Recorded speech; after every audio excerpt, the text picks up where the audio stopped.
And the wheel is flat again, apparently. My bad, builders. I thought I was going to just simply use a display my desktop for the tier list tonight. And of course, it decided to just absolutely not want to cooperate with me.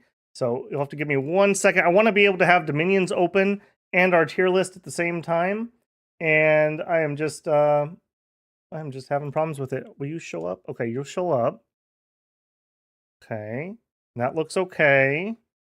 Okay, now what if I go into game? Oh no, this is exactly what the problem was. For whatever reason, it does not want to pick up Dominions in this mode. Okay, if we come back here, we have Dominions. Okay, okay, I may just have to abandon that part of the plan. We will exit out of there. Go into there. Okay, we will just not have that as an option. In fact, here's what we'll do. We'll get the DOM inspector up, and if we need to, we'll do it that way. Dominion 6 inspector. I'm totally ready for this. Don't even worry about it. We were so ready. Okay. There we go. Okay, if you're just here, sorry for the long intro there. If you're just here for the tier list, I'm going to try to remember to leave a bookmark in the comments so you can jump to when we actually start working on the tier list. We're going to shoot the shit for a little bit. It's New Year's Eve. My normal New Year's Eve plans died because somebody got sick, and it is what it is. Can't change my fate on that one. So we're just going to hang out. I'll move my camera here a little bit. Man, I'm so ready for this. I thought I was. I spent all day recording thinking that I had this good to go, and I just was not. So there it is. Okay, so am I going to be able to make you a little bigger? By a little bigger, I mean a lot bigger. Okay. And that's apparently just part of the screen. Okay, that's looking okay. That's still looking okay. And if we click that, yeah, that's okay. That's okay, especially if we don't have to alt-tab. How's everyone doing today? Let me catch up on chat there. Sorry. Yeah, my bad. I have no excuse. I thought I was ready to go. I thought it was going to be as easy as switching scenes, and then for whatever reason, it just will not capture Dominions as a desktop capture. So there you go. You learn something new every day. I'm getting those 1% in early. You know, it's the last day of the year to get that 1% in, guys. You still have time. Okay, let's see what people were saying here. Slice saying tonight is amateur night. If you drive, watch out for amateur drunks. Yes, please be careful, builders, both of other people and yourself. Do not make bad decisions. It's something you will regret for the rest of your life, whether it is long or short. So please don't. Please don't. Get yourself a level 3 bodyguard who will drive you home. Hinam Bros, where we at? Wampert, Happy New Year. Welcome in. Ondor, good to see you. Pyrrhic. My pick for last place will be Pelagia. Interesting. Poor Fish Boys. Relay. Oh yeah, we're gonna have some fun here. I hope we get enough people that we can actually do a lot of chit chat. I don't want this just to be a list of Babbel's favorite nations, so hopefully that will be the case. Okay, now this is stream actually starting, and you guys talking while I'm fumbling around. Bruz, as usual, checking the clock. Bro, you're the supervisor that stands next to the clock in, tapping your foot and looking, like making weird eye contact with people when they come in the door 1 minute late. Don't be that guy, man. Don't be that guy. When I worked in dial-up tech support, we had to actually clock in. I hated it. If you were 1 second late, boy, you knew you were going to have a talking to. And when you had to stay 30 minutes late, well, we're not paying overtime. Yep. You actually should clock out on time and then just finish what you were doing. Yeah, that's when I knew that was not for me. Was not happy about that, as you can tell. I was actually really good at that job, too. I was pretty good at that job. Cyanide, welcome in. Good to see you. Slice, J-Rob with the Elf Nation support. CB. Docalazy, hey. Sergeant Flan, man, we got all the best people here tonight. Got all the best people. Epic Feather. Accent Dark Side Cookies, awesome. Good to see you. Okay. Not creative tierness naming scheme. I didn't make this. We'll talk about that here in just a second. Okay, cool. Um, okay, next step, because I'm so prepared. Unfortunately, I had kind of a plan for this, but YouTube has let me down. So when YouTube calculates things in the background, it's oftentimes anywhere from, I don't know, 0 to 3 days behind. And I was hoping it would have maybe not yesterday's, but the day before calculated, and it just doesn't. So this is maybe going to be a little bit off, and I don't want to make it higher than that, but I am going to set a goal for this stream, and this is going to be a little bit of an aggressive goal. Last month, we had like the stars aligned for me because it was the US presidential election, it was coming into Christmas in Q4, and we had Zephon, which did really well. Dominions was still doing really well. It was the best month we have had on the channel. And this month has the chance that it could also do it. So I'm going to set up a goal here for 10 super chats of $5 each. That would be $50, but I only get a cut of that. But I think that would put this as the best month the channel has ever had. So I'm going to set that as a goal of 3 hours. And how will we celebrate? Babel will be very happy. So if you are so inclined and would love to show some end of the year support, you could make Babel very happy if we could get 10 super chats of $5 each. If you can't, totally fine. Thank you guys for the support all year long. It's been amazing. I've mentioned on other places that I'm a little worried about my job. I'm going to be frank. It's been 4 years and we keep having budget problems. We have cut to the bone. There's just nothing left. So I'm really putting a lot of effort into growing the channel and trying to make things that you guys like, that people are interested in, and that people want to support. So Dominions has been the workhorse of this channel. Thank you guys to the Dominions community. You guys are amazing. You guys are what made this channel. Maybe someday I'll show off my chart that shows my views on my channel. Imagine a graph that's like this, and then here's Dominions comes out, and now we're like this. So Dominions is truly the workhorse of this channel. We've had some other good hits too. Zephon's been pretty popular. The new Tail Immortal material has been pretty popular, but Dominions is definitely my love. So I'm so glad that people are still enjoying that and supporting it. I'm actually shocked how good the viewership is, especially considering this game has been out for... Somebody know what the release date was? Was it late January or early February? I want to say it was like early February. Because I think I got monetized on Dominions, or maybe it was just right before it. So I've been surprised how well it's held up. Things have slowed down a little bit. We used to hit about 2K on a pregame video. Now we get about 1.5, but that's still pretty good for a year-old game that hasn't had tons of major updates. I'm actually a little shocked that we haven't had a couple more nations added, or just something kind of surprising, but that's okay. That's okay. I'm not disappointed. It's not like it's DLC or something that I'm waiting for. So very happy about that. And it's been such a great experience. I think we've had a lot of fun. I always joke about my 1%, but I do really mean that. I try to improve a little bit every time. Sometimes I fail, sometimes I succeed, but I really do shoot on that. And well, hell, we're not in a hurry tonight. We're not in a hurry. I'm going to ramble a little bit here. So, well, here, let me address that one first. Josie with a $50 super chat. Oh, thank you, Josie. Thank you. Ring in the New Year Ermorian style. I don't know. I'd almost argue that that's the Inky Doo and their love of money. Thank you so much, Josie. Thank you. You really made my night already, and we're just getting started. Thank you. I can't check. I'm trying to recover Steam access after a hard drive crash. Oh, that sucks, man. That sucks. Yeah, I was super duper worried. I almost got locked out of my Steam account once.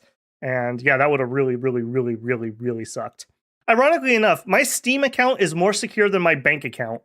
Why the heck does my bank not have two-factor authorization the same way that Steam does? Thank you, our savior Gaben there. Sergeant Flintlock with a $5 super chat says, I give you $5 to put Machaca at least A tier. I mean, I'll try to resist bribes, but I am bribable. As we found out in yesterday's Disco Elysium stream, I can take your monetary support and not be compromised in the case, as it were. As it were. Okay, I do want to go off on my tangent, though. This is a story I've kind of wanted to tell, but I just never had the right opportunity. And tonight, we're not on, like I said, we're not on the clock. We're going to have fun with this. Whatever. I might do this until midnight. I might finish early. We might go do, I don't know, some cyber nights or something if we finish early. I don't know. I got nothing to do. So as long as my voice holds out, speaking of which, then we're going to continue on tonight.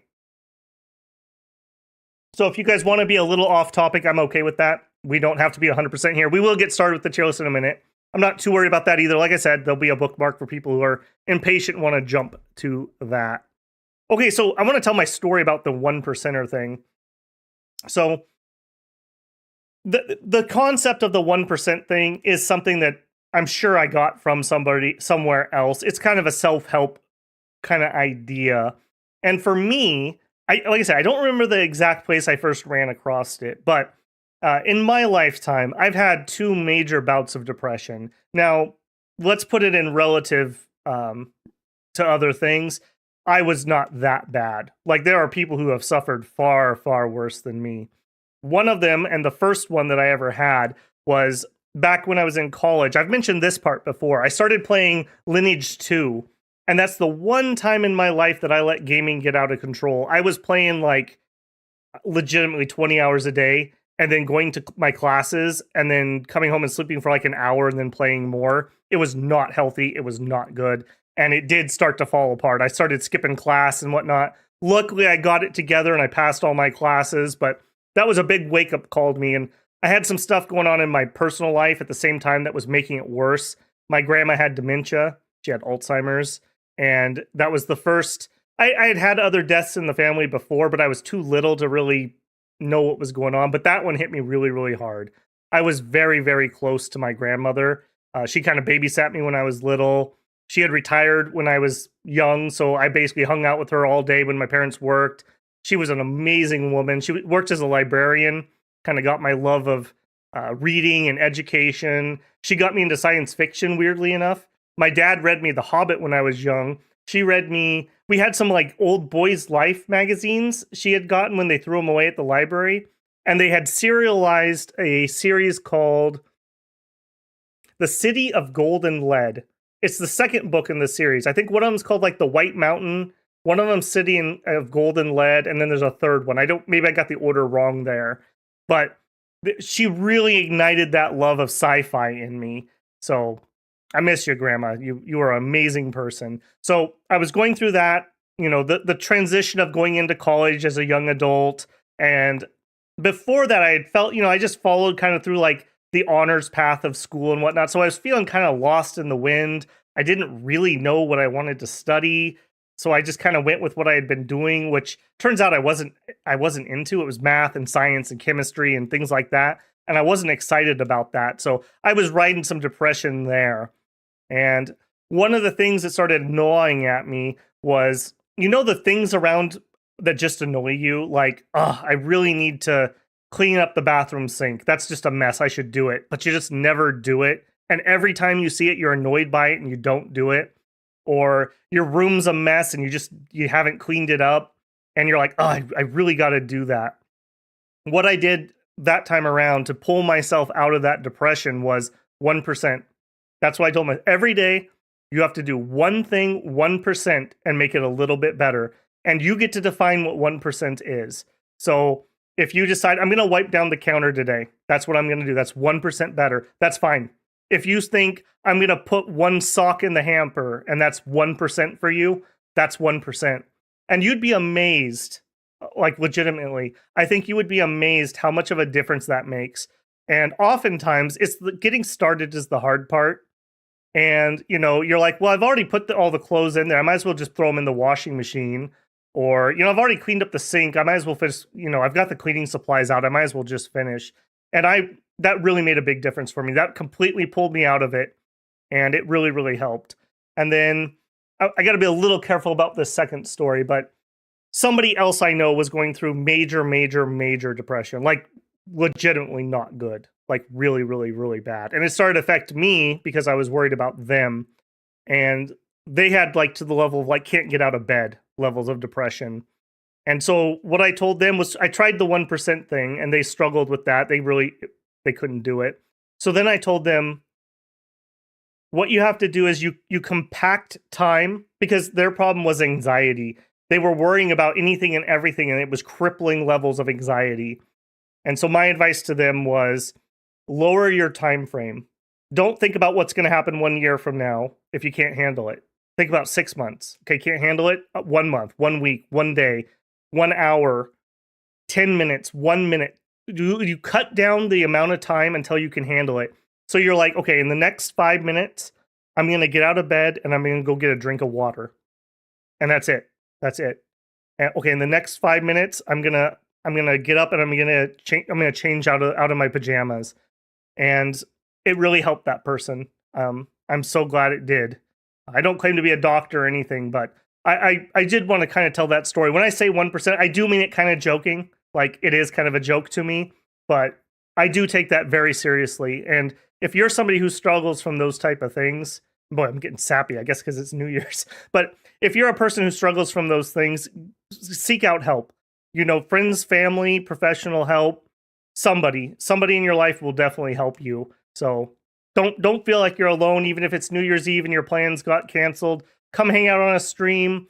You know, call your mom, tell her you love her. Call your dad, tell him he raised you right. You know, whatever would help you or them. Definitely you want to do something like that for somebody. And I hope everyone here is in a good place in their life, or at least in a place that you can survive.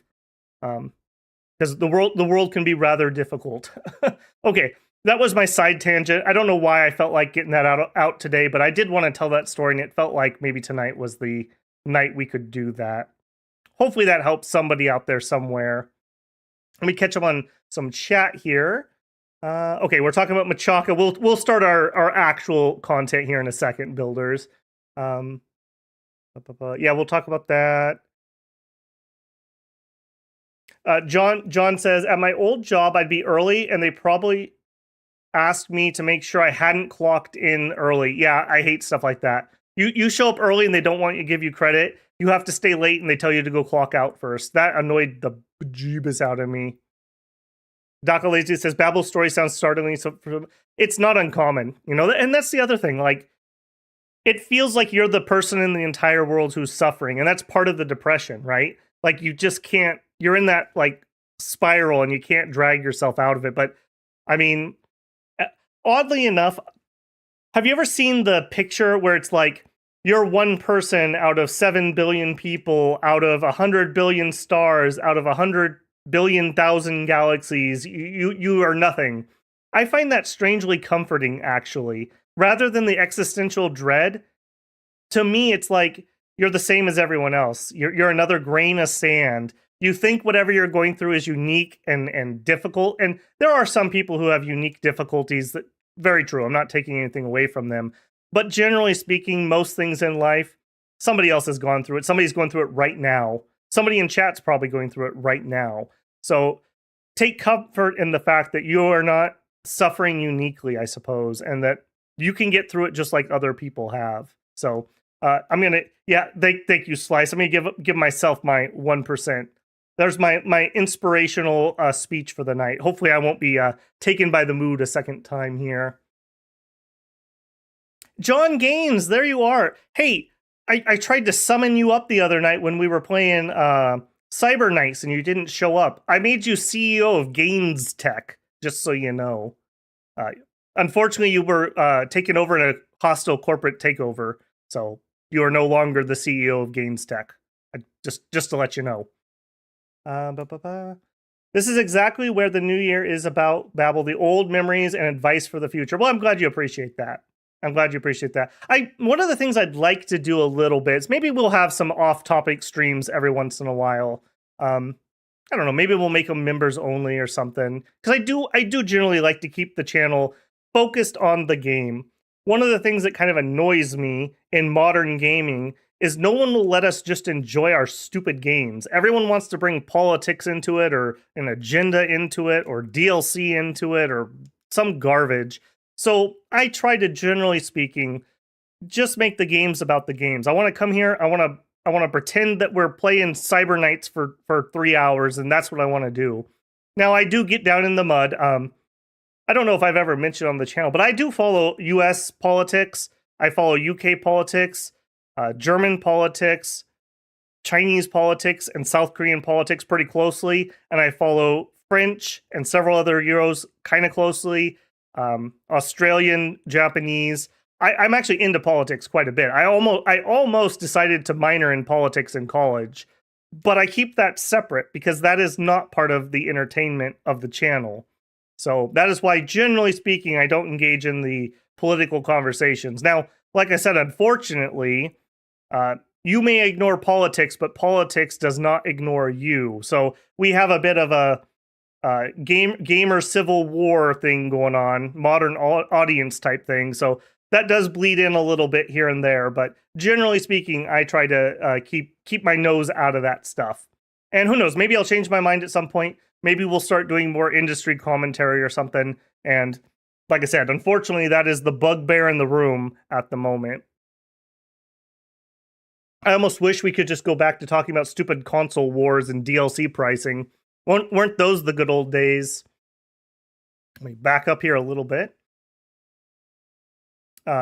J. Rob, to all the amazing Alzheimer grandmas, lost mine last year. My condolences, man.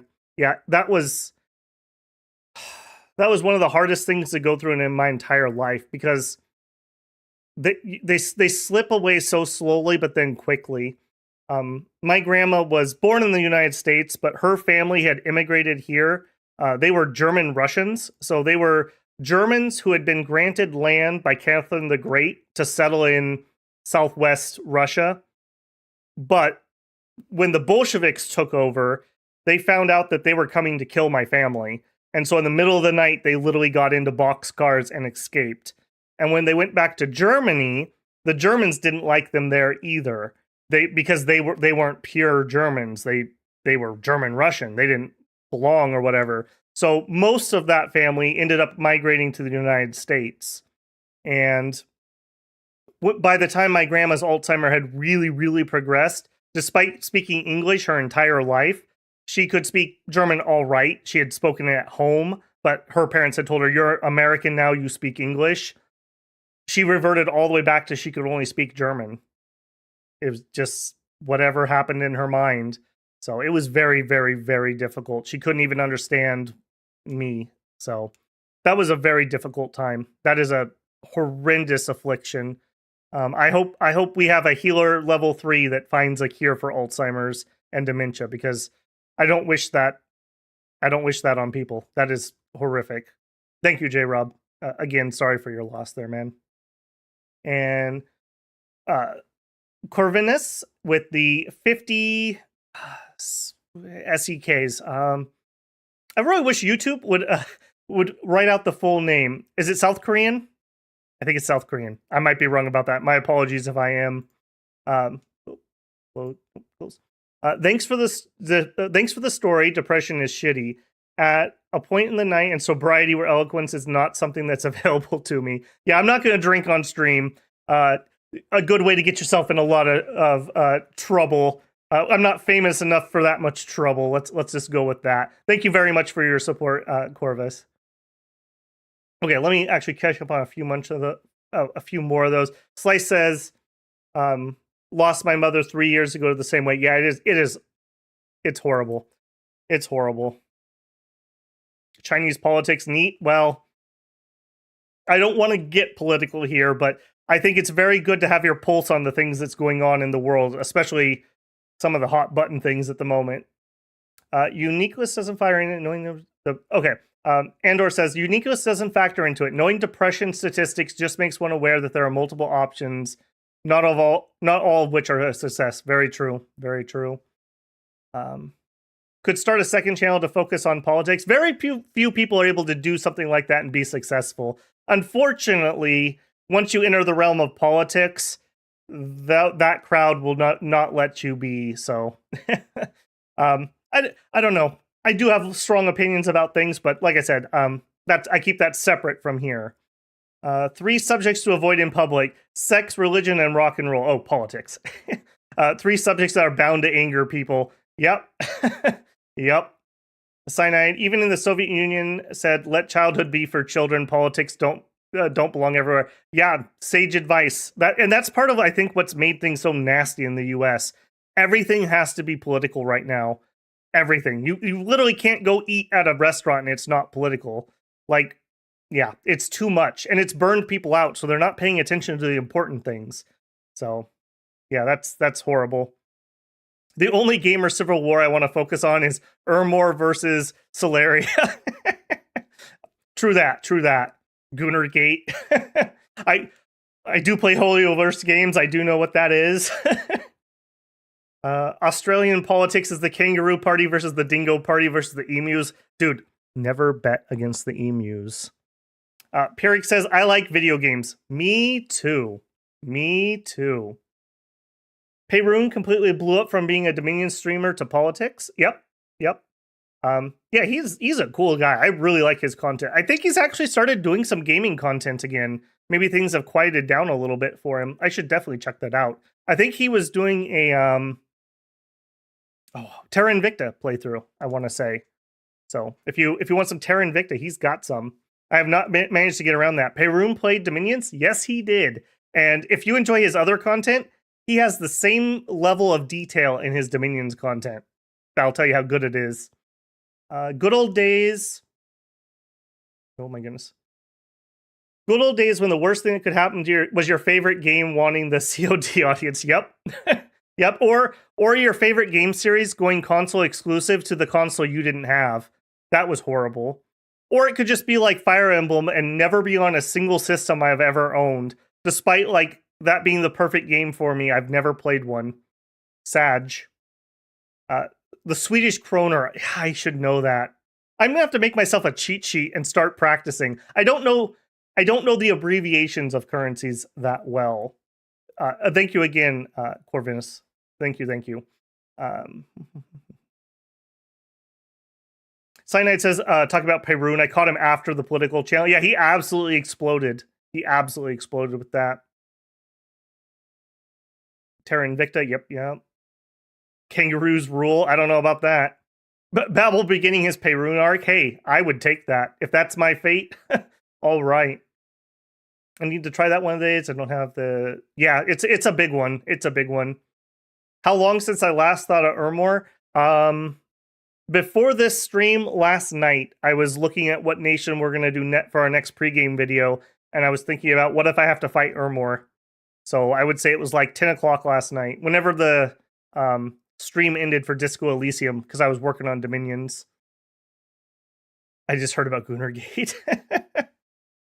He did a 4X gameplay. Payroon has an alt channel for game. Ironically enough, I don't know, did he switch them back? Because his original channel was gaming, and then it blew up with the political stuff, and then I think he took the gaming off of it and moved it to a second channel, or maybe I got that vice versa. Bruh with a 20,000 Indonesian. Here's a little extra, even if it's not that much. I appreciate it, bruh. Every bit counts, you know? You know, it's a hard time for a lot of people right now. I bet Ermor built 3-foot walls to keep out Pangea. What are you calling them, short kings? Payroon doesn't do politics per se, he does logistics PowerPoints. Fair enough. Fair enough. His most recent was 4X, which people seem to like and was well received by the 4X community. Babel, you are on the perfect system to play all the Fire Emblem. Yeah, I do not sail the seas. That is just a principled stand. If something's worth experiencing, I do believe that the devs should get recompense for it. Despite Nintendo's idiocy, they're not helping that situation. Fire Emblem is super awesome, especially if you get into Fire Emblem hacks. Fire Emblem 4. Someday they've got to break down. Like, everyone comes and kneels before Gaben and Steam at some point. At some point. It's just a matter of time. Payroon's Dominion stuff was so good. Yes, it was. Nintendo TV.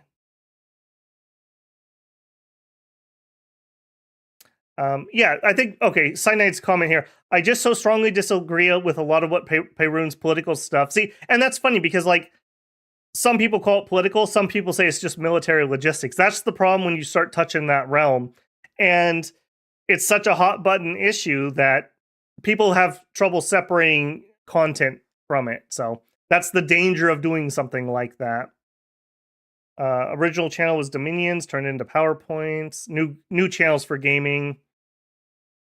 4X Foundations, the Space Sim. I gotcha. Yeah, oh, yeah. I did see he was posting some of that. I actually have that installed right now. You know, if I have time is of the essence, and I just don't have enough of it. The unfortunate part of working full time, there's only just so many hours in the day. I think about middle-aged Ermor every 6 seconds. That long? I figured it'd be shorter for you, Slice. Perun is Lucid Tech's real name. No, that's two different people. Lucid, I think, I read somewhere that he's actually working on a game. I assume it's going to be something Dominions-esque, just based on what his channel is. He's actually started posting a tiny bit of Dominion stuff recently, too. So maybe we'll see a return of the giant on the playground. I can't really do 4X games anymore. I'm all about the Paradox Plaza games now. Victoria 3 in particular. Cool. I do have that one, too. Again, just time. Never do I sit down and think, oh man, I don't have anything to record. There's just so much stuff I want to get to. And because I have to play the YouTube game, I do have to kind of at least nod my fedora at the new releases. Like we've got Civ 7 coming up. I have some quibbles about that, but we'll probably check it out anyways. Monster Hunter. I might do some Monster Hunter on the channel. I have mentioned one of the things I'd like to do over the next year is expand out a little bit. And action games aren't something I really have done on the channel. And I do really like Monster Hunter. I beat all of Try, and I beat 99% of World. I think they came out with one or two monsters after I had beaten everything. I went all the way through to Fatalis, so I had actually finished it. Really love those games. I don't know how well I can stream them or make videos, but I'm going to try. So those are two things coming up that we're looking forward to. I bounce off foundations every time I try.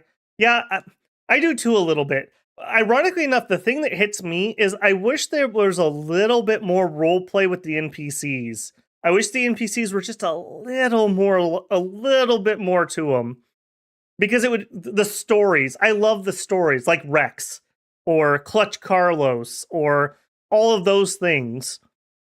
Like, that's one of the things I love about games. I love it when you just have that little story of the thing that happens, or like, you've got your archer in Civilization that somehow destroys a tank or something. And it's just, I don't know, that's what I really love and like to get into. I think that non-native English speakers might not always pick up on Perun's sarcasm. Well, I think even English speakers might have trouble because he's an Aussie. So there's a little bit of a difference of sarcasm and humor layer there. I actually picked up CK3 again after a while, and it's been improving. I'm content. Yeah, ironically enough, I can't believe I'm saying this.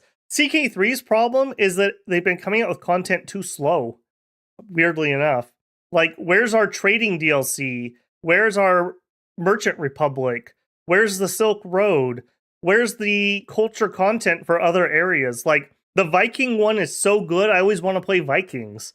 I don't want to play anywhere else. I'll be like, what's that one channel, Koi something? That literally every one of his videos is the same Viking going somewhere else. Like, literally every one of his videos, it's like a meme. But it's good. It's so ridiculously good. I haven't tried Vicky. I don't think Vicky 3 is in a very playable state at the moment. That's my judgment of it. I do own all the DLC, and I have played it a little bit, and it just wasn't ready yet. I think Vicky was the straw that broke the camel's back, even more than the Stellaris DLC problems. I think Vicky made people very mad, because Vicky 2 was very beloved, and yeah, they did not treat that very well. Master Betty, Happy New Year. Welcome. Civ 5 was awesome, but with how 6 is, I don't have much hope for 7. Yeah, I have some quibbles with it. I don't know. I guess since we're on an off topic, it seems like they may have gotten the modern audience bug. I don't know. It seems weird choices there, and the whole thing that you don't actually play a nation, and they have the eras, and you pick different chunks. Maybe it could work. Maybe it'll be really cool. I don't know. For me though, I liked playing as Spain or Germany or the United States or whatever. But I don't know. We'll see. We'll see. I'm not gonna prejudge it. We'll wait and see how it goes.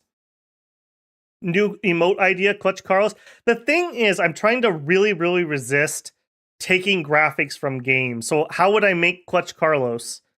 Like I could make a emote that says CC, but I don't know if that means anything to anyone. You have to remember the emotes on YouTube. I believe they're 36 by 36 pixels. Pixels. So they're very, very, very hard. Very, very hard to design. And me with literally -10 art skill. Old World is a good 4X. I don't want to evolve into Ireland. Oh no, the Celt's evolving. He turned into Ireland. You get +1 potato. Yomi S tier, calling it now. Babel gonna underrate Pangea, calling it now. All right, let's actually transition into the actual thing. What are we at? All right, good. We burned 37 minutes. Classic Babel. Classic Babel. Okay, I found this tier list. I thought I was gonna have to go through all the work of making this, and there was one on TierMaker already, and I believe that Cameron Rose made this just based on the website. So if that is the case, thank you very much, Cameron Rose. We are going to use your tier list that you made. Much appreciated. Much, much appreciated. Hopefully it's fully up to date. He made this 6 months ago, I believe. 6/28. So I don't think we've had an early era nation added since then. If we did, it would be what? Pirine? So we'll see. We'll see. Okay, here's my thought process for how we're gonna do this. Okay, first thing first, Oceania tier, just right here at the bottom.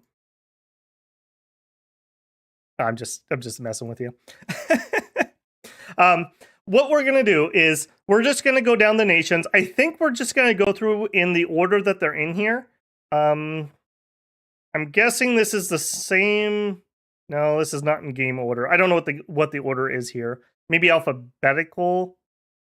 I'm not certain what the order is here. Hopefully we'll be able to recognize everybody by their flag. Like I said, I wanted to have Dominions in the background so we could alt-tab back and forth, and it didn't work at all. It just literally did not work at all. So it is what it is. I'll have to fiddle with that more, although I don't know if that's going to work. Dominions is programmed a very weird way that's hard to game capture sometimes. So that is what that is. All right, for each nation, I'm just going to talk about my thoughts just generically. We're going to think about the nation in raw strength. How powerful just is it? You know, trying to be somewhat objective at that level. I want to talk about how cool and unique the lore is. I want to think about how good are they at doing what they want to do. So if you are a nation that wants to throw fire, are you good at throwing fire, or are you actually not good at it? And then I think we're going to have just some subjectiveness to it. I think it's going to be a tier list in flux. So we're going to put things there, but maybe we'll decide that we want to move things around. So just because I put, Agartha in S tier, because obviously, doesn't mean that they're going to stay there. So we'll juggle things around. We'll see how we like or dislike various things. Pirine was at launch? Okay, good. Was there anything that came into early era since launch? I couldn't think of anything, but I could be wrong. That feeling you don't recognize any of the banners because you play with a sprite mod? Oh, Daka playing with a handicap tonight. Babel making 6 fans of Oceania piss. I'll say this. If we go by the speed of comments, Oceania, S tier. If we go by the amount of science commenters did for me, S tier. So there's some dedicated Oceania fans out there, let me tell you. VOD support indicates Oceania S tier. That's what I'm saying, Slice. That's what I'm saying. They aren't that bad. List of single player point of view, correct? That's a great question, Edward. I'm going to say that my point of view at this point is mostly single player. I've not done any multiplayer in 6. However, I'm happy enough to talk about multiplayer too. So we can include that in this conversation. So this is going to be messy. Let's get our hands dirty. Before we do, it's tea time. Let me get my tea ready, and then we are off and running here.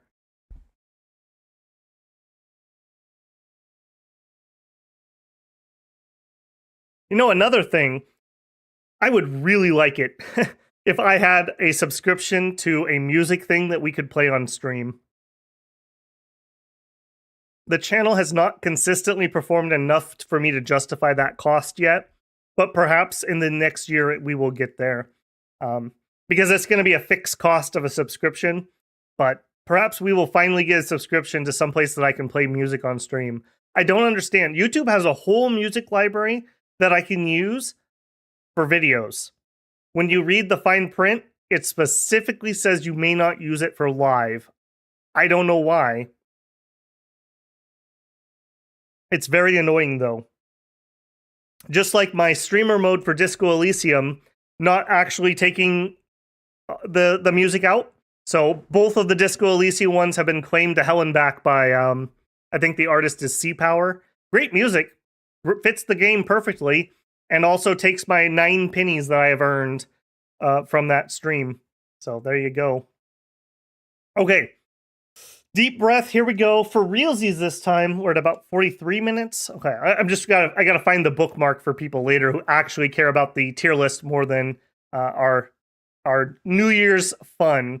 Okay, Abyssia. What do we think about Abyssia? Okay, really good heavy armor for the early era. Their troops are relatively affordable if you go scales correctly. I think you could build them with scales, or you can build them with a bless. Burning ones are a good sacred. They work okay with no bless, and they work pretty good with like a bark skin bless or enchanted blood or blood surge. I think that's pretty good. They like to do fire, and they're very good at it. If you want to do combat fire, they're immune to friendly fire, essentially. If you do fire elementals, you don't have to worry about where they end up. Your troops are going to be just fine. They have recruitable Holy Threes. I value Holy Threes very highly, even if they are cap only. They do have blood access, and I think blood access is infinitely better in 6 early age than it was in 5 early age, because even though they upped the population required for good blood hunting, the world's population raised more. So I actually think you can get good use out of that. Unfortunately, their best researchers are cap only. That's kind of a weird one in that your cap has your researchers. Normally it's kind of the opposite. You have your really good cap mage and everyone else has to do your research mages. So that's a little weird. In multiplayer, I think they're okay. I don't think they're the strongest. They have a distinct weakness, though. If you go up against Abyssia, you know they're doing fire. Maybe they do a little something with Astral and Blood. So they're pretty predictable. You can't do a surprise water Abyssia. So I think that's a big knock to them there. I think Abyssia is a strong newbie nation. I think this would be a pretty good one. The only thing holding it back is Blood and Astral. Blood and Astral are kind of difficult for new players to get a hold of. But I think even if you ignored that, I think it's a pretty decent nation. What are you guys thinking for your placement? My initial gut, without looking at chat, I think they belong somewhere in A or B. And I just don't know what our distribution is going to be yet. Let's put them... I'm thinking maybe B. I think this is on the stronger side. I think this is on the stronger side of average by a decent amount. Maybe A tier. A or B is what I'm thinking. Let me go look and see what chat's been saying. I wish I could have more. Hold on. I'm probably going to regret this later. Can I? No. Can I? Yes. We're going to pop chat out. And we are going to make bigger. There we go. Get a few more lines of text on here. Okay. Okay, not starting there. Okay, here we go. People are saying B tier at the top. Okay, I like to see reasoning too. If you guys have anything, A B for from Cyanide. John says B tier Abyssea is super strong, at least in single player. That's very true. AI can't handle heat. That's very true. Rain ruins your day. Ruins your day as Abyssea.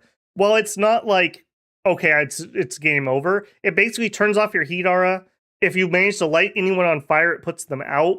It gives you a lot more fatigue when you cast fire spells. It's pretty darn painful if that. And I won't say most, but a lot of nations can get a rain up. All you need is a water 2, and you spend 1 gem to go up to water 3 and 1 gem for the spell. And it's battlefield wide. So that's a pretty easy counter to Abyssea. Russ says A tier, Slice is B tier. Good one-trick pony. Okay, that's not a bad way to think about it. They're good at their thing they do. They were nerfed pretty hard coming into 6. Play something old enough, public domain like Sea Change. The problem is, it doesn't matter if the song itself is public dominion, because the performance might not be. That's why a lot of classical music gets you dinged, because they're not claiming Beethoven, it's the New York Orchestra claiming their rendition of Beethoven. So you can't even get out of it that way.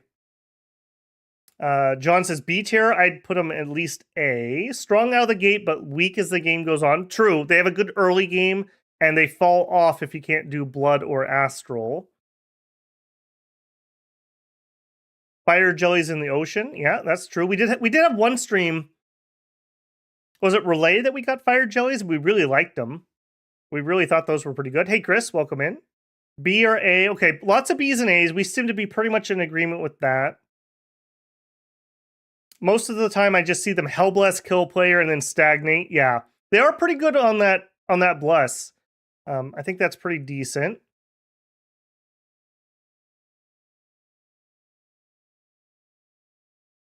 B tier strong. What else? Abyssea Assassin is the bane of your existence. That's true too. That's true too. We have had some where we just got absolutely just distraught. Magic diversity can be difficult because you frequently don't have any money to buy foreign rec. That's true. That's true. Struggle with the card. Okay, let's put them at B, and let's make that our starting point. This isn't forever. We can change our minds. I agree. They're a good nation. They're average or above average. Let's start there. Okay. Next up, we got the Wormy Boys here with Agartha. Okay, Agartha. Oh boy, Agartha. This is going to be hard. And I will admit this is going to be a little bit subjective. Power-wise, I don't think Agartha's all that. I think they are better than they used to be because we can now give the reinvigoration bless to their mind-blasting sacreds. And with, I think it's 4 reinvigoration, you can mind blast forever and never run out of ammunition. There's also a very cool thing you can do with their sacreds, that if you give them something like regeneration and weightless or flying or floating or whatever it is, you can earthquake and they'll be safe from that. You can earth meld and they're safe from that. And they can just be a nice blob that stands in front of your expensive mages and allows you to cast. They want earth gems, fire gems, water gems. They have a good mage in each one of those, but they're cap only. They are holy 3, but they're slow to recruit. They come in unarmored, despite being absolute chads. They have the best thumbnail of any of my videos. For their regular troops, they're pretty garbage, even for underground standards, and maybe especially for underground standard. When you have to fight the Cynophage dogs, you get shredded by those guys. Your only ranged options are some sticks and stones and a boulder thrower. You have lots of sacreds, and some of them are not cap only, and they're okay. That's something. You have some unique pretenders. You have the Pillar of Earth. You have the Gym. You have Earth Mother, you have the Earth that walks. There's something there. You have some good national spells that are interesting, and you can mostly cast them. You have a Break the Seal spell, which is pretty unique. That's cool. The gems that you get, you can generally spend. If you are alone underground, you can be quite a powerhouse. But what do you do when you go above ground and your best troops have 8 attack? Now, when people come down to you, if they don't have dark vision, they probably have 8 attack too. So you're on even ground. But if they don't, we don't use iron or steel. We're on bronze. Now, that's not a huge issue because we're talking early age, but it's not a strength either. As a chassis, the Worm Boys are not particularly impressive. Like I said, low perception, low attack generally. Not great. Their economy, it's okay. It's okay. We have decent researchers. In fact, I'd say we have good researchers. What are they? The wall readers or the engravers or something? They're pretty cheap and pretty efficient. And if you could get the slightly more expensive guys, and they can go to combat because they're Earth 2s. Underground either is very uncompetitive or very competitive, so that's a little lobby dependent. I would say, okay, lore wise, I think they're pretty cool. I really like Agartha lore wise, because they do a lot of scrying and fortune telling. They know they're doomed basically, but they fight on anyways. And this is one of the nations that this is as good as it gets is early age, and it only gets worse from here. So I find that interesting. They're also, just like Abyssia, they make it all the way through. That's a bonus in my book. Multiplayer, though, I don't think they're very strong. They can get underwater. That's a big plus. Unlike Abyssia, they can get underwater, and they have underwater troops you can recruit even with the shark skin armor. And they're amphibious. That's also pretty nice. But I definitely say they're weaker than Abyssia. What else? Late game, you have a little bit of options. You're looking mainly for Earthquake, probably. Earth is pretty good, but not like stellar. I would say my initial placement would be very low B tier, probably C tier. Probably C tier. Let's see what people are saying. A tier axolotls. I mean, if we were just rating axolotls, they would be S tier in my heart. And there's something to be said about forever mind blasting. That is absolutely crazy and powerful. They didn't have any unique late game spells that pop. That's true.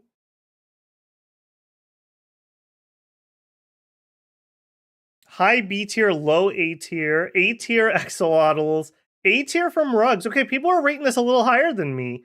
The underground also helped. That's true. Okay, let's back up a little bit. With the addition of the cave layer, that has made all versions, I think, of Agartha infinitely better. Because you do have a spell that you can summon in the... all I can think about is axolotls, but what's their actual in-game name?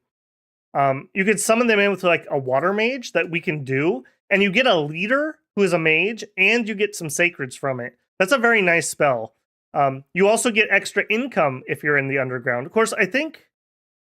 No, I don't think Abyssia has that. I think this is a nation that does. Cyanide also with a good point. I don't know, were the gems also nerfed? I know the gold was nerfed underground because they lowered pop. I don't know if that affected gems too. I love Agartha, but they can be painful to play due to slow. That's true too. Very bad map move. I mean, same with Abyssia too. Great national summons. Agartha is awkward. They have some nice summons, but struggle to afford their nice mages, and they're cap only slow to recruit. That is noticeable. That's noticeable. It sucks when you lose one of those guys. Underground Edition's 100% improvement. Very true. That thumbnail argument, yeah. I literally laugh every time I scroll past that still. I'm so proud of that thumbnail. Very happy about that. Economy was nerfed. Yeah, Magma Children and Ohms. Ohms, thank you. That's what I was looking for. Thank you, Calais. Just roll over most stuff. That's true. We didn't do a very good job when I streamed them of showing off Magma Children, but they're essentially permanent fire elementals. That's very strong. That's very strong. Underground Nerf was a drag. Hey, creepy uncle. G tier for Great Ohm. Amphibious, yep. Yeah, they're not very strong, but they're not bad. They used to be. Yeah, I definitely agree they used to be really bad. Maybe I'm being a little harsh here on myself and worrying about my own subjectiveness. Wet ones, right. Low A tier because you can probably grab cataphracts that were buffed to insane protection levels, right? Because of our good earth. I'd be convinced this nation is A tier. I'd have to be convinced. Okay, I see what you said. Okay, so I'm hearing a lot of A and B. Why don't we put them? Let's put them as the higher B tier for now. And maybe I could be convinced that they're low A tier. I'm shocked people actually think they're that good. Maybe it's a holdover from me playing them in Dom 5, even though they were terrible, and getting memed on constantly.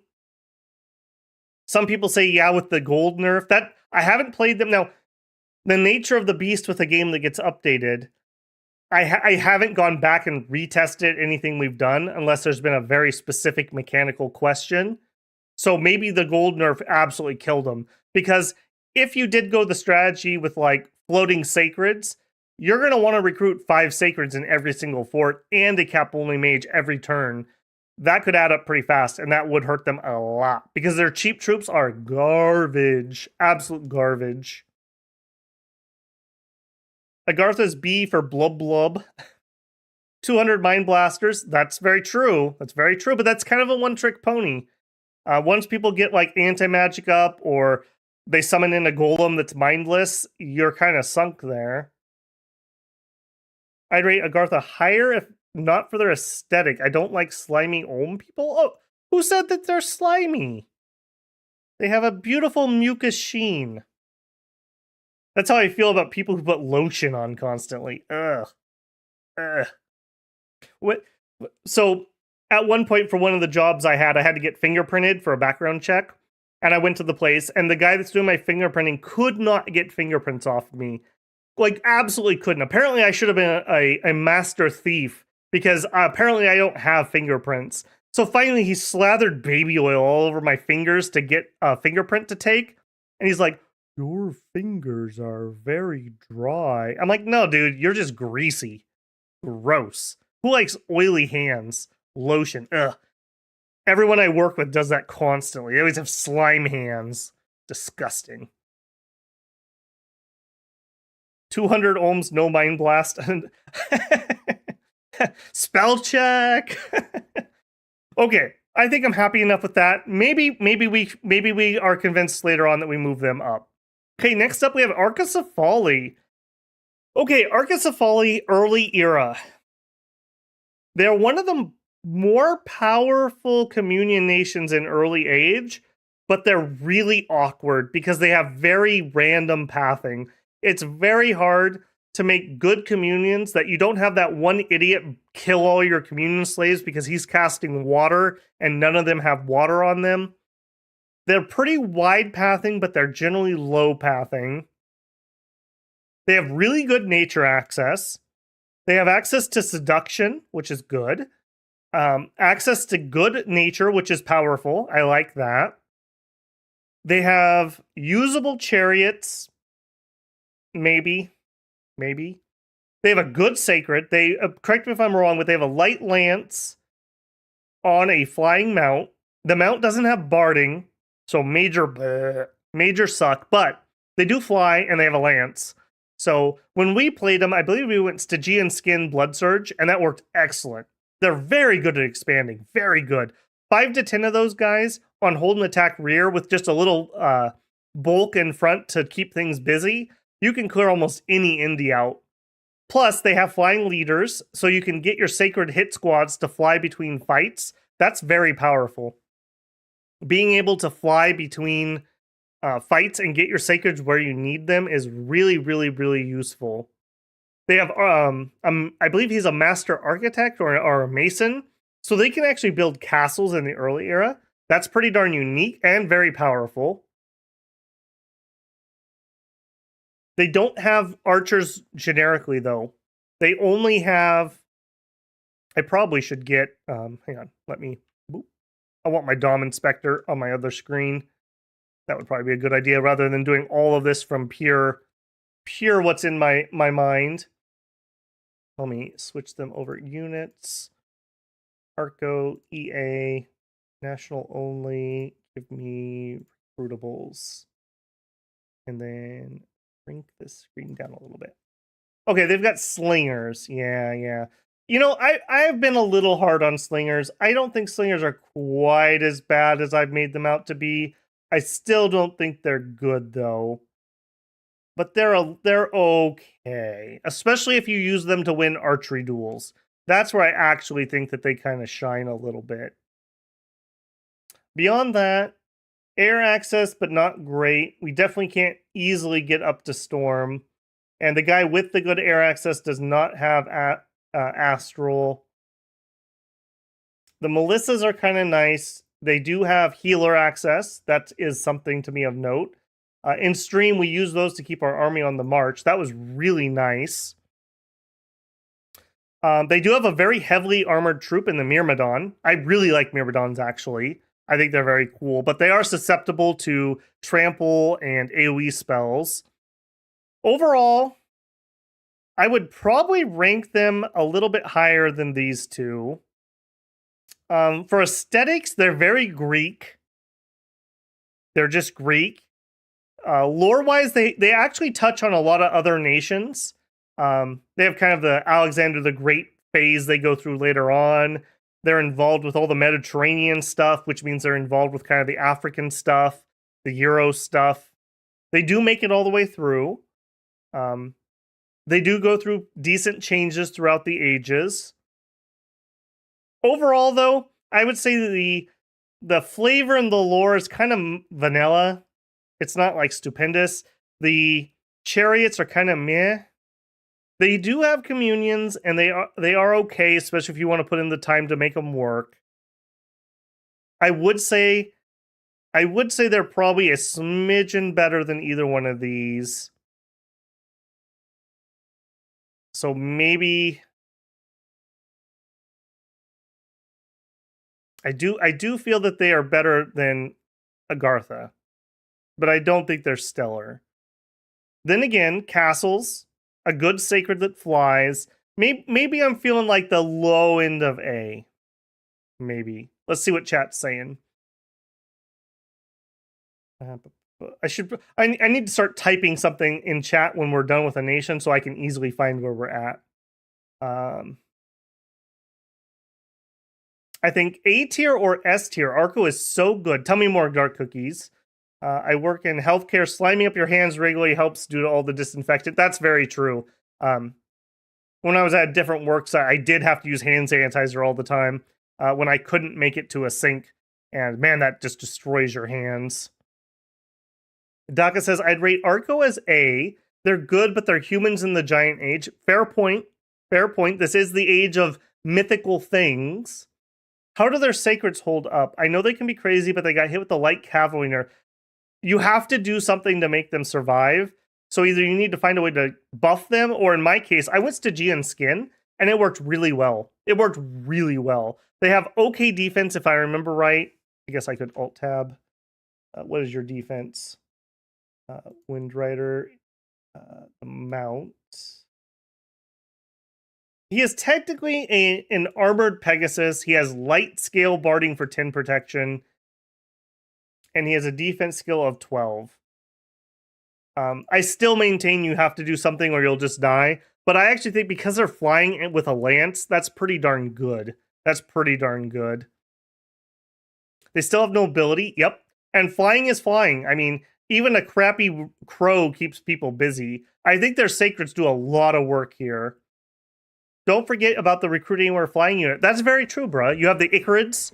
They're weak to fire, but that's kind of like whatever, right? Like, that's not the end of the world. You're going to die anyways because you're a human chassis if you get hit by something. And there's something to be said about that. You can use those guys to fly around. They're not the best thing ever, but again, they still fly. I mean, you can't really take that away. One thing of note is you can utilize the Indie Pegasus Amazons, and they can share your bless. Yep, that's very true too. If Sacreds are still good, I'm going to go A tier, says Flintlock.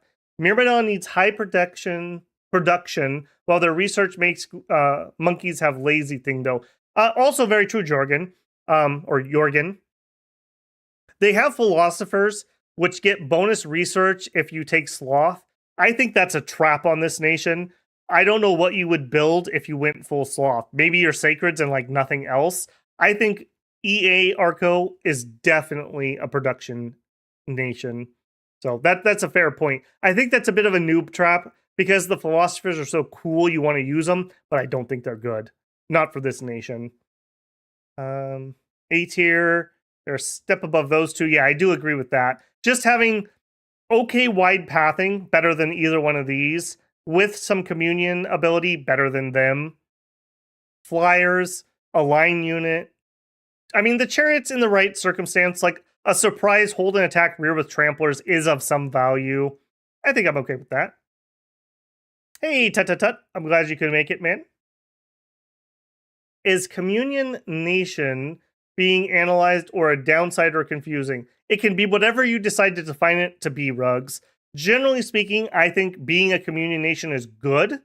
Doubly so if you don't require it to get things done. But we're looking at any aspect we want to talk about here. So, like, I think that Abyssia would be a better newbie nation if they didn't have access to blood or astral. Like, for a newbie nation, I'd actually rate them as like an S if they didn't have that.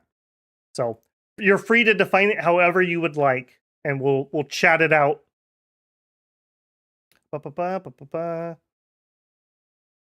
What beats them? What loses to them? That's true too. Really enjoying your Shinju series with Lucid Darkside. Thanks for doing it. Good expansion, good mages, sacred stay useful, healers. Healers is huge. That's such a rare thing. And they're hero of 3, which is also like really rare. Good mid-late game communions. Yep. If it has a hard loss matchup A, sounds A tier. Chariots too early. Or Chariots 2. I don't play EA Arco much, but they seem good. The problem is the horse. The horse lets them down. It's either light barding or unarmored. And that's going to be the case for anything that has a mount that isn't high protection, unfortunately. Wind Riders are 38 resources. Yep, they're very expensive. Casadres aren't bad. Yeah, that's true. I generally expand with those, actually, in the early game. Thank you, dude. That Shinju game really pushed me. Very glad. But primary on that hard. Oh, is that from you guys' multiplayer game you've been playing? I think I'm only catching half a conversation here. Oh, don't forget the Stealth Heretics. That's true, too. Stealth Heretics is another unique thing. I give them some props for that. I think I'm very happy here. Mindhunt Nation, not really in early age. In early age, let me bring it up just to make sure before I say it. But in early age, you really don't have the right guy for the job. Yeah, you'll only have a 25% chance to get a Astral 2. I feel like they can mind hunt much better in the later ages. Maybe you could get 1 or 2 of those guys out, but they're not going to be spammable. I don't think that's going to be the case here. There's a similar thing. It's true. Assassin with Howl or arrow missiles. That's true too. Okay, I'm pretty convinced about the A tier thing. I think that is absolutely fine. Next up, we have early era Atlantis. Okay, now Water Nation. Okay, that's a whole thing, right? So, one of the things for a Water Nation is you have to be able to get on land. Can Atlantis do that? Yes. What are you going to do when you get on land? Nothing for early era Atlantis. I don't think we have anything that is a recruit above water recruit. So you're just recruiting indies. No mages, no leaders, no troops, no sacreds. That hurts a lot. That being said, they have some really excellent deep 1 troops. I believe they have 5 fire resist, 5 cold resist. They're strong. They have several of them that have 2 or I think even 3 attacks. They run the gambit from very cheap things to very expensive things. Their living pillars I don't like. They require way too many resources, and they can't kill anything. They're one of the highest encumbrance units in the game, I think. They literally put themselves to sleep in like 4 or 5 rounds. That's a pretty bad sacred. That being said, they have I believe it's cap only Holy 3, but they have a Holy 3 nonetheless. That's pretty powerful. Their Basalt Kings are good mages. You can do acid spells, which are nice. Very nice. We don't use any iron, so if you wanted to do rust stuff, that's good.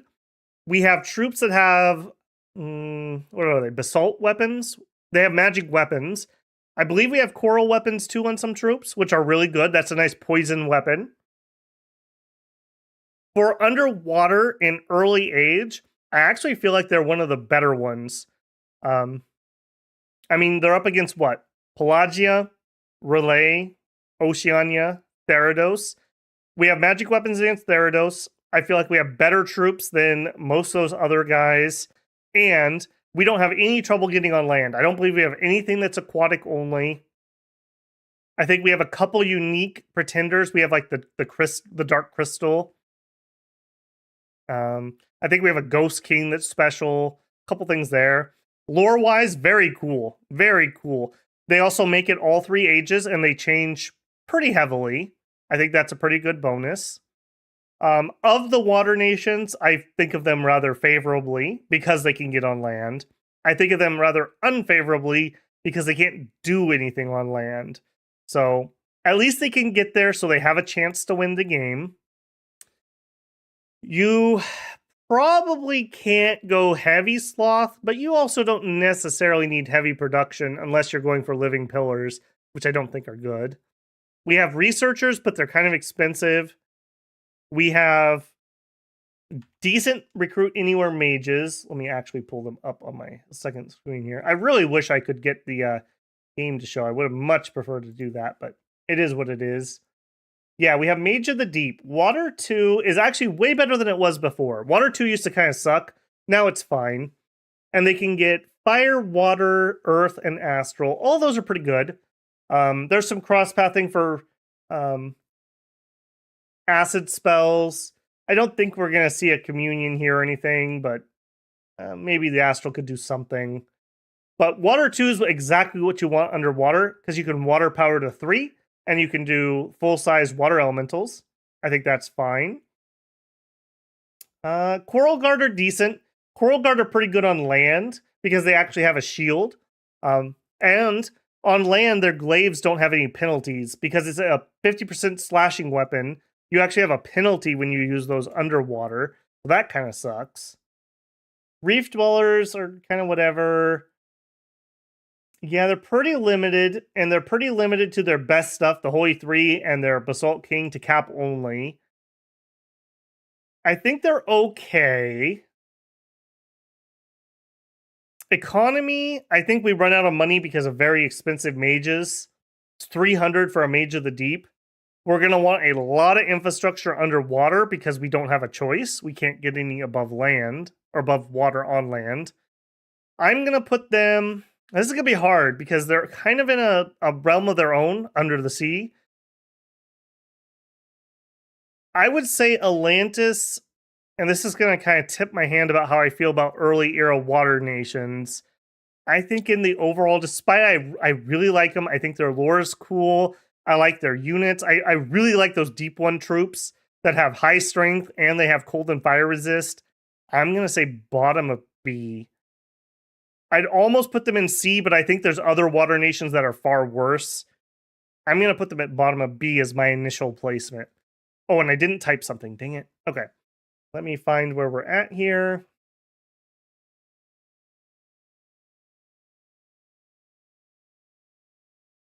Okay. Happy New Year, Hyphen. Welcome in, man. Minus 2 tiers for being underwater. Yeah.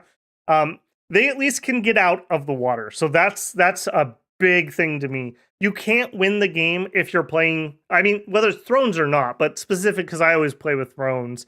You can't win the game unless you can take Thrones. And you're not going to get the amount of victory points to win underwater unless you're playing a water world or something. So you have to be able to get on land. You have to. And at least they can do that. That's a saving grace for them.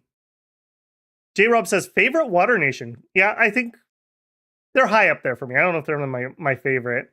They're my favorite, but B tier. Okay, Cyanide agrees. Scale to army thugs. That's true too. You also can do battlefield acid wipes with your Basalt King. That's pretty good. That's one of the things you can do above water very well. J-Rob likes the lore.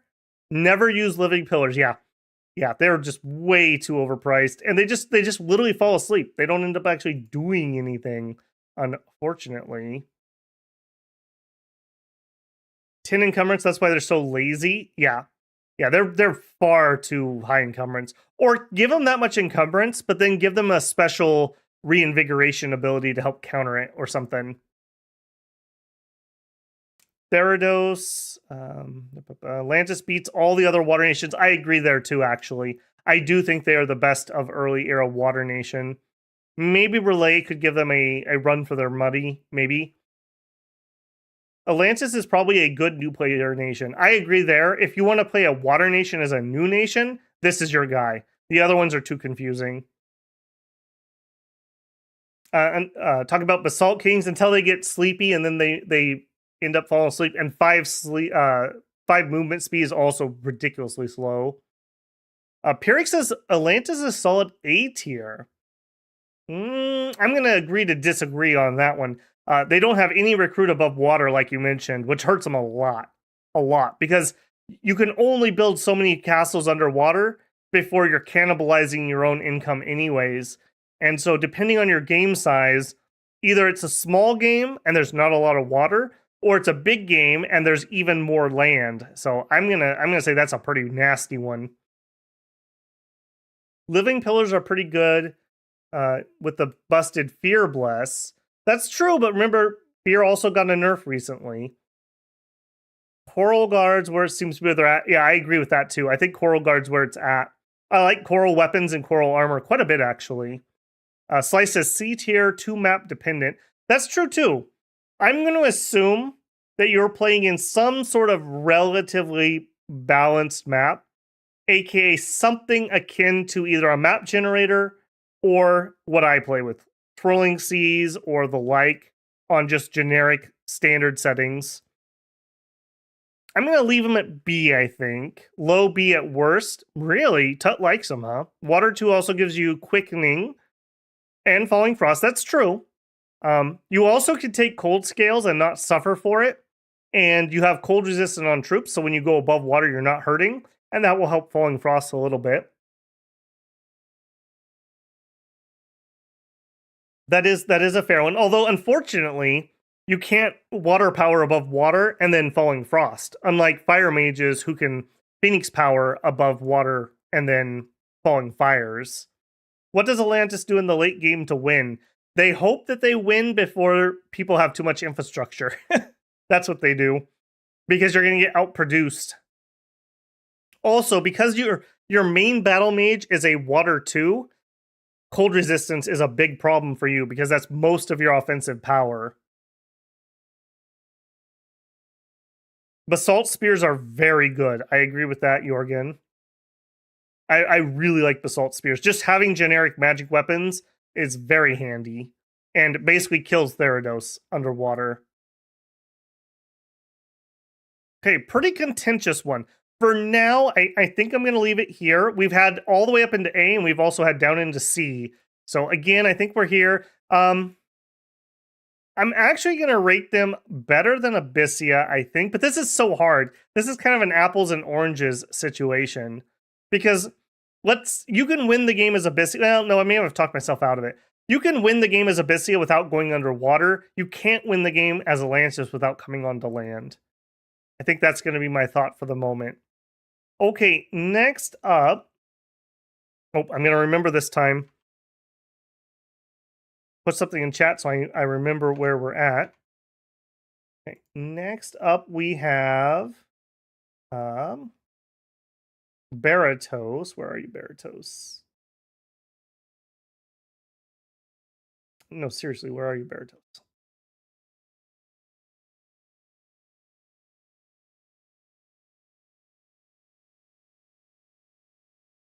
Why am I not seeing you? Baratos, because I'm spelling you wrong. B-E, not B-A. Baratos.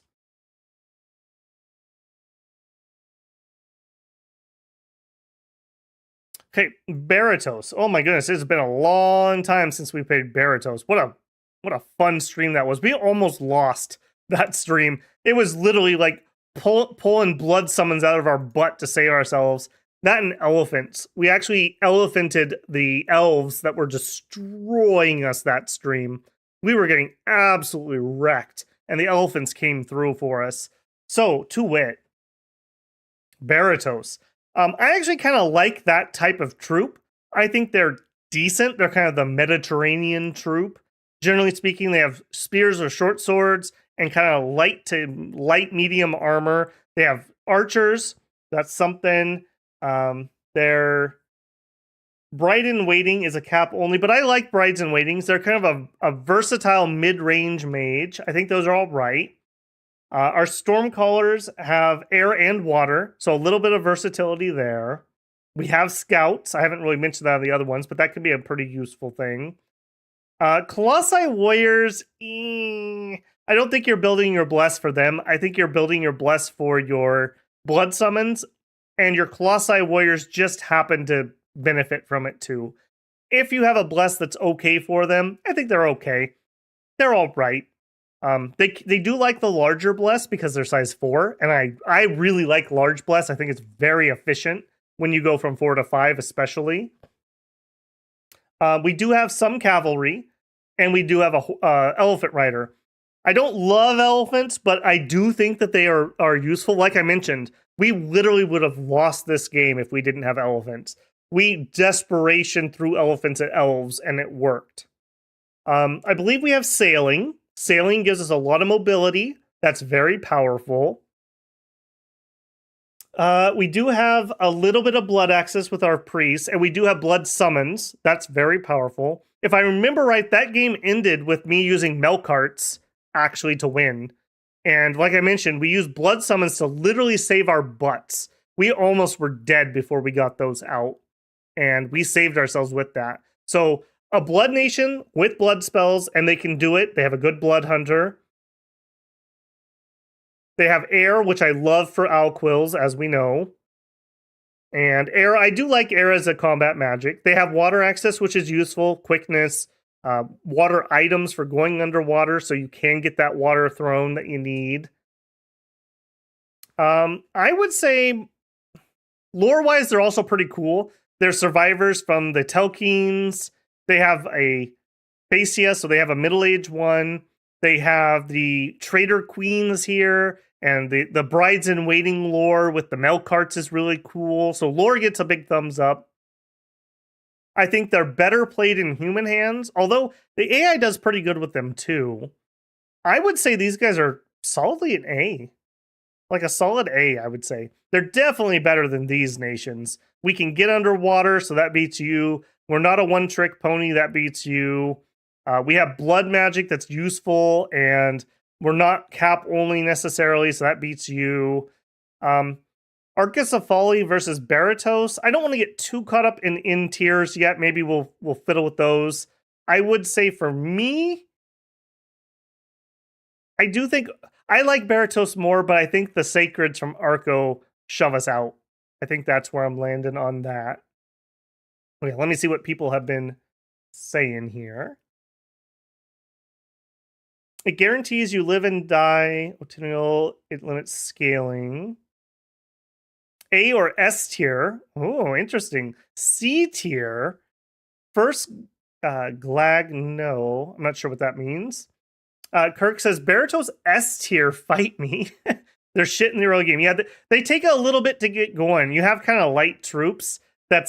We don't have those, what are they called? Not giants. Colossi. You don't have the Colossi light troops of Middle Age, which are chef's kiss for expansion. And that does hurt. But I do like that you have Wind Guide, so you can do some archery stuff. We have some light cavalry, but cavalry nonetheless. And the elephants, I think, help them out.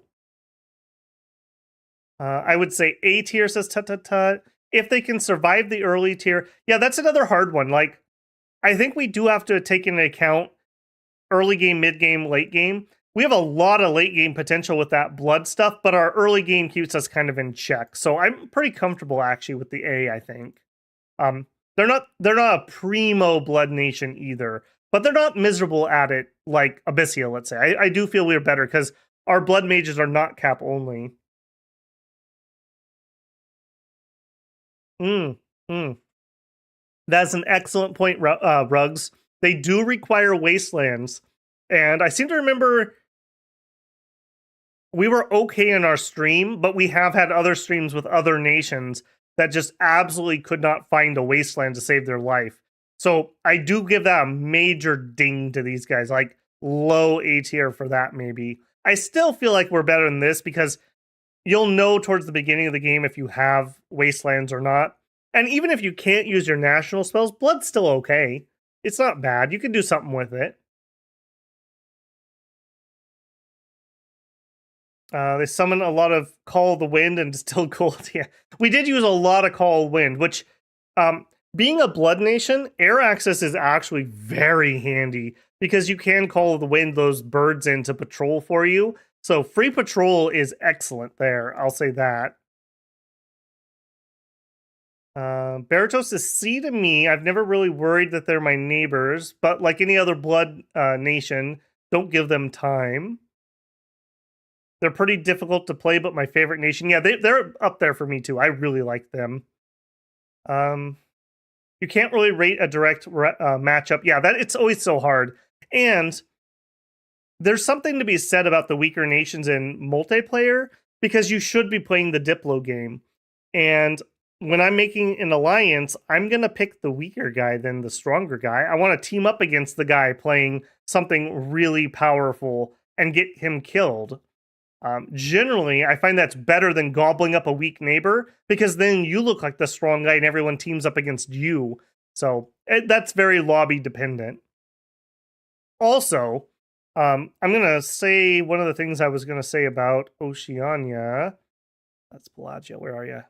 Oh, I didn't realize I could switch that around. Well, wherever they're at the moment. If you're a better player than the rest of the lobby, if you're a gentleman, then you should pick one of the weaker nations. Don't play Ubar if you're the best player in the lobby. Maybe that's just my opinion. And when I played with friends and associates, so not random people. So at least when we started, when they were new, I picked weaker nations because I didn't want to just steamroll people. I wanted to give them a chance. So again, how do you rate that as a power level, though? So just food for thought on that one. Wastelands and coast. That's true too, because some of their mages are coastal recruits. But again, I'm assuming kind of regular maps. Actually, all this could be done by plotting how long each nation took. Kalasa 9 hours and 35 minutes. EA Ermor took 425. Abyssia took 519. But there are outliers because our middle-aged Pyrene should have been a short stream and it was a misery stream, but it was my own fault for horrible expansion.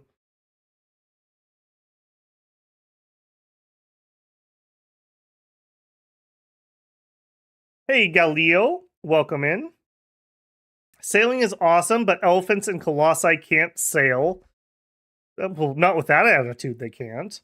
I used Pain Transfer Sabbaths to beat a large Yomi army when I subbed in for False God, but it was still tough. Yeah. I mean, blood gives you options. I'm not very good with blood, so I don't really do blood justice in my streams. I've been playing too many random nations. Somebody pulled the apes next to me.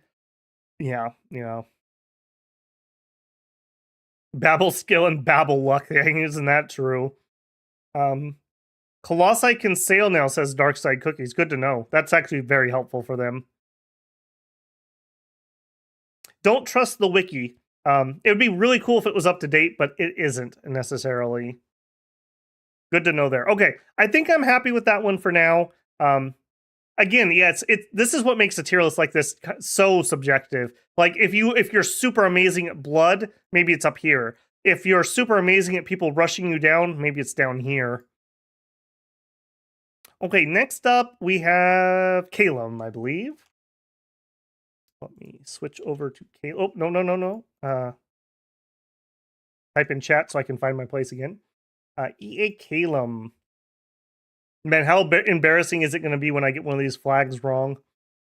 Eagle Kings. All flying nation. They like an extreme temperature scale, which I actually like. I like nations that do that because that makes it harder on most other nations. They have a very strong cap only mage. I believe you can get air 4s or even maybe 5s. Although air is not the best combat magic, despite the fact that I like it. Our sacreds are kind of mid. I'm not in love with them. I don't like the Eagle King thug build. There is something to be said, though, about an all-flying nation that's very strong. Being able to jump fort to fort to fort to defend yourself or clear off sieges. They also siege pretty well. They have a lot of national spells, but most of them are hard for them to cast. You have to make a pretender to do it. I don't like that. Especially because they're very thematic summons. Looking at the army itself, Blizzard Warriors, They do have a Sacred Archer. I'll give them like 0.1 of a point for that, even though they're not good. But that is a rare thing. Iceclads are pretty decent because you can get protection from cold scales. I think by virtue of being basically an entire flying nation, I can't put them below A. I think they're pretty strong there. I don't hear people complaining about EA Calum, though, so I don't think they're like SS tier or anything. Air 4, very bad fire access, not a ton of diversity. We have a little bit of water, a little bit of earth, a little bit of death, and I mean little. They are a nation, because they have death and air, we can do the corpse constructs, which I do actually kind of like corpse constructs, especially on nations who can do it natively with good air income. You can buff that spell up to be very, very efficient. Like, what is it, 8 to 12 dudes or something for like an air gem? It's ridiculous. It's great. That's pretty powerful. Not really seeing anything else here that I'm like really excited about. We don't have Holy Threes. We do have a Flying Scout. I'll give that fair play. Spells. National spells. Yeah, a lot of these require Astral or Death and Fire in higher amounts than we have. The Tigers and Buffaloes aren't useful. Elephants aren't useful. Parting of the Soul, that's okay. That's like a stun. No, that's the you get stunned and Hawks attack you. That's actually pretty good. I actually kind of like Parting of the Soul. I do remember that one. And I do think that you're probably going to set yourself up for the Astral summons, and they are good. I do like them. They're hard to do, though. I think that's more of a babble trap than anything else. I think my initial placement for Calum, I think they're actually going to be my highest A tier currently. All the benefits of the Flying Sacred, but for the entire army. More focused mages, although less diversity. I didn't mention it for Arco, but they also have good national spells, some of which they can do natively, although not all of them. Air Magic isn't the best. You really have to Thunderstrike to make that good. Fog Warriors is excellent, like we've seen recently. I'm comfortable enough with that. Okay, let me catch up with the super chat first from Warashi. I hope I pronounced that right, or Waraki. Happy New Year to Babel, the chat, Dominions players the world over and all. I started way back in Dom 3 and I fell off. Lucid and General Confusion drew me back in, then I fell off again. Now I started with EA Abyssia single player game. Huzzah. Hey, welcome in, man. Welcome in. Yeah, is General Confusion just not doing YouTube anymore? I haven't seen anything from him in forever. He's another one I really used to enjoy. A lot of the old timers just haven't really come back, which is sad. Because I enjoyed their content so much. I'm not up to date with Dominion's content because I spend most of my time making it now. But before Dominion 6, I have watched every piece of Dominion's content on YouTube, unless there were a couple that the audio was so bad I couldn't do it. But other than that, I've probably watched every single thing. Like hundreds of hours of content there. So yeah, very cool. Thank you very much for the $20 super chat. Yep. Give you a thumbs up. Okay, let's see what people are saying about Calum.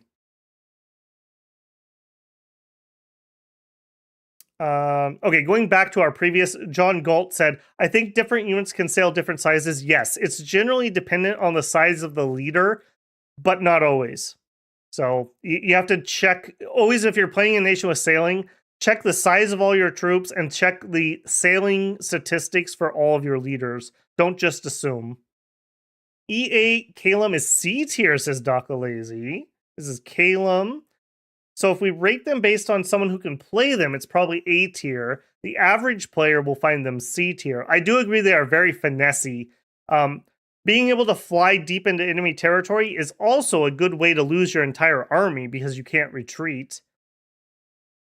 I'd forgotten I'd taken larger bless. Okay, yep, that might definitely do it. Mammoth expansion is exceedingly good. I agree there too. I didn't mention mammoths. Mammoths are pretty good, actually. And now that people can shoot and move at the same time, anybody who has an archer on them before went from the archer doing absolutely nothing to at least doing something. That's a benefit. All the flying units is kind of a one-trick pony, but it's a good trick, bruh. It's a real good trick. Gift of Mistform flight mammoths are still a hoot. Yeah. Depending on how you do it, you may also have a little bit of astral, so you could also ethereal them, although ethereal tramplers are nerfed now. Calum is a B at minimum, purely on the strength of mobility and mages. I kind of agree there too. Hareb Seraphs are great mages. The right choice can adjust scaling for late. The last god choice can adjust scaling for late game. I agree there too. All flyers is at least B tier. I agree. Like, I don't think I can put a flying nation below a underwater nation. I don't think that can happen. We'll see. Air 4 mages are strong. Air 4 is nice because you can make the boosters right out of the bat. You also can natively storm for just a gem or two, which is super nice. Mammoths are good. Yeah, I agree. B requires some finesse to make them very good. I do kind of agree with that. I think because you are flying in, you also are susceptible to HP routes, depending on how the enemy is set up. And you're also depending on, if you play a new player and they don't understand what to script against flying, you're going to land on their mages every single turn and win every single fight. So there is also that. I started as middle-aged Ermor. Oh my god, what a brave man you are. How the hell did you figure out how to play playing middle-aged Ermor as your first nation? I loved his XCOM runs, yeah. Well, I mean, okay, we're going to get meta here for a second. It seems like most people, for whatever reason, have an expiration date on content creation. I suppose at some point, if you don't go pro, it's hard to justify. Like, my entire life is I go to work, I help out my parents, and I make content. That's literally my entire life right now. So I wish, like many people, I'd started earlier. What a dream it would be if I could do this full time for you guys. What an absolute dream. But just like anything else, it comes with its own terrors. You know, I could have a month where I make $10. What would I do? This channel for the entire year would only pay my rent for a couple months. And that's it. So I have a long ways to go until I could get to that point. So I can see why people burn out. Like, it's hard to dedicate that much time to something that you may or may not be getting much back from beyond your own satisfaction. So who knows? Who knows? We'll see. Another one that, do you guys remember Marcus Aurelius?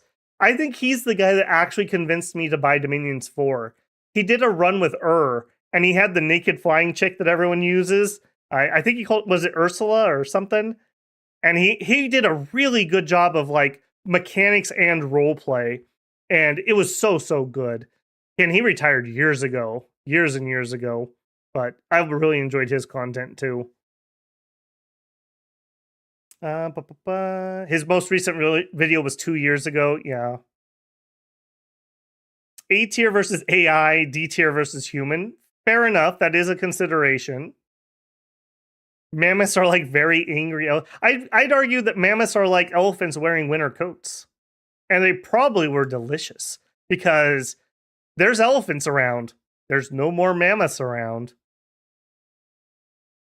I did hear once that I think it was a Russian czar or something, somebody had found a frozen mammoth preserved in ice and they thawed it out and ate it.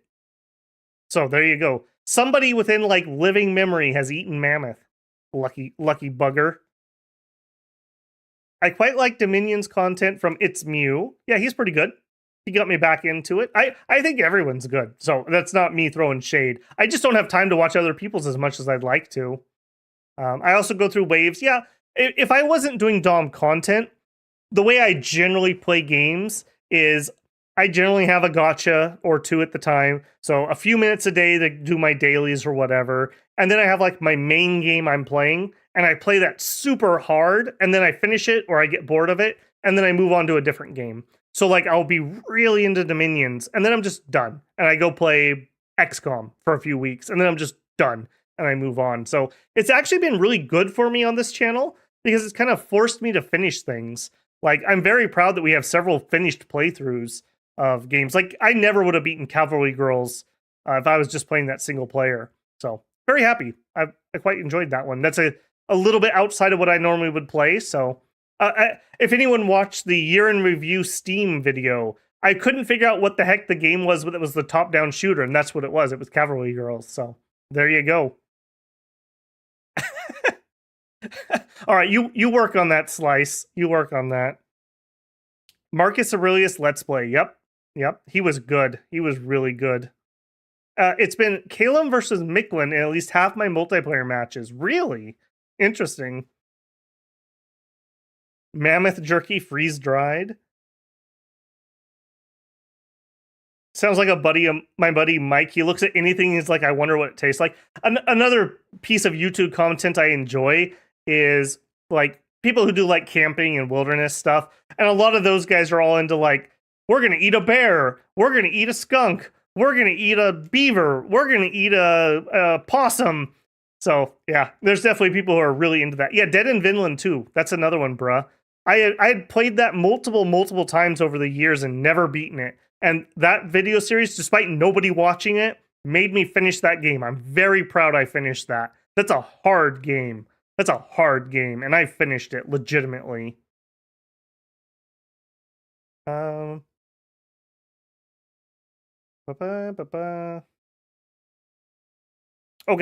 I think I'm pretty happy with what we've got here with Calum. I think I'm going to leave him here. I do see people's arguments about finesse, but I think if you're a competent player, I don't think you're going to completely crash and burn on that. So I think I'm happy there. Hawkeye with the 500 yuan, I think. Thank you for all the content this year. You're very welcome, Hawkeye. Always good to see you around, man. No, yin, because you're in Japan. I remember that because we had a conversation about your nickname. 500 yen. I'm right. Okay, good. I was right on second guess.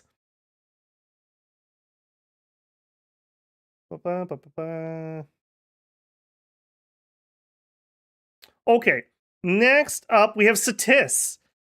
Oh boy, another nation series I really like is Satis. I feel like early era Satis is the worst Satis. You can't really do any of the cool stuff that you can do in other eras. You have a little bit of poison resist, but you're not great at it. You can't really get off foul vapors very easily. You do have okay troops, actually, for early era. Your troops don't get a lot better, so they're the best here that they will be. They have helmets, they have shields. They're cold-blooded, which isn't as bad as it used to be, but it's not good. You have swimming, which actually is tactically useful. I'll give them that. You don't really have a good sacred. The sacred snake dancers with the snake things are not very good. I think they're a noob trap. I think you'd be better off just getting like regen for your summons. Speaking of summons, you do have good summons actually. The poison toads and the crocodiles are not bad. Good tar pit type units. You do... hold on, I'm going to have to bring them up. You do have a Holy 3. I'm 99% sure. Where are you, Satissy, my boy? Satis. units. Yeah, Lizard King, Holy 3. Yeah, you got the Holy 3. That's all right. You can do the temple summons for the Sacred Serpents. I do like that mechanic, even if it's not great in early era. You've got the runners and the other slave warriors. Those are actually really good. They're really good for just shock troops with the armored guys. And they're also really good as expanders, surprisingly enough. And we don't have cavalry per se, but the runners are pretty decent, or the slaves. We have a chariot leader. He's actually kind of bad. But if you only go with one PD, you get one lizard and a chariot. So the chariot actually can trample somebody who's not actually ready to defend against a chariot guy. So you could make the argument that you can save money on putting PD down if you know what you're doing, and you could surprise people with PD dumps because of that. That's a thing. We can do undead summoning, which is still a very strong tactic. We're not the best at it, but we're not bad at it either. Sorrowmancers are Death 3, which is great. Death 3 is Death 3 is the sweet spot, I think, for skelly spamming, because you can do it for days. We do have lizard shamans natively, who are a good researcher and can communion up to do bigger nature or astral things. That's good pathing. You could do howls, anti-magic, big protection buffs. I think that's pretty decent there. Lore-wise, they're okay. Nothing stellar. They're just Egyptian lizards, basically, at this point. I think they're better later on, lore-wise. But you gotta start somewhere. Everything that happens in Middle Age and on is their fault, because they teach Ermor the Death Gate magic. So blame the lizards. It is their fault. Thanks for screwing everybody, guys. I think they need production scales, though, to make enough troops. They have a bad sacred. They're very susceptible because they're cold-blooded. So if you have a cold nation, you have to fight them. We don't have native fire magic, so we can't really change temperature scales very well. We don't have any special mechanics like really out there mechanics. I don't feel like they're particularly great. That being said, I don't think they're misery either. I think they're probably solidly a B tier. We're swimmers. We're not particularly amphibious, but we don't have to get underwater to win games. Between Satis and Abyssia, I feel like Abyssia has more tools. I think they're both kind of one-trick ponies, but I feel like the fire trick is done better by Abyssia. I think my initial placement would be about here right now. Not quite as good as Abyssia, because Abyssia has better troops, and they're backed up with good fire magic. We have mediocre troops at best, I would say, backed up by okay magic. Not the best. We don't have any special mechanics otherwise, really, either. Yeah, I think I'm happy enough with that. And unfortunately, I didn't type in chat again, so I gotta find my spot.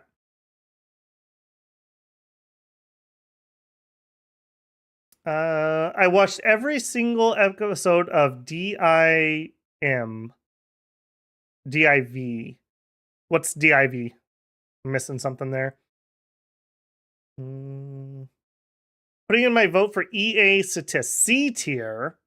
Mages are great, but the nation just struggles. If the opponent can kill lizard warriors, they can kill skelly spam, and then you're toast. Okay, you are swaying me a little bit, though, but are we saying that Atlantis is also a C tier then? Because I do feel like, just by virtue of not being underwater, I almost have to put them up here. But maybe I'm limiting myself too much. Maybe I have to drop them down.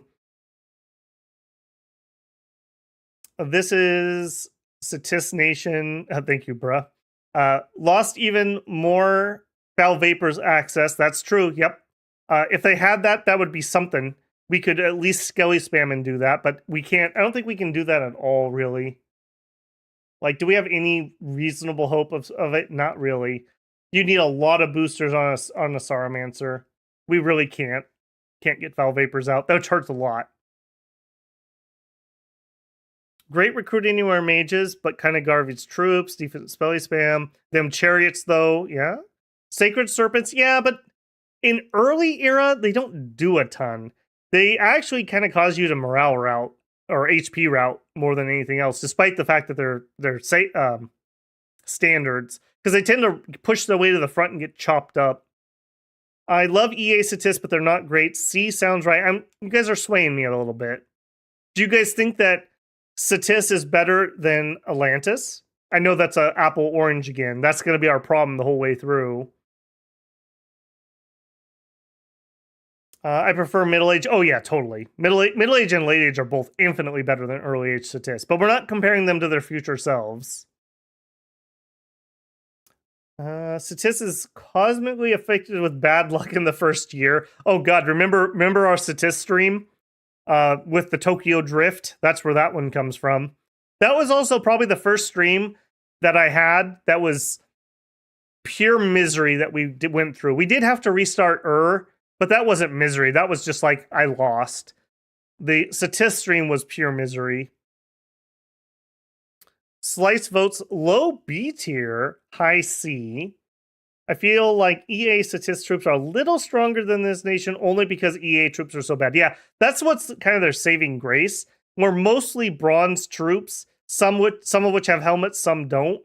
But at least everyone else is using that. If the problem is their troops don't get better in later ages, particularly. They get a couple things. At least the frontline troops, yep.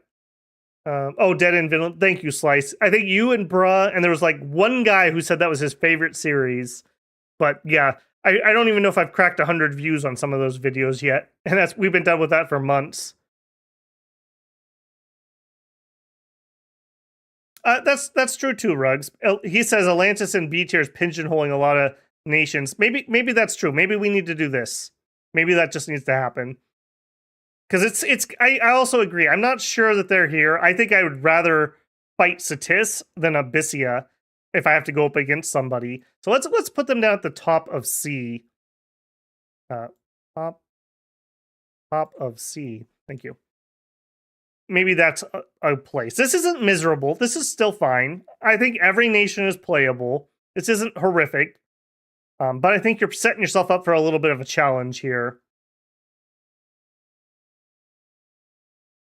Atlantis stream had that sick arena ending. Yeah, that's also the first stream we almost lost to the AI actually getting a throne victory. We were actually really close to losing that. I'm actually gonna just do this. I think these are actually a little bit better. That's hard though. Again, underwater nations are super strong. I'm not sure about this one. We may hem and haw on this a lot. Let's move on from them though. Next up is gonna be Ermor. I'm going to type it this time so I can find my place. Ermor. EA Ermor. EA Ermor, I think, is pretty good. We have Holy 3s. We have Holy 2s and Holy 1s, obviously. We have a decent Sacred, the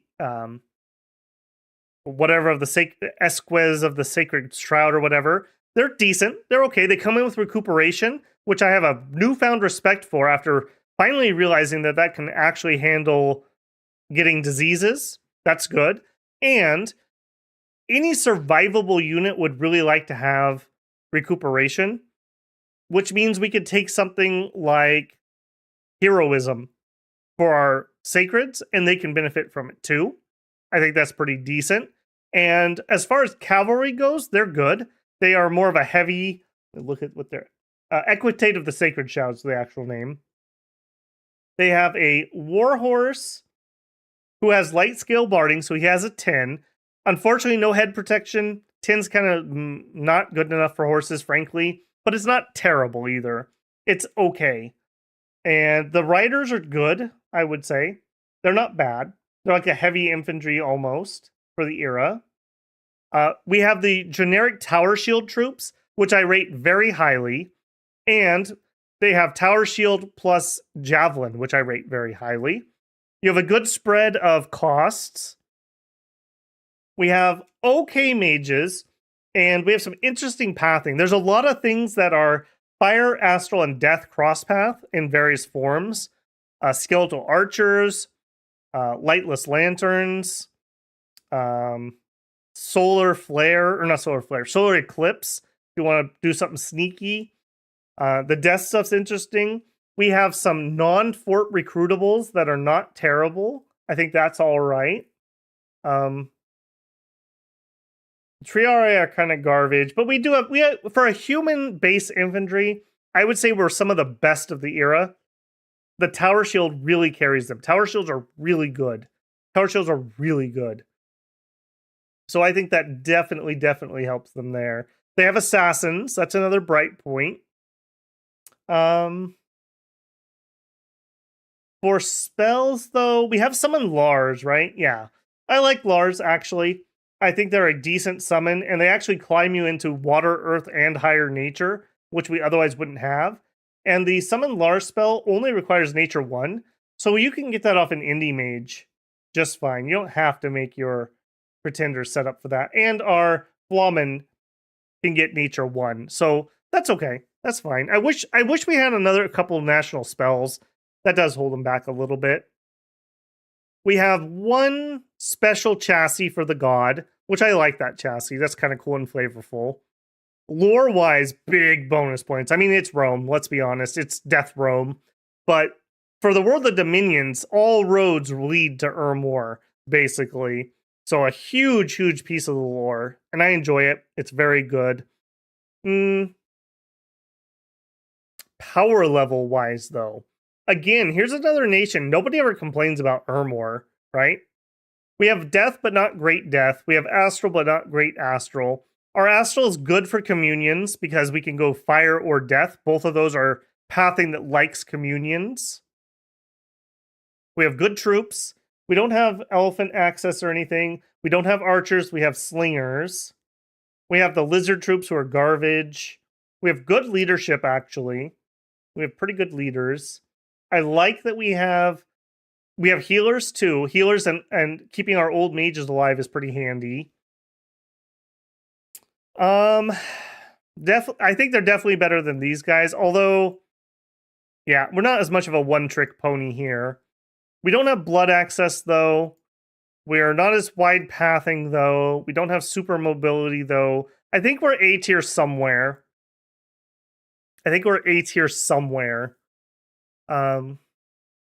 No special magic. Our sacred is usable but not outstanding. I would say our sacred is worse than the Pegasus because the Pegasus can fly. Does come with recuperation though, which is nice. I think I'd rather have them near me than a Veritos, so that probably means they're not as scary. I think my initial is going to be A tier. Yeah. I think my initial is going to be A tier. Oh, Gladiators. Fair point. Gladiators are really good. Gladiators are excellent for expansion because they're dirt cheap. You never have to pay them once they get wounded. They leave on their own. And they're also good for just shock troops to fight people. That's a fair point. They are very good. They are very good. I wouldn't say gladiators are nation defining, but man, you're happy when you see them. Babel most misery stream tier list win. It's Kalasa, spoilers. This is an Ermor nation. Slice says A, top of A.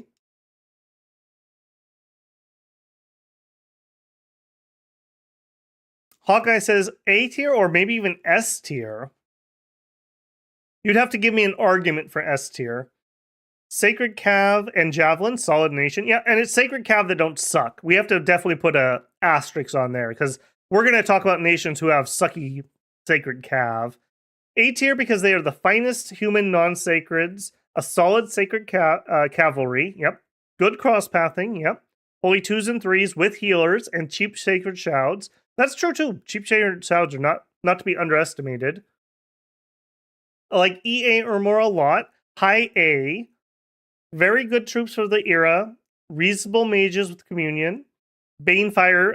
Banefire's good. I do like Banefire. What's not to love? John says, I don't use gladiators and other gladiator dudes enough. That's a unique thing. Yeah, it really is. Yeah, they're just so dirt cheap. And you don't pay for the production of their gear. So you don't have to worry about production scales for them. So that is actually very powerful. Because if you look at the gear they're wielding, they should cost 8 to 12 resources, I think. And you don't pay that. You pay like 1 or 2. So that is very unique and pretty strong. Calliope Enjoyer says, hello, is there a middle-aged tier list? No, we haven't finished middle age. We might be at the halfway point, maybe. I haven't counted yet. We're getting there, if we're not. Gladiators, yep. Nether spells, yep, those are good. The darts, etc. Player skill in Dom 6 also amounts to a lot. That's true.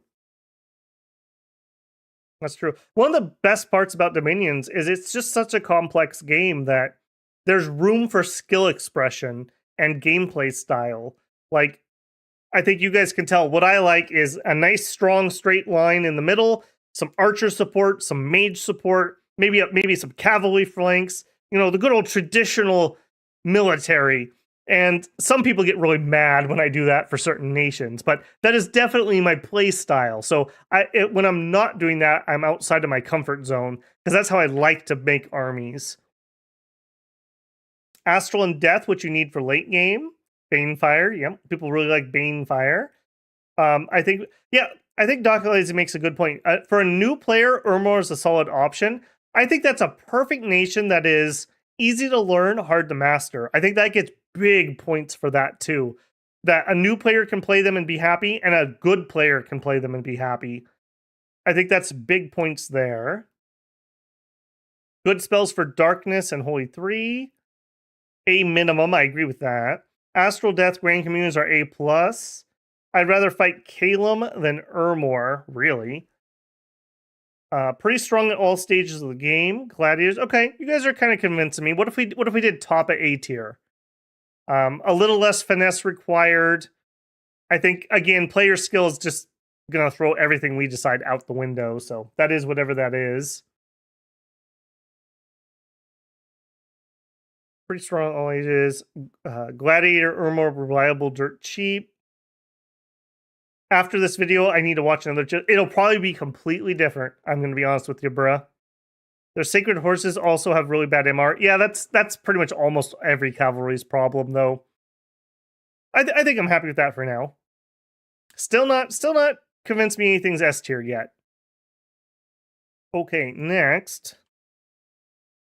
Formoria, another nation you guys know I quite like. Also, another nation that we've struggled with quite hard. We had that stupid Sylph Merc army that I could not kill and was just rampaging around my territory the whole stream from Purine of all people. That sucked. That sucked a lot. Formoria, let me make sure I say it correctly before that guy comes back. Okay, we are giants in an age of giants. That's cool. We are a nation that we're at the end of our story. That's unfortunate because I really like them. We have already been in the earlier eras. We're in extra early and extra early age, and we have already gone through our time, and we're like keepers of the death place beneath the sea. We have elven troops. We have several varieties of them, actually. We have the Numidians. We have the... Oh, what are the other ones? Fomorians, the Firbolg. We have several different types. We're one of the few people who gets Numidians. They're on their way out for sure. We also have the big giants, the Fomorian kings. We have the Curse, which isn't good, but it's an interesting mechanic.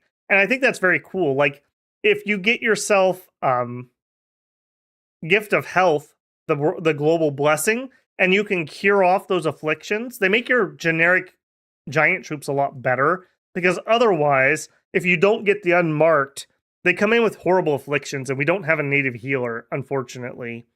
I don't think we can get a god that has healer either, which might have been able to be a band-aid for the nation. Our sacreds are actually kind of nothing to write home about. They, Fomorian, what are they called? The Fomorian giants, they got hit badly by the nerf bat because they require 2 sacred points to recruit. That hurts a lot. They're not particularly good, They're stand there and be a tar pit type units. Maybe Repel Bless would help them. Ditto with our other guys. The unmarked champions are okay. They do have a length 4 bronze spear. That's really nice being length 4. And I do think if I played them again, I would probably build a Repel Bless. I don't think that's what we did. But they're not stellar either. Like, they wear helmets, that's nice. They wear bronze gear, that's nice. We do have the option to recruit. Where are you, little stealthy guys? Nemidian warriors. They're a non-sacred cap only, and they are true elves with glamour. They have 16 defense. They're stealthy, very strong. You can expand with these guys with a dormant or maybe even an imprisoned bless that's really strong, and then transition over to getting your sacreds later on. That does, however, kind of need to have production scales. And I think we're a nation that likes to go turmoil and luck and magic. We have good researchers. We have the druids. Where are you, druid? Yeah, Furbolg Druid is a nice, he's a nature 1, or excuse me, a air 1, and he gets water, earth, nature, and glamour. He's a pretty cheap mage. He's not sacred, unfortunately, but he's fine. We can do owl quills. We do have lots of death and nature, so we can do corpse constructs. I think that's pretty strong on this nation. We do have a scout, although not the best scout, with the giant one, and we have a normal one too. Nemidian sorceresses, wide pathing, but decent. We have some glamour access, but not the best. Yeah, definitely not the best. We have okay death, okay air, and I would say those are the only two that are, and glamour, but the glamour's on a cap only recruitable, so that's a little iffy. Our generic full bogs, they're all right. They're better than humans, slightly, and I think that's enough. I think they generally don't wear helmets, though. Yeah. No helmets really hurts them. If they would put some helmets on, I would like them a lot more. I think that would really help them out. Because otherwise, I like furbogs, generally speaking. Lore-wise, like I said, I really like these guys. Ease of use, I'm actually going to say not very, because you really need their sacreds to do something. Your generic scale troops aren't great. Our mages are okay, but rare, and because most of these are cap only. Our only non-cap only is the Formorian Druid, who is an Air 2. Air 2 is okay, but we really need to storm it up in order to storm power and then Thunderstrike, because lightning just isn't going to cut it, unfortunately. We do have sailing. That's a bonus. We have some interesting chassis choices. That's a bonus. We have a really cool hero who has an area of effect death gaze attack. That's cool. But that's about it. Power-wise, I think we're actually pretty low. While they're very cool, and I like them a lot, their Sacres aren't stellar. Their line troops aren't stellar, other than a cap-only elf. Our mages are okay, but not stellar. Oh, no, we do have the good boys, though. We do have the good boys, so we can summon in, I think, both types of dogs. The Bullrog, or whatever they're called. The Black Dogs, the Bargeists. Dance of the Morgans. Morgans are pretty good. The craftable Morgan Spears are nice. Those are also pretty good. We do have Geas, which is a pretty nice little spell. Those are all okay. And we can do all those things natively. Dance of the Morgans is incredibly powerful if you can pull it off. Incredibly powerful. But it's very hard to pull that off. Very hard to pull that off. I do think that the Bargeists, though, are good enough to maybe push it up a little bit. They are a summonable sacred with death gems. They have dark vision 100% and 3 dark power, which is ridiculous. We did a lot of work with those, if I remember right. I think that's pretty darn strong for that. And they're only Conjuration 4, which isn't the worst. I'm going to say for my initial placement, I think they're better than Satis. We have I would argue better mages. We can do the death thing almost as good, and we can do other things. We have better summons than they do. I'm going to say bottom of B again, or maybe high C-ish. We can get underwater, so that's a benefit. We're not quite as one track as they are, though. I'm going to drop them bottom of B, and then I'm going to read what our arguments are. Oh, Moria, bruh. Don't you get me started. S tier easily. Cloud Trap using super combatants. That's fair. We did win our stream with a Cloud Trap using giant. I think we had to do that a couple times, actually. Wind of Death is also good. Wailing Winds is good. Can take underwater, high death, native air. The heroes are very good. Okay. Air Death Crosspath is strong. Formoria is the nation I want to love, but never managed to figure out. Yeah, I love them too. They're one of the dear, like, they're definitely one of the dear to my heart ones. I love the lore, I love the look, but I don't know if they're that good. I'm being honest. You can get the Titan with the healing sight. Oh, that's fair. That's good. Formoria's super combatant build is hard to counter because they come online. That's true. Once you get Soul Vortex, those guys are rough to deal with. Nanny Soar says, do I see Arco at A tier? What's the blue one? This is Calum, if that's what you're referring to. This is Atlantis. Formorian Kings trollable by using Vision's Foe Eye Catcher Assassins. Yeah, that's true. They only have one eye. That is true. Somebody did that to me once in multiplayer. Formorian Giant Unit can't even beat Underwater Tribe. Yep, we got stabbed to death by Shark Tribe multiple times. Formorian Giants are a trap option. Their Kings are awesome. Unmarked are okay. Larger Bless and Attack. Yeah, I think the Repel Bless has definitely gained some respect from me recently. Yeah, they're so cap dependent. I agree. They really, really are. Because the only thing of any real use out of their other forts is Formorian Druids. Against AI, S tier. Formoria is 2 map dependent on their cap circle. That's very true. Does the hero depends if they're nation defining, they could be. Slice says low B. Unlucky coming in late. Yep, that's all right. It's all right. We got a long road ahead of us. High air death. They have fantastic white titans using twice born. That's true. National Winds of Death. That's very true. Winds of Death on undead is super strong. Okay, Kirk also saying possibly this. So we're probably seeing a very highly skill dependent nation based on the spread here. Dark power +3 plus darkness, no countermeasure, plus 9 to stats. Yeah, those doggos are so good. J Rob says top of B.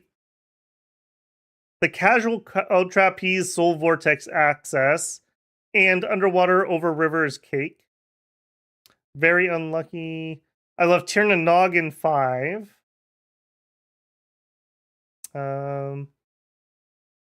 In a small game, they'll be really good. In a big game, they can't scale up. Very true, map dependent. Moria. Yep. Moria. Yep. I wonder how they play with recuperation. The problem is they're unmarked, don't need it. So it feels kind of bad paying for that. And if you take recuperation, you're not taking regeneration. And I do feel like regeneration's really good. They're a true giant nation. For ballin'! That's right. Low beer tier at the moment. Yeah. I'm a new player to 6 and just came over from Conquest of Elysium.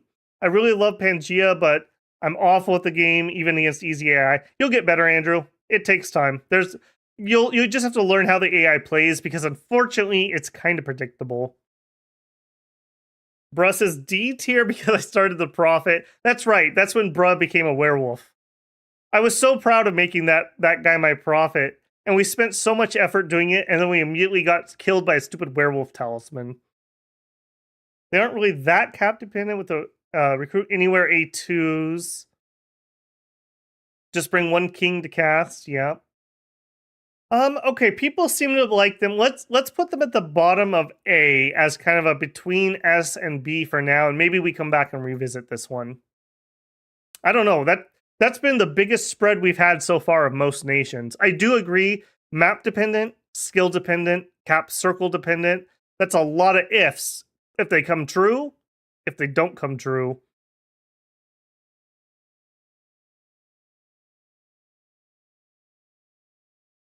Okay, next we have, what are you, Vanheim?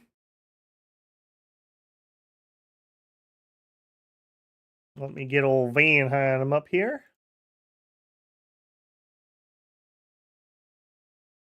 Okay, early era Vanheim. Well, I think they're better than middle age Vanheim, which you guys know I did not, or excuse me, Helheim. You are correct. Oh no, how embarrassing.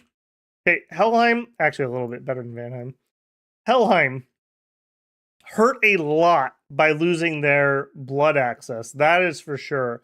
Did Glamour make up for it? I would argue yes.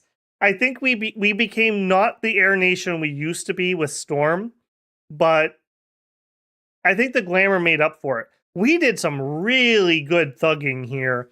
Having Death, Glamour, and Air, Personal Misform, Aura Bewilderment.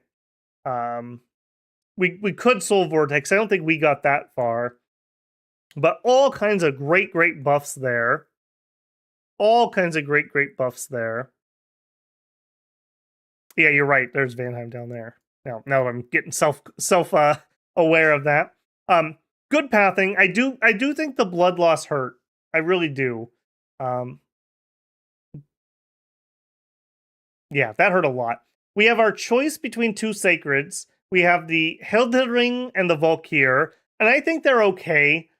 They do have the problem of we have a Fey horse with no barding, and that's going to be a perennial problem for everyone with a Fey horse. I would say, at least in the early era, they're not as at a disadvantage as they will be later. I think that's always going to be a bit of a problem for them. You could take a Stygian Skin Bless, but I don't think it's otherwise particularly useful. High defense helps, but once you get hit, you're hit. You know, we lost a lot of sacreds on that stream. A lot. We have an okay cap only guy who's a good thug, but he's hard to get because he's cap only, and I believe he's slow to recruit. We have the dwarves for some crafting. They're okay. They give us some earth access. We have Dis. Dis is a flying leader for Valkyries. That's very important, actually. That helps them out a ton. Gives them way more mobility than they would otherwise have. And she can bless them too, which is nice. We have a very expensive research. It's hard to get it, and it's pricey. And we need full infrastructure to recruit it, other than the dwarves at our capital. But you're only going to want so many of those. We do have scouts, and our scouts do have glamour, so they're hard to catch. I think all of our troops are glamored, so we are a true elf nation. That's pretty good. I think the horses have really dropped in value, and I think the Valkyr have gotten better just by relative loss in power here. I believe we are a sailing nation. I might be wrong about that for them. They're okay, though. Economy is strained. It's very expensive mages, and we need a lot of them. And offensively, we're not the best. We lost Storm, so air isn't very good. We're not super great at death. Glamour's all right, but we're not super good at it. So we're kind of looking at buffing troops and some thugs, maybe, and relying on glamour troops to get the work done. Now, the glamour troops themselves are really good. I will definitely say that. They're some of the best troops in the early era. Not particularly well equipped, but not badly equipped either. Lore-wise, they're okay. They served a dead god. Do they affect anyone else? Not particularly, actually. They're kind of isolated. I think this is the end of them, right? There's no Middle-Age Helheim. So they kind of fold in with a lot of the other Nordic nations. They kind of collapse into each other pretty quickly. Humans replace them all. I think you do want very cold scales, so there's that. So I do like nations that like extreme scales. Um, where would I put them? They are a glamour nation, which I mean, I think puts them at least at like top of B tier for sure. I'm gonna say top of B or low A. I think they're less dependent on things than Formoria, but they also don't have the underwater. They don't have the giant troops. I think these two are pretty close in my mind, just depending on circumstances. I'm going to drop them at the bottom of A at the moment, and let's see what people are saying. So, looking at what should have said Helheim, but says Vanheim.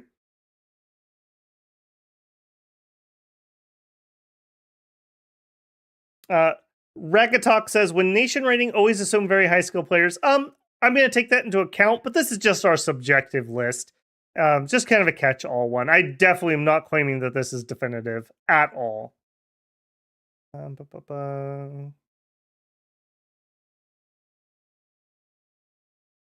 sacreds. Hold on. Yeah.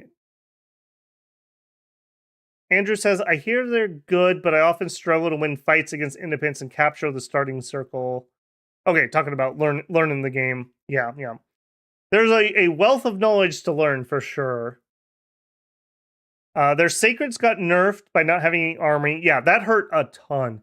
Elf Fey horses used to be amazing. They are definitely one of the biggest losers. Them and Light Cav are the biggest losers of the change in 6. Helheim doesn't have blood anymore. Yep. And splitting the Rider and the Cavalry hurt the Elf nations. Yeah, absolutely. Go with a Hellbless. They're not bad with the Hellbless. Fortune because the lore and aesthetic of Relay. Yeah. What constitutes a Hellbless? Do you require to dump skills? Hellbless generally means that you dump everything into your sacreds. So pop kill, wrong scales, everything. You have just enough scales to be able to put out your bless, because generally speaking, you need it to be incarnate, and that's very expensive. So Hellbless generally means you put everything into your blessing, which in game turns usually means you're counting on rushing a nation or two and then just growing so big that your bad scales don't matter. So you're kind of on the clock to win before you die. Flintlock says, I want to say they're B now. They got hit by a bunch of nerfs and they really didn't get any cheaper. Yeah. I ran a Helheim Fear plus Dread. I think, isn't that what we did? Was it here or on Vanheim that we did Fear and Dread? And it worked pretty good. It was okay on the thugs. Wailing Winds and Brood of Garm. Here Wolves at the start of 6. Yeah, and there has been a series of nerfs to them. Dakalasi says, I'd put Helheim in high B. High map move. Fair. Recruit anywhere Van Jarl thugs. Fair.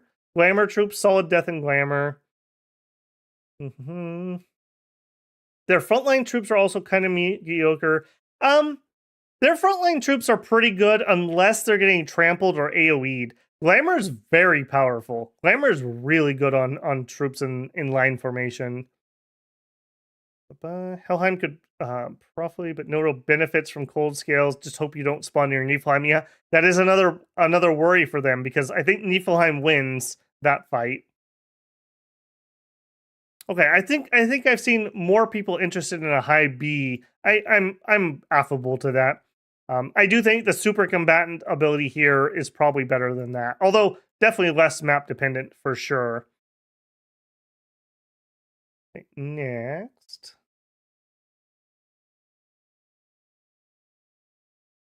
Where are you, my friendos? Marveni, Tyrion, Hinnom. Next up, we have Hinnom.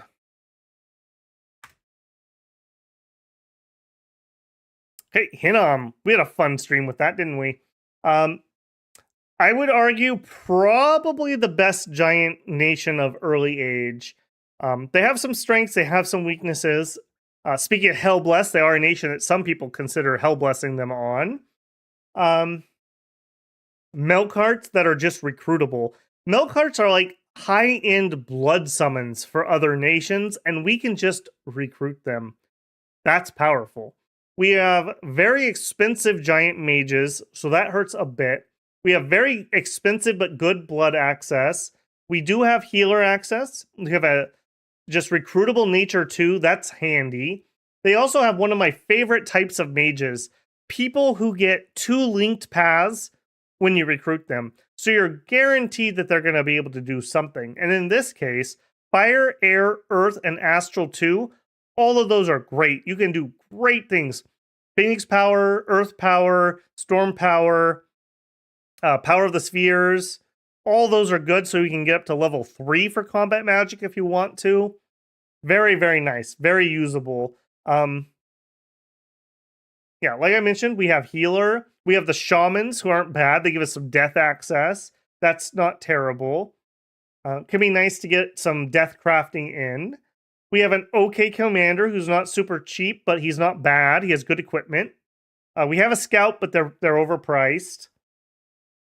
We do have a bad event where our guys eat each other. I'm going to give that a down. We have Horites who aren't particularly good.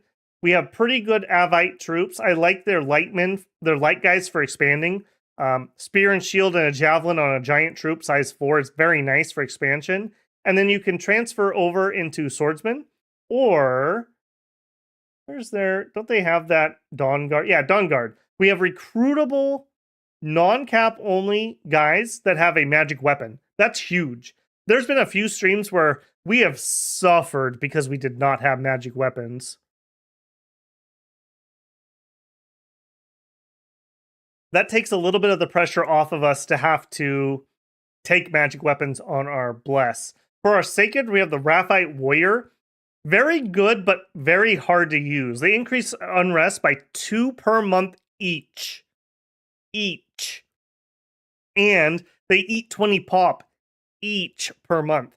When we did the stream, we had a death ball that was running around that would do like 200 unrest every single turn. It was ridiculous. It was so bad. It was so bad. And spell-wise, we actually have all of what I consider kind of, well, not all. We have a good chunk of the best blood summons. We have Sarim, we have Shedim, we have the Lords of Civilization, which gives us some in-game potential.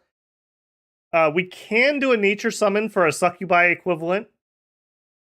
That can be pretty useful there. I think you can play Hinnom multiple ways. I do think they are a Scales Nation if you want to. Good mages, good troops. I think we played ours kind of scalesy. We definitely didn't Hellbless them. But I think you also could go Hellbless. You're going to eat a lot of pop, whether through blood hunting or just eating them in general. So we do need to expand relatively quickly to stay ahead of that. That can be hard for a new player.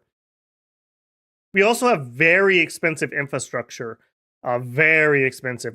We end up spending like 3,000 to 4,000 gold for a fully completed giant fort plus temple plus lab. Very, very pricey there. And we need a lot of it because we need a lot of troops. I do feel like this one is a newbie smasher. However, giants also have pretty distinct weaknesses. Just some dudes with good two-handed weapons can chop giants up pretty effectively. Frozen Heart, Mind Blast type spells can be pretty good against them. You could just swarm them. So things like Swarm Spell, etc., combat summons can be hard for them to deal with. They're not going to be able to get a ton of armies out. They can thug. There's a benefit there. They can't even maybe super combatant. Milk carts are kind of on the edge of that. They're so good. They have a decent level of choice for pretenders and some unique ones. I like that. And Hinnom's actually pretty lore important. They're pretty lore important. Melkarts go mess with Baratos and their successor nations. Other nations summon in Melkarts. All the Avite nations who kind of spread out come from here. So lore-wise, they're actually pretty pertinent. This was in 4, I think a lot of people argued one of the strongest EA nations, for sure. I don't think they're that bad now, but I definitely think they're up there. For me, I definitely think this is a strong nation. I like that they have multiple play styles. They have blood, which is strong. They have good mages, no garbage. Research hurts a little bit, but your researchers are probably your combat mages, which I think is a big benefit. So in an emergency, you turn all of your researchers into combat mages, and I think that's very valuable. I think that's very valuable. I think right now this is the strongest nation we've talked about so far. I don't know if they're necessarily S tier. I would say maybe strong A tier, but we don't have an S tier yet. Maybe we start one out there. Maybe we come back to this and move him around afterwards. Let's see what chat's been saying on that.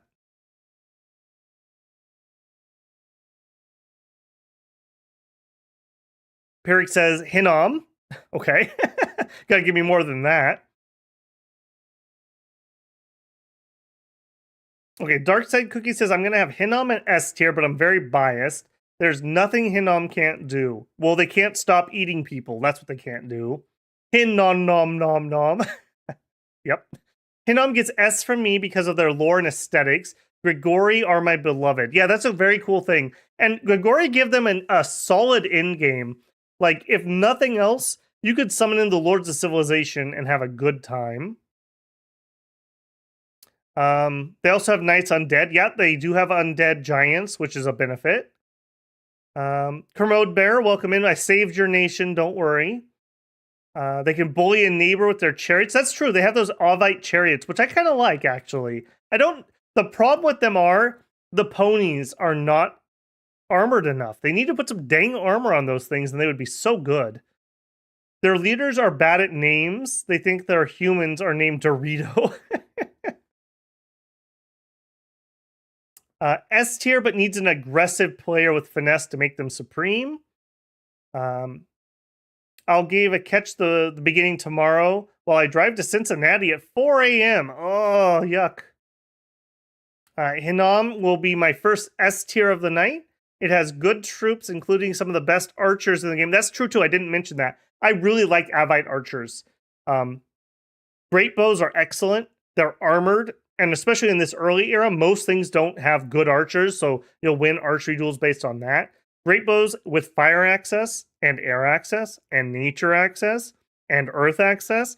So we can do the thing where we hold in fire and buff them up really heavily, and then they can go in with their, I think they have short swords, and chop people up once the arrows run out. Very good there. Definitely S tier. Hinnom has amazing scale troops, great mages, very diverse magic access, no water. Yeah, they do fear the flood, and that is pretty pertinent. That hurts a lot if somebody gets rain up on you. We did prove that in a stream or two. I feel like magic weapons is mandatory in modern dominions. They also made it incarnate, so it's harder to do. Rag says, not sure if it'd be S, but A for sure. At least President Melkart is honest about their intentions. I mean, fair. Hinnom's S for me. They feel like Baratos with a good early game and easy astral death. Scales chariots are more cost efficient than elephants. S2 Melkarts can teleport, so that's very useful. Very true. What would I say is the most obvious S tier? I think it's Hinnom. I really do in early age. I think they're ridiculously good. Although they're going to have a competition here. People memeing on poor Micklin.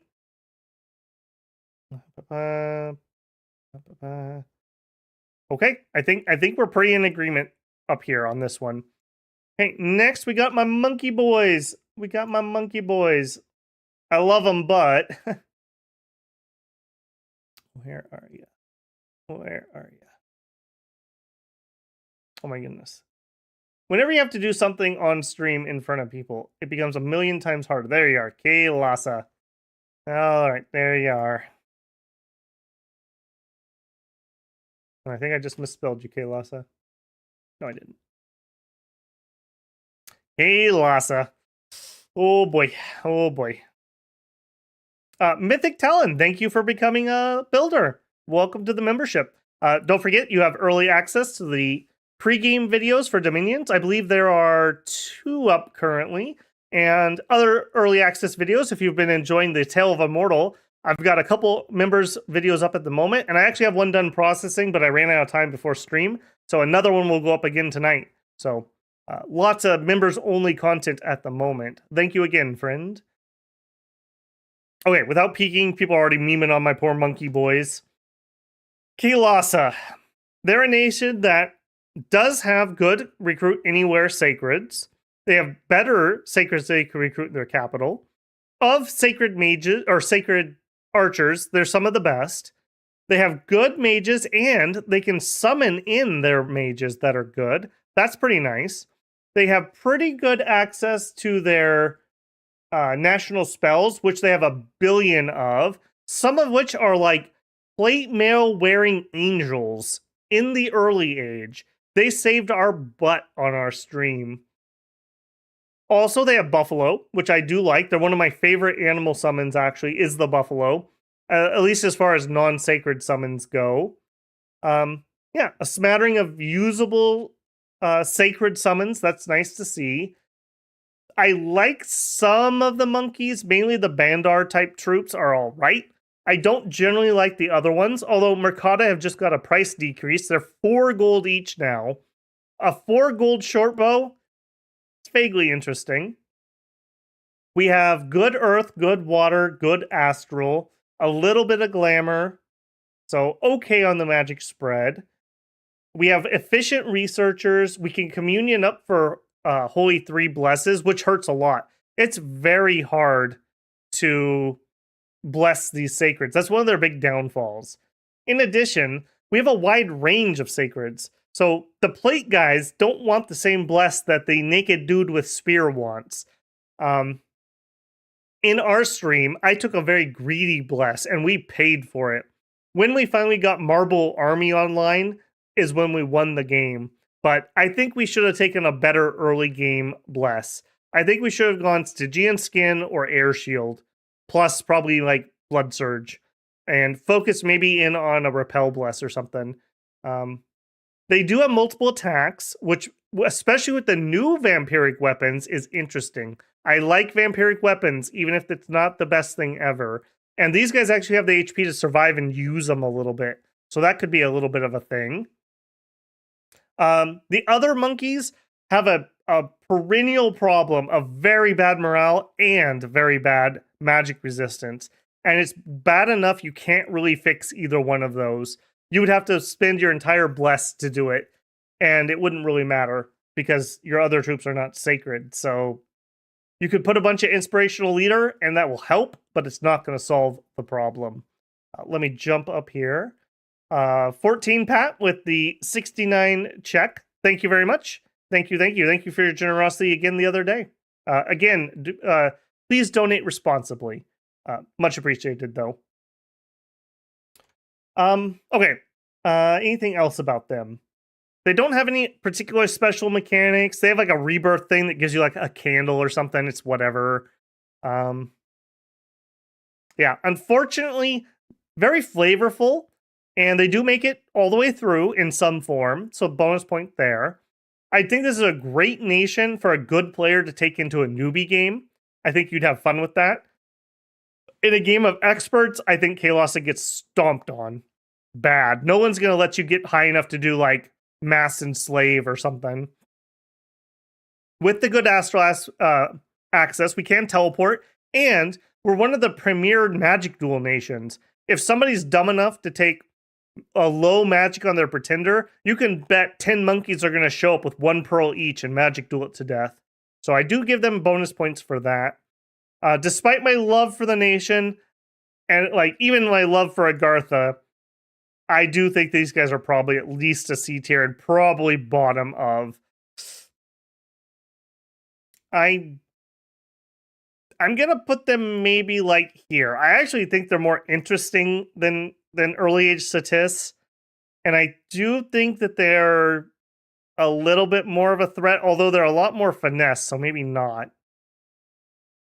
I think they're low mid C or maybe even high D. There's some nations that are worse than Kalasa though. There definitely are. I think they're very dependent on your bless. You have to get your bless right, and you need to expand out and get those recruit anywhere sacreds going so you can take advantage of it. Okay, let's peek in here and see what people have been saying.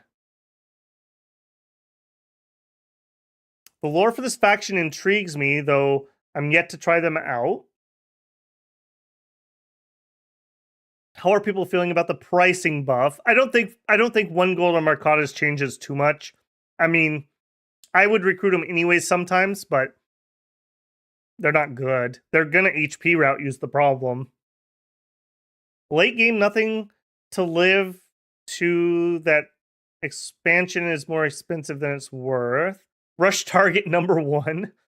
A nation that, yeah, they're very rushable. They struggle in the early game. Their starting army is also garbage, which doesn't help them out at all. A nation that definitively not influenced by a 9-hour stream. Yeah, I probably did lose 1% of my lifespan on that one. Kaelasa is probably high C. I love their mages, and they have Recruit Anywhere Sacreds, but everyone's naked. Recruit Anywhere Sacreds is a thing that is important, and they're better than, like, middle-aged Sacred White Ones, for example, who's like a monkey with a shield and a falchion, I think, and that's it. These guys are better than that. Tut says it ain't great, worse than Baratos. Oh, for sure worse than Baratos. My goodness. All of these things have so many caveats. If you manage to make it near the top of the research tree, they become S. Yeah, I mean, but so does everybody, right? I mean, if you have blood or astral or death, any of those, if you can get high enough, are pretty damn good.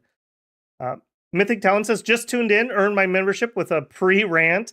Politics separate from gaming. Yeah, we're all tired of it, man. We're all so tired of it.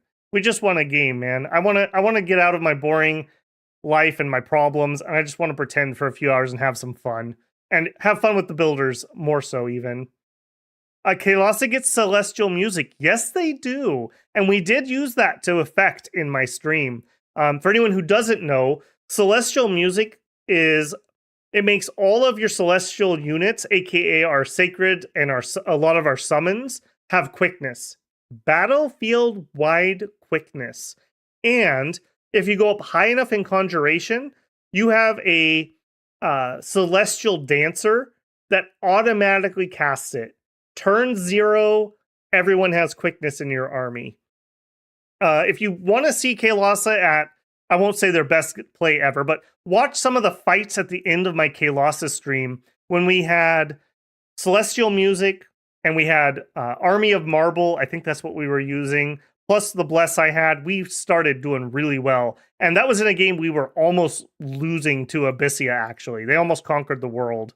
So very fun if you can survive and get the research. They can do Bone Melter, which is another cool spell. Always appreciated. What else? Kaelasa in the early game D, late game S. Low tier, early game, amazing late tier. I see what streamers complain about with chat jumping around. Normally I don't have to scroll around this much. It keeps jumping on me. Yep.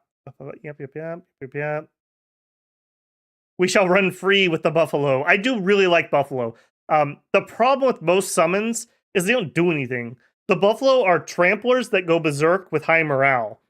Great combination there. Great combination. And you can forge the buffalo hat, which gives you a buffalo bodyguard, which is nice. People are saying the low magic resist hurts. Yes, it does, and you can't fix that. That's so bad. Late game, but the early game also sucks. Is Agartha at least a tier? Agartha is up here at the moment. Same problem as Baratos, but worse. Mid game is the only thing I think they have timing for. Yeah, it's like you need to rush like an extra couple forts, get some sacreds out, and get some kind of magic to do it, and have somebody to bless them, and rush somebody down. That's a lot of ands I just said to make them pretty decent. The only thing they have is a spell for... it's not a spell, it's an item they can craft that lets them summon lightning bolts, which is actually okay for a thug item. That's pretty good. Illwinter gives the best summons to the weakest nations, unless you're a blood. They do have great thugs at construction 4. Do you say 4 or 5? What do you mean? What are you getting at 4 specifically? I think you probably mean 5 for the greater magic items. 1 gold cheaper is 1 gold cheaper. Yeah, can't argue with that. It's 3 a.m. here, and I'm just waiting for the Kailasa ranking. All right, have a good one, Hawkeye. Happy New Year's. Kailasa has Rudra, an Awe National that can summon Vortex and Immortal Pyre out of the box. That's true. That's true. They have very good summons. I don't remember which one it was specifically, but the plate mail wearing flyers saved my butt in that playthrough. They were so good. They were so good. Okay, so what are we thinking though? I'm not seeing a lot of numbers or a lot of tiers thrown out. I think low C. I don't think they're D. I think they're playable. They have a lot of weaknesses, but they're not misery. You can do stuff. We have water access. We can get underwater if we have to. I think low C fits them okay. Again, in my heart, you guys are like an A, but realistically, you're definitely a C.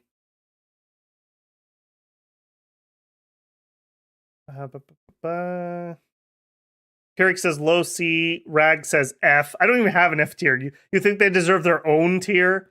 I definitely think they're better than at least a nation or two. No spoilers, but okay. I'm going to leave them alone there, and we'll see what else we find. Okay, next. Ooh, okay. This is Daniel and Better Daniel. Here is Lanka. Lanka is the evil twin of Kailasa. Lanka likes blood magic. Blood magic is better in early age than it used to be, by a lot. Lanka has priests that have Reanimator Priest, and they have okay undead, especially if they get their guys with the iron cudgels. Those are pretty nice. We also have the ethereal, I think they're Gacha summons that are amazing. We leaned on those really heavily in our stream of this. They're really, really, really good. Ethereal, I think they have a spectral weapon, which is arguably good, arguably bad, depending on the troop. We can summon in tons of different actual demons, including and up to the Demon of Darkness, who auto-casts darkness on the battlefield. We have an assassin that has a moon blade for killing people. Even their low-tier summons are strong demons. Very strong. I believe we went Blood Vengeance on this nation, and it's a good one. People are going to try to banish your demons, and they blow up their priests on your Blood Vengeance. Very nice. The Rakshasa troops are good. They have Recruit Anywhere Sacreds with the Bandar. I don't remember what they're called, but they have a decent armored sacred that's Recruit, I think, Anywhere. And then they have some demon recruits, the Rakshasa, and I don't remember what the other guy is, but they're both usable. They're very strong. They have javelins. They like buffs. We have enough demons that going down blood and getting Rush of Strength is actually a thing. And amazing. Some of my favorite blood summons come out of this nation. So good, so versatile. The Demon of Darkness is just so cool. Flying Bringer of Darkness is awesome. We can use those Reanimator Priests to summon up undead chaff and use the undead, the bad ones, as patrol chaff. So they can go patrol for free, essentially. And that makes our blood hunting pretty efficient. We have relatively cheap. Yeah, we have the Raktapata, a blood one, holy one, that can do our blood hunting for us. Very nice. He's also a Reanimator Priest. We have the Yogini, who is Death, Nature 2, Blood. Good, solid, okay priest. We have the Kala Mukha, another blood, but he is a priest level 2. Some of these guys have dark vision, which is nice. I think we are a nation that likes to put up darkness because they like blood and demons and death. Unfortunately, where we drop is our magic. We have the Raksharaja, who is a Air 2, Death 1, Blood 2, and he gets a random of Air, Death, and Blood. He's a thug guy, but he's a thug who's a demon. And when you're thugging, having blood doesn't do much. You generally don't buff yourself with blood. So he's kind of pricey. It does give us access to, like, we could get to a storm, but you probably never will. We don't have any spammable air mages. So you're probably going to Cloud Trapeze and Mistform with this guy, which is good. He makes an okay thug. We also have the Rakshasi, who is a death, nature, glamour, blood, and gets two 100% of essentially the same. She's okay. She's all right at blood hunting. She's slow to recruit. She's cap only, though. She is a demon. She is a reanimator priest. A nation that likes the Amulet of the Dead, to be sure. We have the very cheap monkey scouts, which is nice. We have lots of Bandar troops, including the Bandaraja, who is a battle axe wielding, so we can chop giants down. Monkey, he's size 4. Has a hat, has gear on. Again, we have Bandar troops. In the stream, I believe we expanded with Bandar archers, maybe? I think that's what we did. It was okay. Not the best. Yeah, I think we're a nation that really, really wants to get into blood and death hard. Really, really, really, really hard. And our bless matters a lot because a lot of those summons are sacred. Lore-wise, they're all right. They're cool enough. They're evil jungle monkeys. They fold into Kailasa when they move up to Bandar Log in Middle Age, so they don't go extinct. It's a shame we don't have a Middle Age version of these guys. I think they'd be cool as a Middle Age blood power. Definitely benefited a lot from the population changes in 6, for sure. They didn't suffer from any of the mount changes, so that's whatever. Extra money helps get extra blood hunting. That's okay. Overall, I'm actually going to rate them pretty strong. I think they're kind of spooky, and I think they're less rushable than Kailasa because generically their sacreds are a little bit better out of the box than Kailasa's are. They also have strong blood. The AI is okay with them, but not great. They don't understand how to do summons and blood hunting and whatnot. This is definitely a player nation more than an AI nation.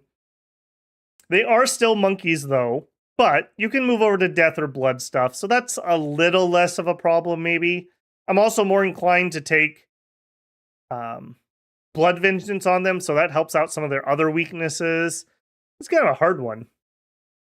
I like them a lot. I do think they're interesting. The Reanimator Priest is pretty unique. You don't see a ton of those. I'm actually going to say these guys are A tier.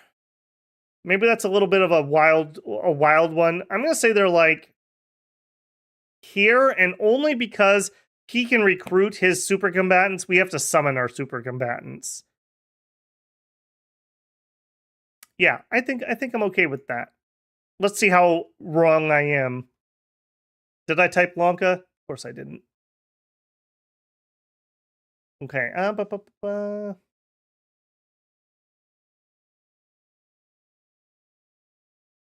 Lanka has some insanely early game summons, and they're good too. Like those Rakshasas, they're kind of vanilla as far as demons go, but they're still a demon, and you can still buff them pretty easily. Air check, death check, blood check, assassins check, national summons check, turbocharged blood hunting check, reanimator cheese pet. Okay, Rug says S tier. Okay, I'm feeling better. Shame they don't have middle age yet. Lanka gets an A. They have lots of levers to pull to scale up as long as and good sacreds to keep itself alive.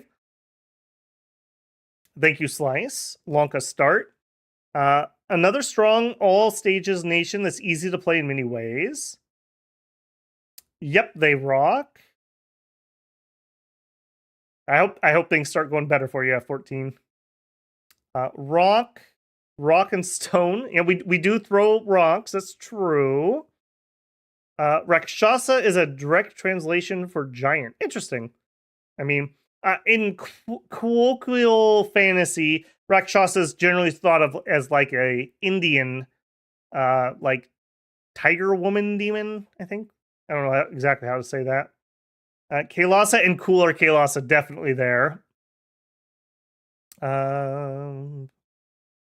run a milk cart at you, you just jump on it and kill it. I think they're talking about the assassin. Cloud Trapeze and Counter Thug, yeah.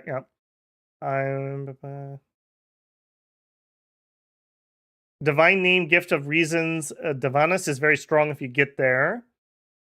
You can go Cold Scales and roleplay them as Demon Yetis. I suppose you could. I think they're a heat liking nation, so you could get a lot of points for that. And hey, undead don't complain about the cold, and they can do undead stuff. They're rushing people. They aren't getting rushed. Yeah, I don't think they're too worried about getting rushed. The demons are really solid. It doesn't take a lot of blood to get a few demons out, and they can really mess somebody up. They lost Wailing Winds. That does hurt. That does hurt. They still have Winds of Death, though. Lanka is better than Baratos. I think I'm hearing that from people. Can't really get behind Baratos being ahead of Formoria and Lanka, but perhaps there's a multiplayer option. I'm kind of hearing that people are feeling the monkeys here. This is definitely better Kailasa. Keep them company in Hinam, Ermor, Kalem. Okay, so you guys are thinking maybe like up here, like this good. I would say, I mean, I do like blood access a lot, and they are really good at blood, and they have really good summons. So maybe high A. I don't think they're Hinam tier. I think Hinam trashes them. Hinam will just kill them before they have time to really get online, and still has a mid and late game.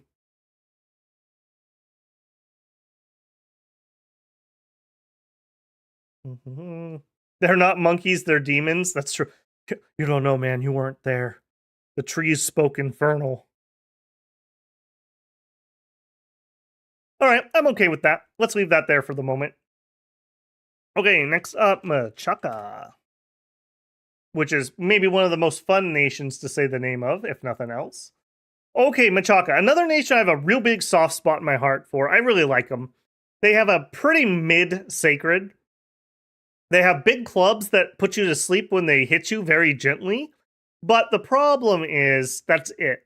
They rely on invulnerability to stay alive, which means you can't do any protection, you can't buff their protection. They're hard to make them more survivable.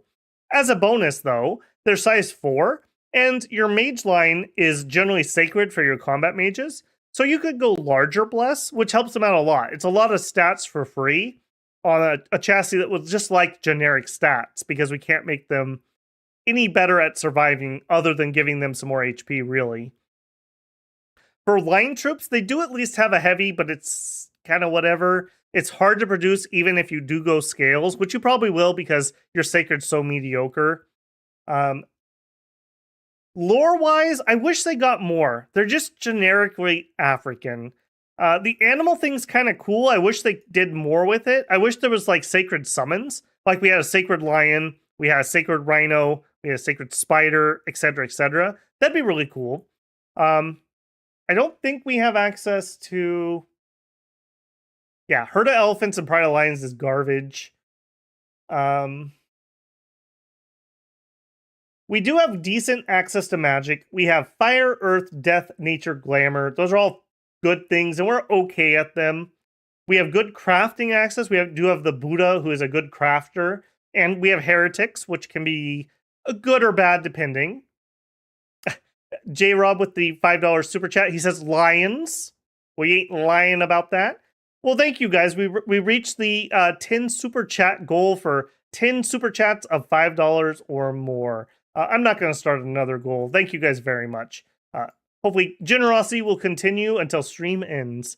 Thank you guys very, very much. I'm very confident to say that this is the best month the channel has ever done, because we were so darn close yesterday after a couple other generous donations. Machaka, other things. The spider riders actually are really nice. I like them a lot, actually. The spiders can spit webs, and they do webs in melee. Good flanking unit. They have an archer that can fire. Those are pretty good. I like those a lot. Pygmies are some of the premier, absolutely premier fire arrow units of the game. They are dirt cheap. 5 gold, 2 resources. They can do 5 to a square. We have really good fire access, so we can easily get lots and lots of fire arrows out. Very good there.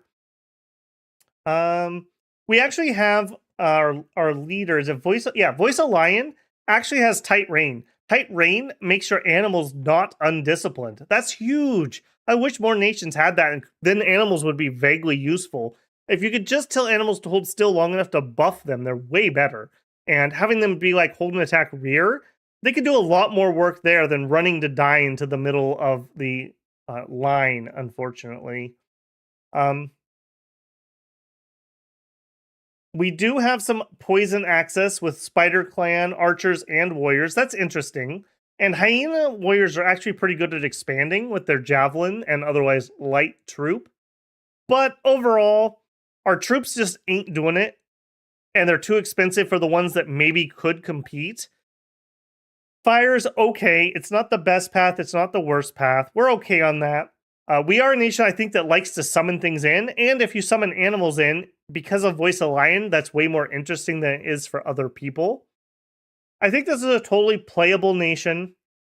They do have some interesting chassis for their gods. They are relatively lore connected, ironically enough, through the Baratos connection more than anything else. Other than that, though, they're pretty mid. They're pretty mid. I think I would rather fight them than deal with like glamour troops. I think Abyssian troops are better. They're better at doing the fire thing. I think their magic might be better than Satis. Their crafting is better than Satis. I'm feeling like high C, low B for these guys. Probably let's say high C. I think we're going to have more stuff that lands here. They don't have special magic. They don't have special summons or anything. Their casters are competent, but kind of cap only with the Lion King, Lion Queen. That's kind of hard. They do get a national discount for Lion Pelt armor, which is really good. You'd like to put that on all your expensive mages, so that's something. I think we can get it down to 1 nature gem, 1 earth gem. So very, very cheap and a really nice piece of armor. I'll give them that. The heretic thing's kind of cool. I mean, that's a thing. Okay, let's hide and see what people are saying. Machaka. And you get to say Machaka, which is fun. Kermode Bear, have a good sleep, man. Catch you in the VOD. Happy New Year's. Happy Goaten. Rug says, solid A tier. Great sacreds. Buddhas are incredible. I do like Buddhas a lot.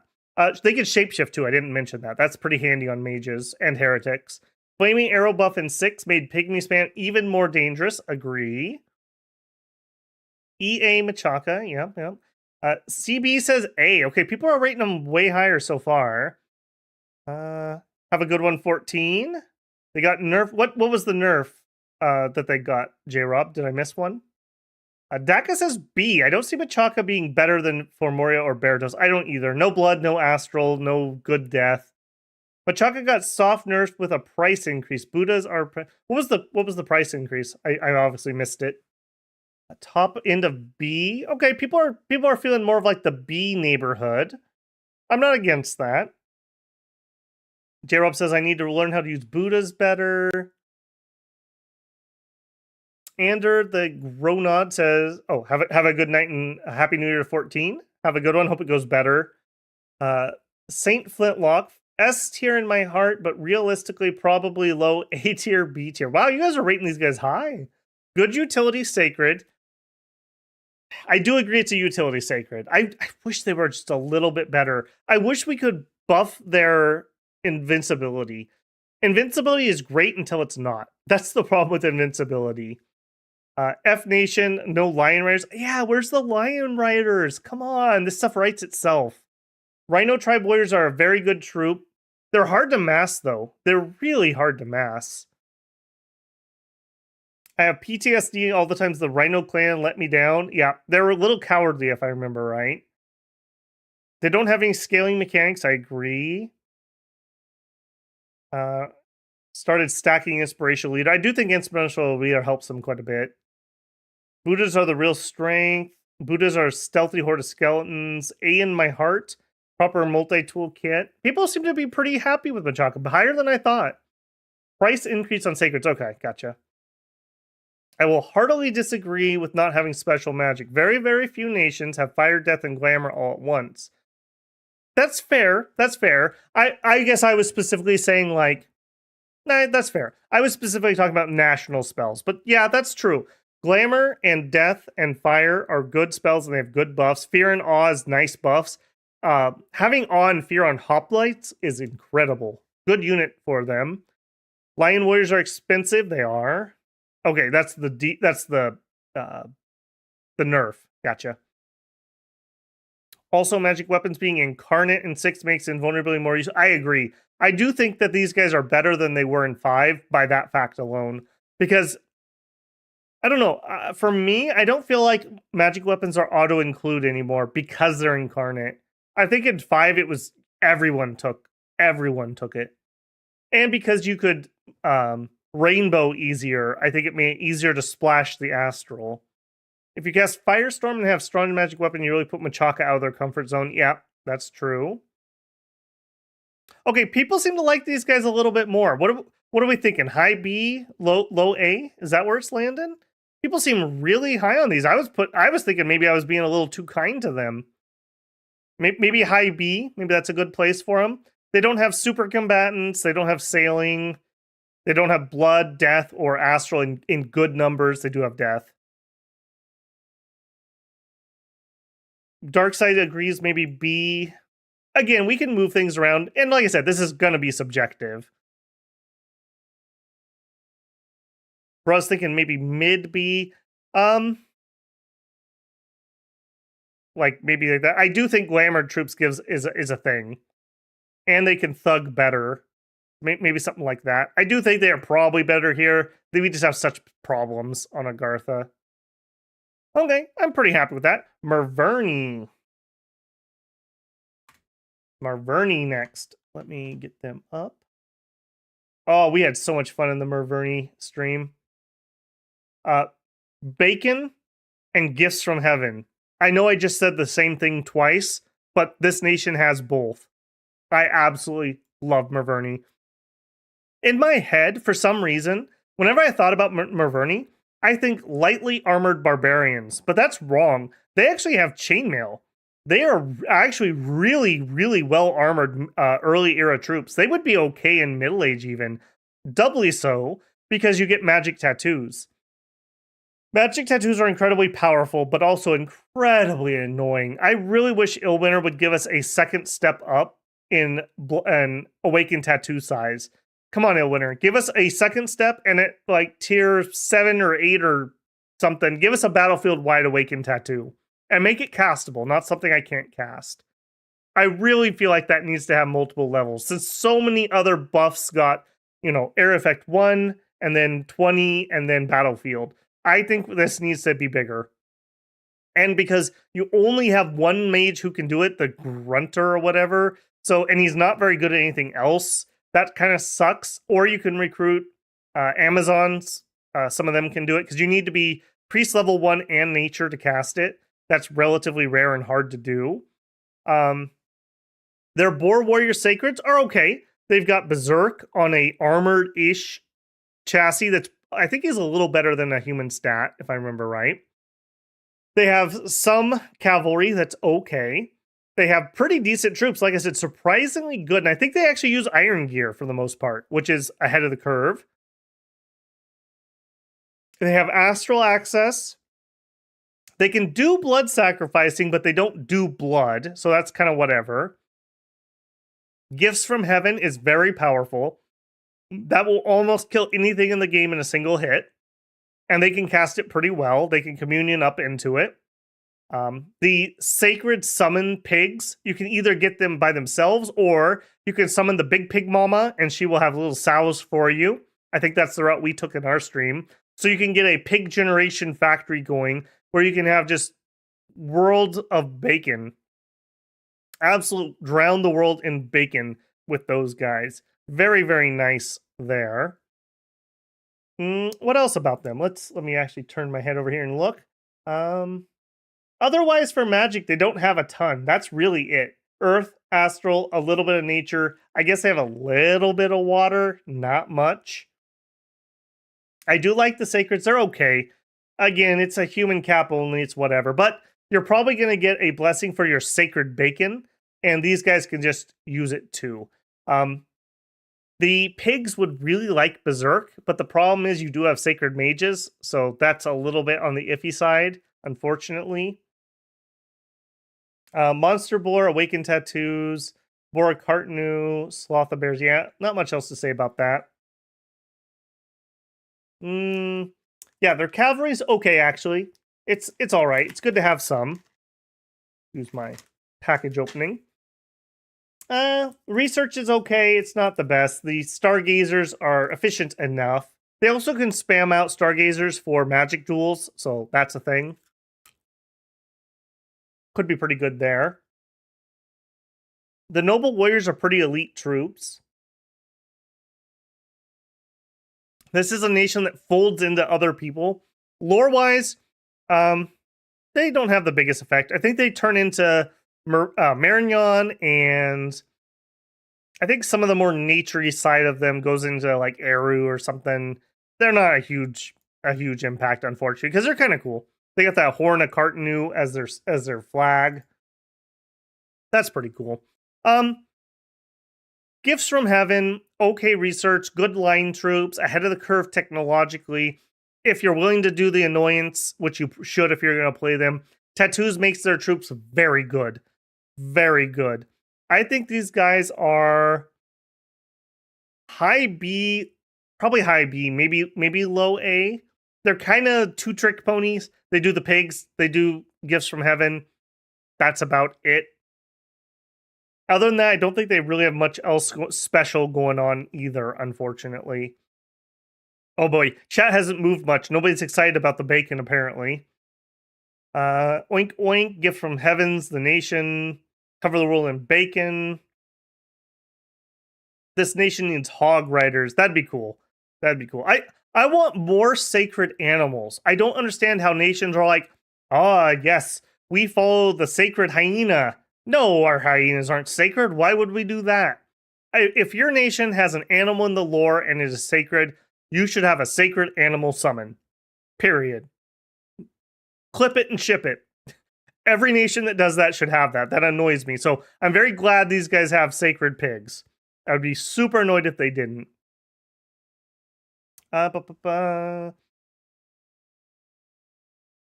Druids can do it, but have better things to do. That's true.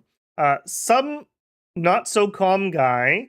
Marvernia's B, I love playing them. Would be S if they got army-wide tattoos. Yes, that hurts so bad.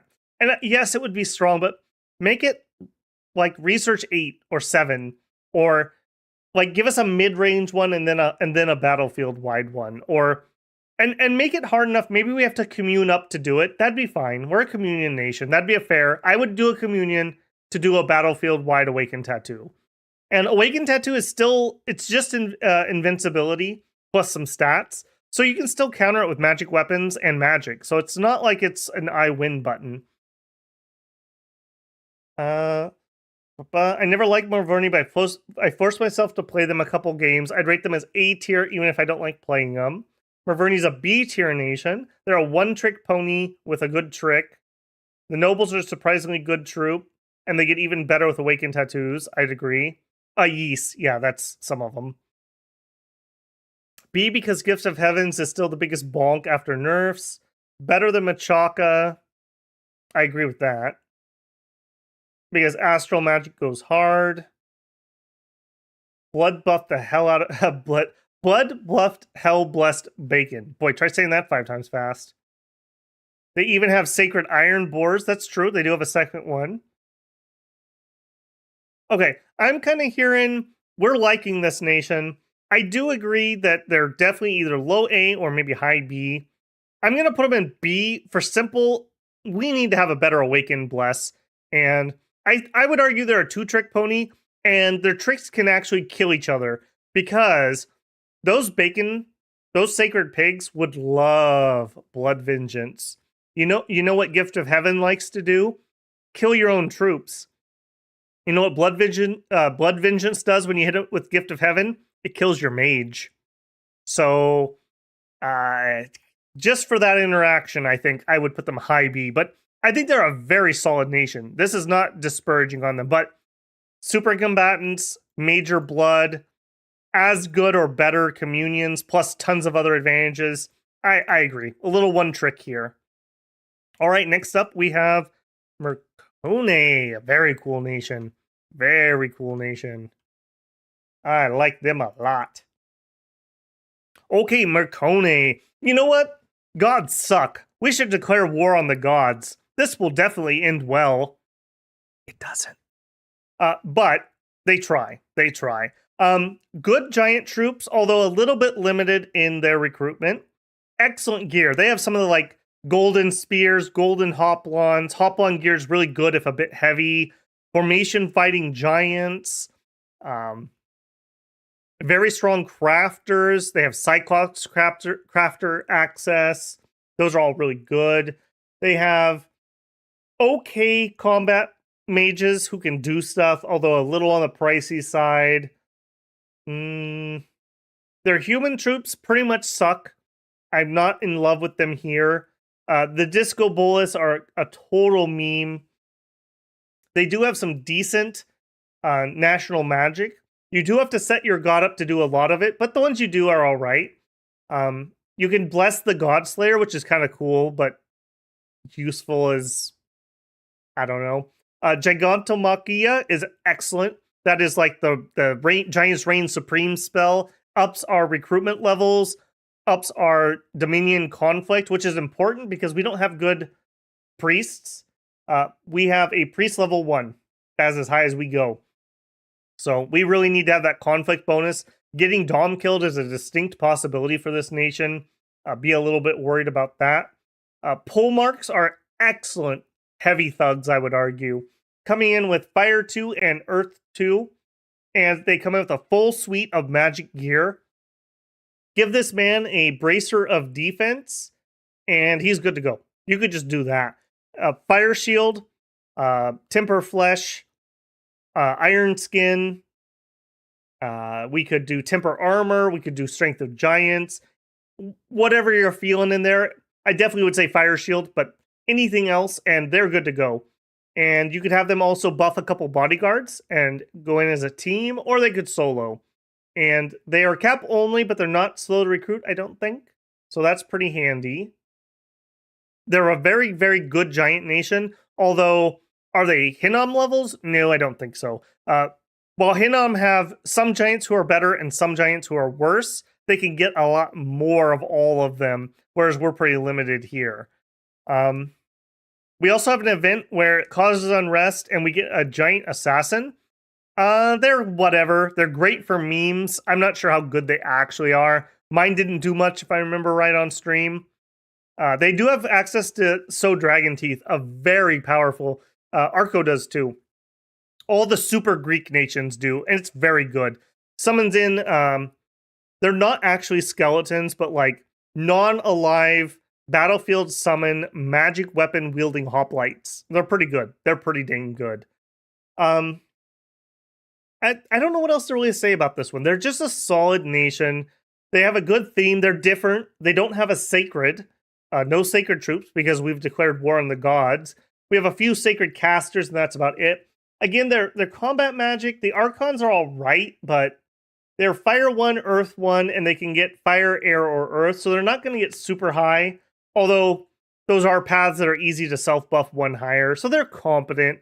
I think we like buffing our troops and then throwing some fire magic is kind of our whatever strategy. Where would I put them? They have an unrest mechanic that's a little difficult to deal with. They have good crafting. They have Elder Cyclops, which can give us resources in our forts. So if we have a crappy fort, we can put a few Cyclops there, and that will help us with recruitment. That's pretty handy. We do have a scout. That's nice. But otherwise, we're so limited in our recruitment. That really, really holds them back.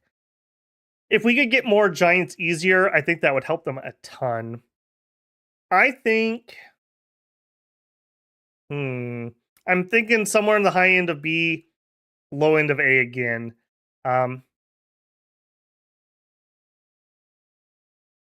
Yeah, I'm going to say here, just because of our limited recruitment.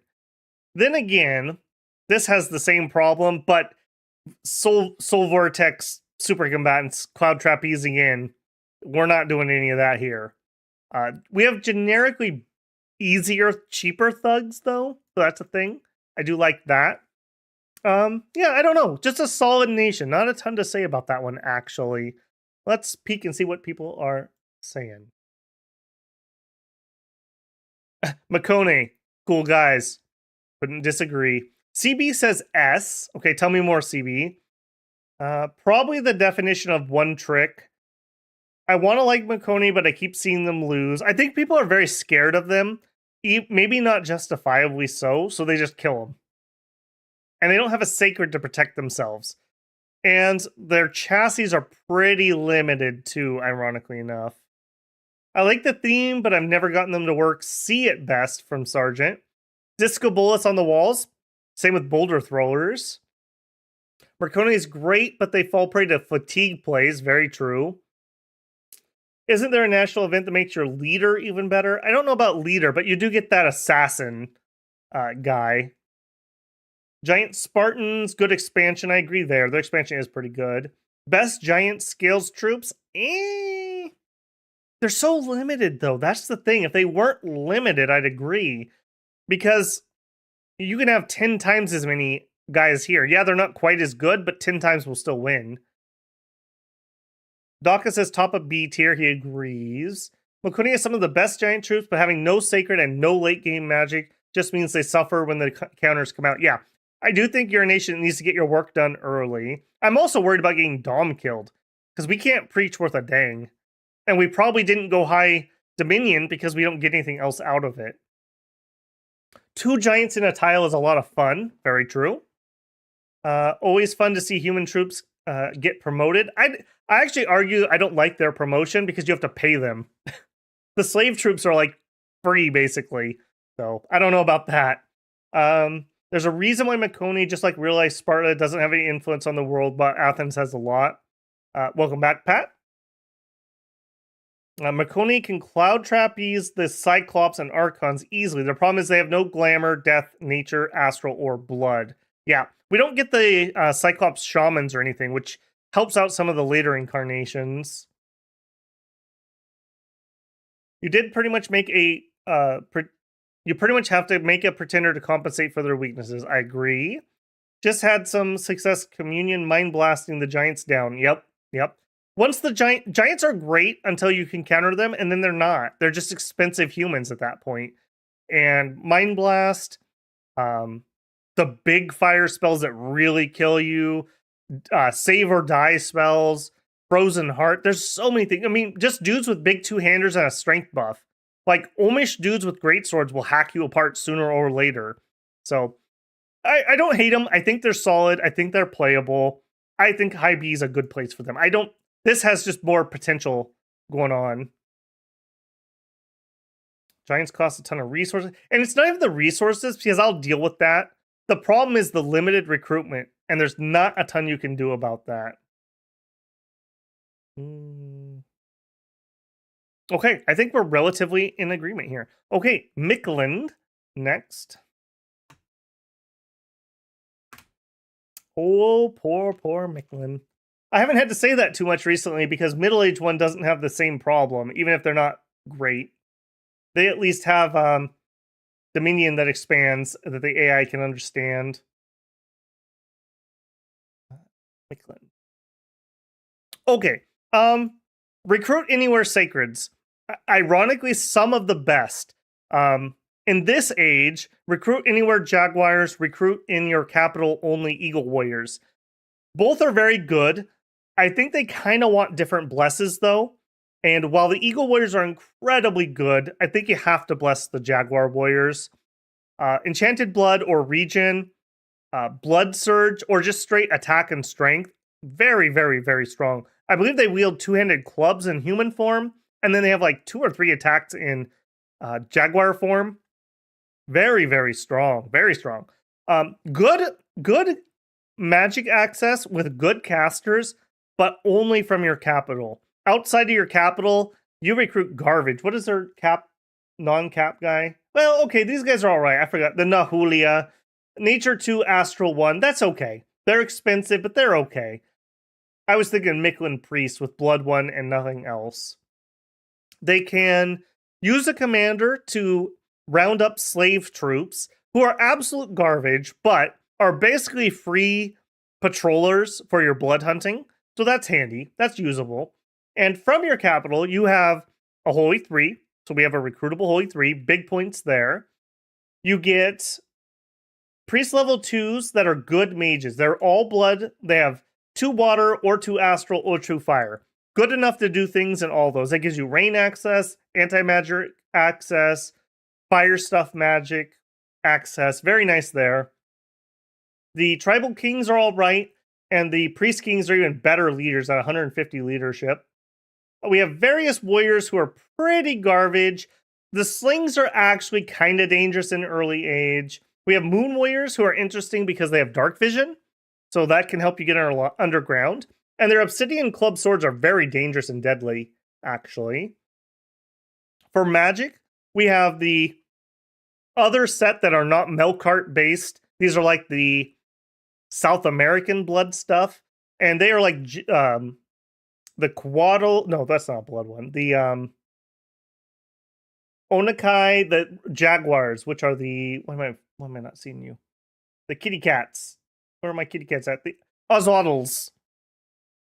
Ozolotls, whatever they're. They're flying cat demons, flying jaguar demons, up there with the primo blood summons, and we get Reign of Jaguars, so one caster can summon in 14 plus of them. Some other nations have them, but they don't have the improved summon, so you only get like 3 at a time. While they're still good, they're hard to get in big numbers. You need way too many mages to convert blood slaves into demon cats. We don't have that problem. We also have other good summons. Jade Serpents, we made good use of them. You can turn your water gems into a good summon. They're actually pretty solid, especially depending on your bless. And these summons, like the same things that Jaguars do, attack, damage, and regen. Enchanted Blood also special mention here, because that helps our demons not get banished, because it also has +1 magic resistance. So pretty good there. Quaddles are really good mages, and we can summon them. And we can do it natively with our easy mages. Yeah, not the worst thing ever. Now, our downsides. We use stone weapons and like a little bronze. We're human troops and just human troops outside of our sacreds. We have cap-only magic. That sucks. I wish we could get some more magic variety outside of our capital. Our Noodle is a pretty good one. It turns into a turkey and can fly around. I think it can stealth. And it's got Astral and Nature too. That's a good pathing. You can do some stuff with that. You can make Moonvine bracelets, which is kind of a rare thing to make. Our research is probably Mictlan Priest or Nahuli. They're okay. They're not the most efficient things ever. We have no infrastructure, though. Our infrastructure is garbage. But we want to spam it because we want to recruit anywhere Jaguars out. So I think what you do is you spam a couple early ones, and you try to get some early Jaguar Warriors and rush somebody else down and take their good stuff. Where would I put Mictlan? This is a hard one. This is a really hard one. I think this is one that we can't say AI gets a say here. AI, it's like D tier. Like legitimately. We had so many times that they just Dominion died and literally did absolutely nothing. So, yeah. They are absolute garbage down here. But in the hands of a player, I don't think they're that bad. I actually think they're probably at least as good as Kaylasa. Maybe better here, because blood. We can get underwater. I'm kind of feeling about like maybe a Gartha. So like low B. Not as good as Abyssia in the hands of a player or a new player for sure. But I think a better player, you could probably beat Abyssia as Mictlan. You can rain on them. You have two-handed weapons. You have blood summons, and they're going to struggle to do blood. I think somewhere like low B for Mictlan. Now, will you have a game that you have an amazing blood economy and you're like A tier? Yeah, probably. But every game? No, I don't think so. I think this is a hard one. And I think they have some hard, like, not being able to build good forts really hurts. You do not want to defend on this nation because you will lose badly. 14 Pat with another 100 check super chat. Kingdom Come Deliverance Ever. Like I mentioned the other day, it's on the list of things to play. I don't know when I'm going to get around to it though. I probably will play the first one before I'd play the second one. That's just how I am. but I couldn't give you a date on it. I think new releases that are coming up in the future, like Civ 7 and Monster Hunter, kind of have me not wanting to start anything major at the moment. So it's on the list. That's all I can say. I don't want to ever promise that something's coming out if I'm not going to make that promise. I do try to keep Babel Builder as promises made, promises kept. So I won't ever promise something I'm not going to try to do with my utmost. Thank you again for the super chat, though. Okay, Mickland. I figured this is going to be an interesting one. Kirk says S tier. You're gonna have to give me more than that, Kirk, if you're gonna if you're gonna convince me. Bless for Ocelots, the Ocelotl, and the Recruit Anywhere Jags. Rug says high A, actually. The Turkeys. Sergeant says Mickland is my second S. Quintessential Hellbless. I do agree with that. I do think you're Hellbless in this nation because your troops are garbage. Blood scaling, Dominion control. That's true. Your Dominion doesn't spread itself, so you can keep it under control if you want. And you have blood sacrifice to fix problems. Miquelin in 6 is worse than 5 because less sacreds proportionally. I think you want to bless for your Azotl. If you're a vet and you want to stomp noob friends the fastest and most brutal Miqueland. S if you don't die from Dom. Warriors all have literally different warriors with different hats. Storm immunity for your Azotl, and then is what you want late game. I just like that Atlantis and Agartha are both top tier. They're not the toppest. I mean, they're there for sure. Easy access to blood fecundity. I do agree. That is a ritual I really like. Helps blood nations a ton, actually. The same nations that can summon them can do rain. We can definitely do rain because we have water too. Babel karaoke stream? I don't know about that. Couple guys with dark vision. Bruh says C tier frontline troops only saving Graves is their cheapness. Your fort, we mean our fort. That's true. Haven't seen Miquelin yet. Hellblesses are expensive now. Maybe A tier similar to Lanka.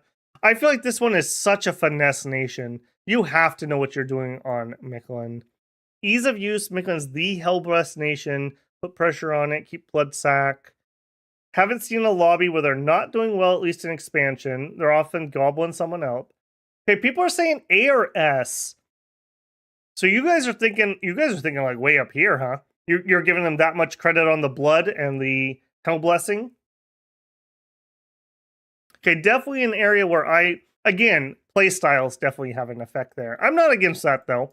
I think people's evidence is high enough there. I do think Lanka's better though because we have more tools in our box and we're not as one tricky as we are over here. We have good demons that do different things, not just fighters. Assassins, darkness, undead summoning. Something like that. Okay. Interesting. We've had a couple surprise ones here. Oh no. Oh no. Next up, Muspelheim. If I could type. Oh, Muspelheim. You were my first nation that defeated me on stream when I played I'll never forgive you. Muspelheim. I don't think it's as bad as some people say, but seems a little low effort from Illwinter. Where's the national spells? Where's the things that aren't just recolored? I'll say that. I don't think it's as bad as some people say. I will say, where's the heroes? That feels pretty bad when we find nations that still do not have heroes. They do have some decent national spells.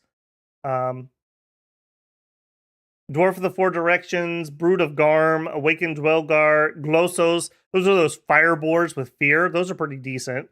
I do think you can play these guys as cold, which you're supposed to, or as heat, which I did, and it hurt. They have pretty good heat magic. Their sacreds are weird, though, because they have heat power. So they really suffer inside your own dominion. These are very offensive if you go cold. You want to be fighting in someone else's territory, not your own. You're going to suffer badly if you do that. Gaija are very expensive and not very good researchers. Methendrotir are not the best mages ever. We have fire, air, death.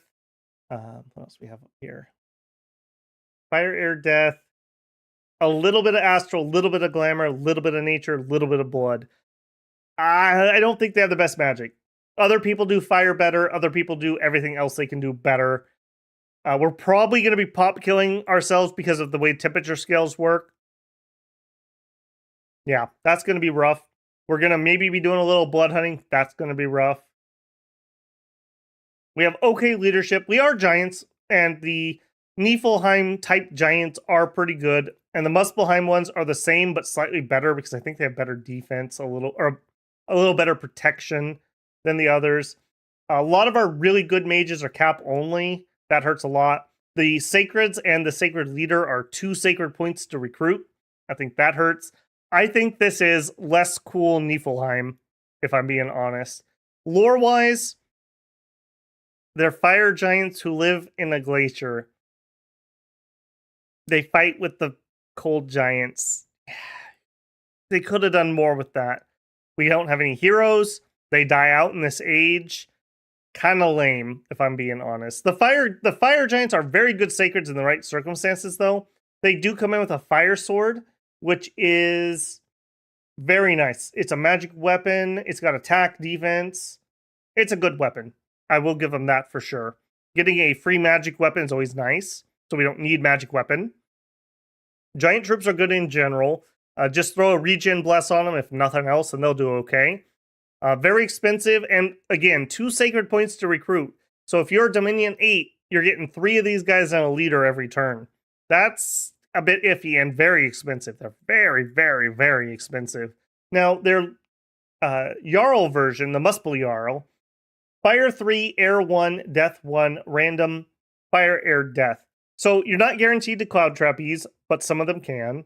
You're not guaranteed to do high death stuff. Some of them can. High fire on a thug doesn't do much. Fire shield is kind of like the end of fire buffing. I guess you could buff your attack and morale. I think of the giant super combatants, he is by far the weakest of them. He's also not using a long weapon. It's only length 2. So even a human could, in theory, repel this guy. How sad would that be? So overall, one of the weaker giant nations, I would say. However, I don't think they have as limited recruitment as Mercone. So my initial placement is going to be right above Mercone, but that's a stretch. At least we could do fire magic, like big battlefield fire magic. That's a thing that these guys could do, but we're going to be able to have troops who are immune to it. If you go the cold build, you'll have a better economy, but you don't have magic that's good in the cold. I'm just going to point that out. I could be convinced that these guys are even weaker. I don't think they're up here. I would definitely take Formoria over these guys. They're cap dependent. Their sacreds are overpriced. They're not amphibious particularly. I'm not too happy with these guys, if I'm being honest. Okay, let's see if I'm off on this one. Yeah, that's true, Jackson. They did take Unrest and make Chaos Power much less. Does it apply at all, or it's just a lot less? Either way, that's a big hurt. That's a big hurt. Because for Lanka especially, Lanka and Yomi, that was like the secret sauce that made them work.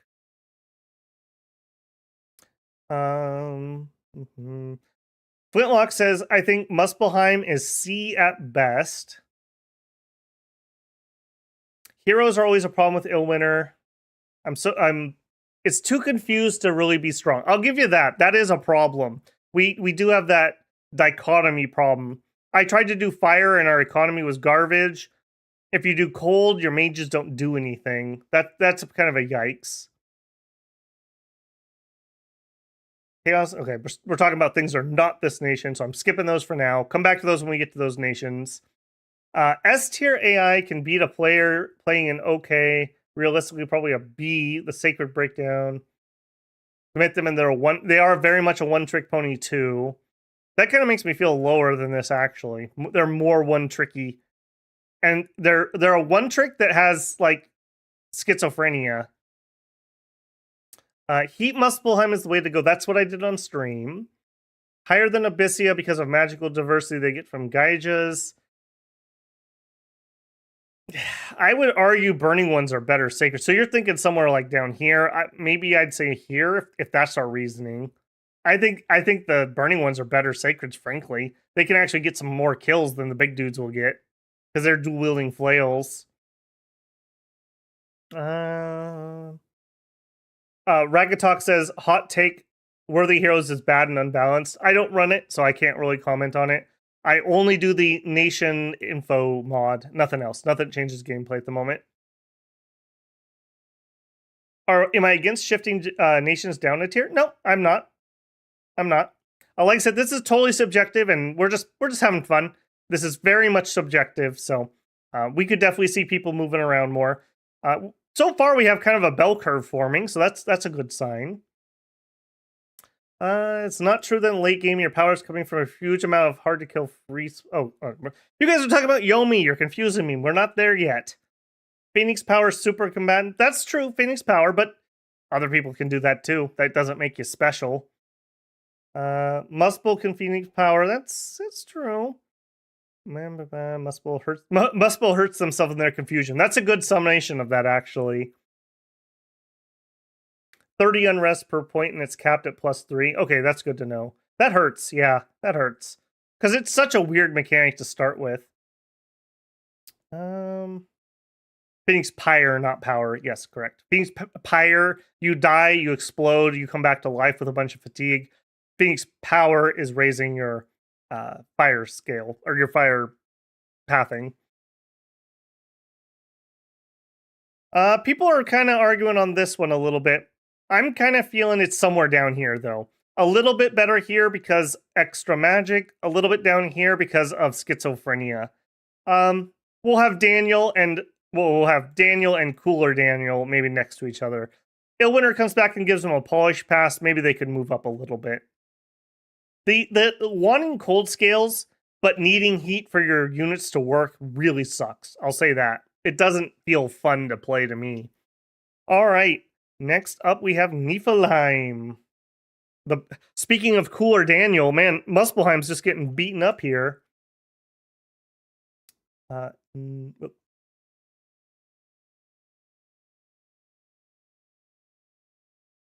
Niflheim, Sons of Winter. Okay, Niflheim. Not having the problem of needing multiple different temperatures is a big strength. You want cold, you want as much cold as you can get. You have units who have ice power. You have units who have, I believe, frost armor. Cold is everything. Conversely, though, if you have to fight into heat, it sucks. It sucks a lot.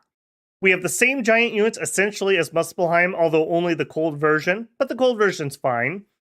They're pretty efficient for giant troops. I would say they are better than Avites, but more expensive.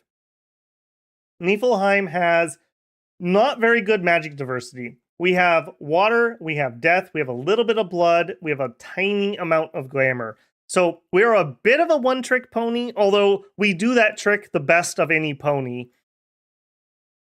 We have the problem of the sacreds needing 2 sacred points. That, again, hurts really bad. And I don't think their sacreds are quite as good as Muspelheim's, because these guys just have an axe.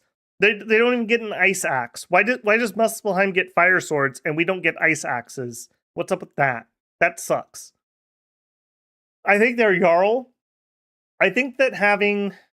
I guess it's 2 of one, 2 of the other. We can do Gift of Formlessness and Quickness to ourselves. Do you value that more than Phoenix Pyre? Maybe. We have Soul of Vortex ability, though. And that's really, really good for super combatant type troops. That is really nice. We do have a scout, but he's a giant scout. That sucks. Yeah.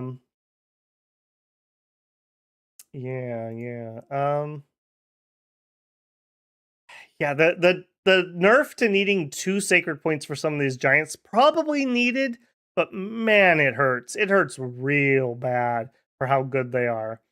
We don't have any humans or anything, so that's out. We do have the Jotun Skrati. That's another mage that is really good. Water 2, Blood 2. He can come in with the same randoms. They can shapeshift into werewolves. They make pretty good thugs, actually. You can give them Flesh Seeker axes, and they can really go to town with those. Some regen. I think they have regen. No, I don't think they have regen natively, but pretty decent there. I'll give them that. Yeah, I don't know. Like I said, one trick pony, but they do their trick really well. That kind of makes me feel like we're right in this neighborhood right here. They're kind of similar, I would say, to Abyssia. I think Abyssia might edge them out ever so slightly because we do have blood and astral in decent amounts, although we have blood here. And we do have Illwinter, which we got up last week. We have Illwinter, which is good. We have Dwelgar, we have Brudagarm. Those are good fear summons. We can summon in Rimvatar, although not as well. No, we can do it fine here too. So we get the little ice gobos. Those are good. Those are good. Illwinter's a very powerful spell. It's pretty nice. I'm pretty comfortable somewhere in this neighborhood right here. I think they're better than Muspelheim because they're not schizophrenic. They're a little more focused, and they still do the blood thing. I think I'd rather have blood than their randoms. I would say they're about on par for how hard they are to play for a new player between these two. Again, lobby dependent. If you're the only cold guy, that's going to suck. If you're a cold guy and one of these other nations is in there, you can rush them with your giant troops, and you'll be very, very happy about that. And they will be very sad about all of your extra protection that their scales are giving you. So, I don't know. These are hard to rate, I would say. I do kind of feel like B has kind of become the one-trick pony area for a lot of these guys. All right, let's see. Oh no, I didn't type it again. What are we up to? Okay, we're not that late. I don't know if I have that excuse. It's only been almost 4 hours. Short stream.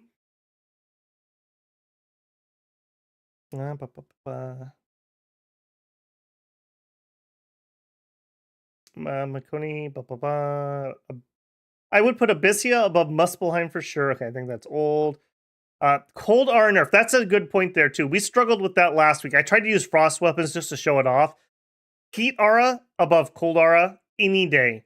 Heat Aura is not capped on its damage, and it can set you on fire. Cold Aura is capped on its damage ridiculously badly, and freezing is okay, but fire seems more common than freeze, if I'm being honest. Both of them do fatigue play, too. I think that supports my thought here, at least.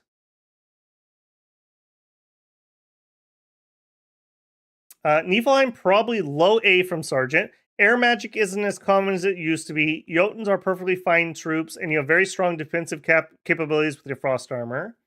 Ice protection is worth a lot. I agree there. We don't have an equivalent here. One trick pony Nifl is quite workable. Cold plus water magic is great. Yep, that is true. And we are good at it. And remember, Falling Frost is negated by protection, so our own troops don't suffer too bad from friendly fire there. That is a little bit of a thing. They have regen and wolf form. That's true. That's where I'm thinking of it. Thank you, False God. My boy Hinananananam. Turbo Sabbath. That's true. We can Turbo Sabbath with this nation. Some of the best super combatants in the game. I don't know if I put Nifl up in top tier super combatant. I mean, they're definitely there. They get to sit at the table, that's for sure. They can pop kill themselves with Illwinter. They can. I think last week's proved, though, the temperature thing pop kill isn't as bad as people make it out to be. Especially if you're the person doing it so you know it's coming. Flint says, I wouldn't argue with a B tier placement, though I'd probably put Nifl above Abyssia. I'm open to that. Niflheim probably low S tier, high A tier. They have a few good tools with them. Going water or death is good. Just need to get your Dominion everywhere and make the scales colder. Why even have a D tier if you're not using it? Oh, don't you worry about that, Rag. I'm not going to let that D tier go to waste. Niflheim has Turbo Communions. Okay, that's fair. That's not something I'm good with, so maybe I'm undervaluing Turbo Communions, because they are good. Turbo Communions are very good. You can make a lot of good mages doing that.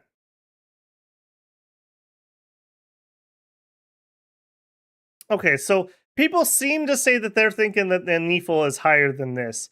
So you guys are saying maybe up in like A tier. Would you say Niflheim is better than Formoria? Both of us have super combatants. We're not quite as cap dependent, I would say, here. We're less temperature dependent. We're more aquatic. We're less aquatic. I think, again, the temperature thing's a big deal here. Rug says he thinks Formoria would be better. Okay, so if we did that, I think these are more versatile nations. Maybe I could see the argument with this guy being in the wrong place, but I'm not sure he's better than Baratos. I mean, better early game, less late game. Something like that. Again, one-trick pony. These guys are a little less one-tricky than he is. Maybe this is a really good one-trick pony, though. Formoria is better, but should be higher. Okay, that's also another one. Maybe we just have Formoria put wrong. Let's leave that here for now and maybe come back to this one. Next up, oh boy. The Oceania. I was only kind of memeing at the beginning.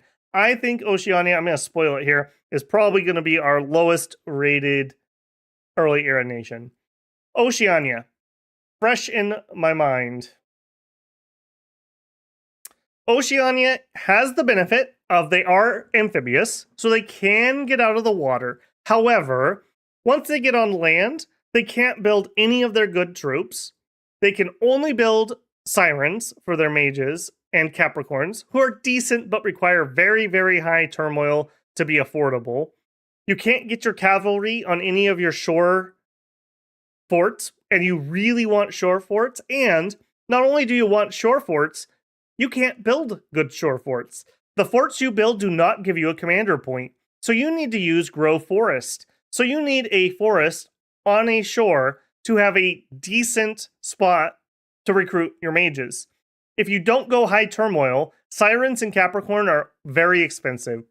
And due to some science of the builders, we actually found out that the price reduction to their recruitment lowers their upkeep. So if you're in a turmoil 5 area on the coast, those mages are much more affordable. We did also find out that it may be a bug, but their aquatic only Holy Twos can put on a Shambler skin, and even though their mount is aquatic only, apparently they can go on land. That's at least a little bit of a buff to them. Troop-wise, they're essentially wet satyrs and wet minotaurs and wet horse boys. They're not great. They're not horrible. They do all have recuperation. I will give them that. That's a pretty decent one. But our pathing isn't the best. We require forests on the coast to do well. We are probably the weakest of the water nations for water fighting. I would argue Pelagia is better at fighting underwater. And so that hurts us a lot. So if anyone else is in our pond, we probably lose. Oceania is okay. I could see myself playing them if I was the only water nation. I wouldn't play them if somebody else is down there. You will lose. You have to get on land to win, and we can't even build good forts on land. We can at least recruit something, so that's better than Atlantis, but Atlantis has infinitely better troops than we do underwater. So I think Oceania ends up here. It's the only national spell is the Summon Fortress, which is required, and you can't guarantee it. The troops are okay. The cavalry is okay. The Centaur pony boys are okay, but they're just okay. You know, other things are better than okay, or they have something that's okay and do other things. The saving grace that I'm not making you a F tier is that you are amphibious. I will give you that. I am sad too. I know. They got a cool little salmon on their flag, but it just isn't going to do it. It just isn't going to do it. All right, let's see how disappointed I made everyone. This is the most popular nation based on comments. Better than Kailasa by far? Hard disagree. Hard disagree. Kailasa can get underwater to take that last throne you might need. They have Recruit Anywhere Sacreds. They have better summons. They have better mages for general use. They have better buffing. I don't think so. If they could at least build regular forts above water, if we could just build regular forts, I would entertain your argument. But the fact that we build a single level palisade with no commander point is just garbage. That makes a Capricorn a four turn recruit, and it makes a Siren a slow to recruit. That's so bad. And without getting them on the shore, they're so expensive for research and you need magic here. Like, you can do some okay magic with your Capricorns and whatnot. We have glamour, we have water, we have nature. Those are good paths, but once you can get on land, you at least have some glamour nature, so you can at least summon in some better troops than your own. I'll give them that. Okay, let me keep checking chat here. Aren't the Sirens coastal recruit too? Yes, they are. Jackson says, I humbly suggest D minus for Oceania. Global reduces Siren cost 2. I feel like the unintended mechanics are a bug when the magic item is supposed to affect the map. I agree, Andrew. I do think that's a bug. That was not one I tested myself. I forget. I think it was CB who did the testing on that, because I told him it wouldn't work, because if you look at like rings, the ring will say effects applied to mounts also, and the Shambler skin does not. I don't know of any other armor that applies to a mount. So I think that's a bug, but somebody will have to test and report that to Owner. Sergeant Phillock says, all the downsides of Pangea without the upsides. Well, the upside is they're amphibious. I mean, that isn't nothing. That's what saves them. If these were aquatic, this would be shame tier. Absolute shame tier. Okay, but they're also really cool. I mean, they are cool. They're fine. I don't mind them on that. But cool doesn't cut it when we are playing for keeps. There will only be one god, and it's not going to be the god of Oceania. Has anyone seen Oceania win a game? I haven't. Has anyone ever seen Oceania place in the top? I also haven't. I've seen them do okay underwater and beat other water players, but then they couldn't do anything because the land nations already have their forts built on all the coastal thrones. So, yeah, ripperoni on there. Man, there's no upside at all. The amphibious. And the mages aren't terrible. They're just overpriced. Like, Capricorns are fine. And if you can recruit them in a Turmoil 5, which you can easily do because you have a coastal turmoil mechanic, they're okay. They're fine. They're like Pans, but a little cheaper at that point. That's fine. Oceania, more like Oceania.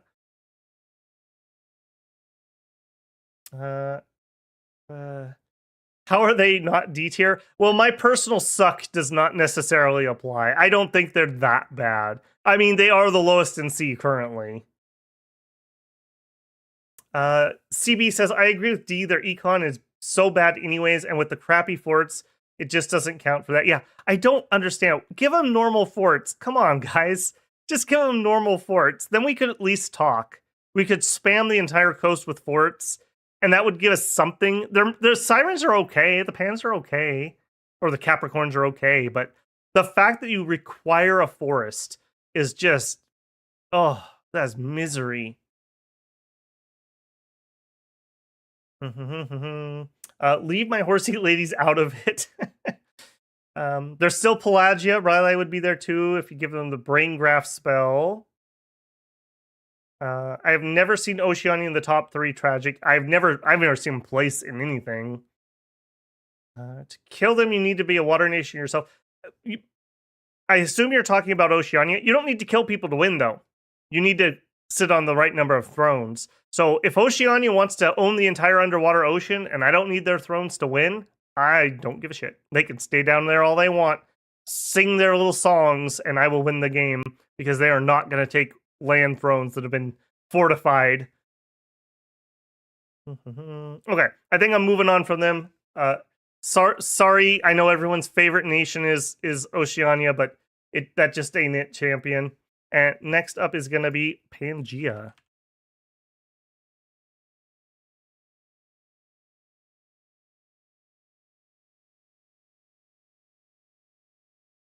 if I can type. Okay, Pangea. Pangea is all right, I think. We have recruit anywheres from forests. We have very strong nature magic. We have some glamour, which is nice. We have some seduction stuff, which can be rather cool. We have decent troops, I would say. The satyrs are kind of hit and miss. The one that has 2 attacks, the Reveler, is pretty good. Having a bronze spear and a hoof attack is rather nice. Just like Oceania, everybody has recuperation. That's pretty good. The Minotaurs are kind of whatever, but they have their purposes. You can use them to like break through a gate during a siege fight, so they can trample their way on in, hopefully. The White Centaur is an excellent sacred and even holds up in Middle Age, which is pretty good to see. Harpy Scouts are amazing, very mobile. I like that a lot. We have a little bit of water access too, earth access, a little tiny bit of blood. Probably not going to do too much with that, but maybe we could craft up an item or two or do some blood fecundity. We do love force a lot, like a lot. We can do lots of recruit forest troops, so we can get lots and lots of troops out. And a lot of our troops are stealthy. That can be pretty handy. We have some national spells, which are nice. Most of our casters can use the enchant 0 spells, and they're good. Fear, a fatigue spell, an entangle spell. The monster boar is garbage. Awaken Hamadryad's kind of whatever. We also can grow fortresses, and that's a fine spell. It's fine. We get lots of nature income, so we can do it. We like Swarm. We like Strength of Gia. We could do some crafting. We can get very high with our pans, who can cast like Gift of Health or Mother Oak just without our Pretender. So our Pretender can focus on getting good white centaurs and at least a little bit of scales. We don't need tons of production. We don't need tons of order. So we can actually trash our scales pretty heavily and not really feel it. I think that's pretty decent. I don't feel like we're too one trick, but we're also kind of low quality troops. I think our sacreds do a lot of work here. Centaurs are a pretty good chassis, and we can get normal centaurs and centaurides. We have longbows, so it's okay. They're hard to buff though because they're size 4, not size 3 troops. They're not S. I don't think they're A. I'm feeling kind of a B. They're a little one tricky. Our troops are not stellar. That's kind of making me feel lower than this. Making me feel lower than that. I'm feeling, maybe we have a Gartha. Maybe we even have a Gartha smidgen high. They have the benefit of Cave Layer. That's kind of really helping them out. Blood access, astral access, ditto. I do think we're better than Atlantis to win games. I think we're better than EA Satis. We're definitely better than Katalasa. Stealth does a lot of work for us. The troops aren't miserable even if they're not good. I wish we had some better leaders.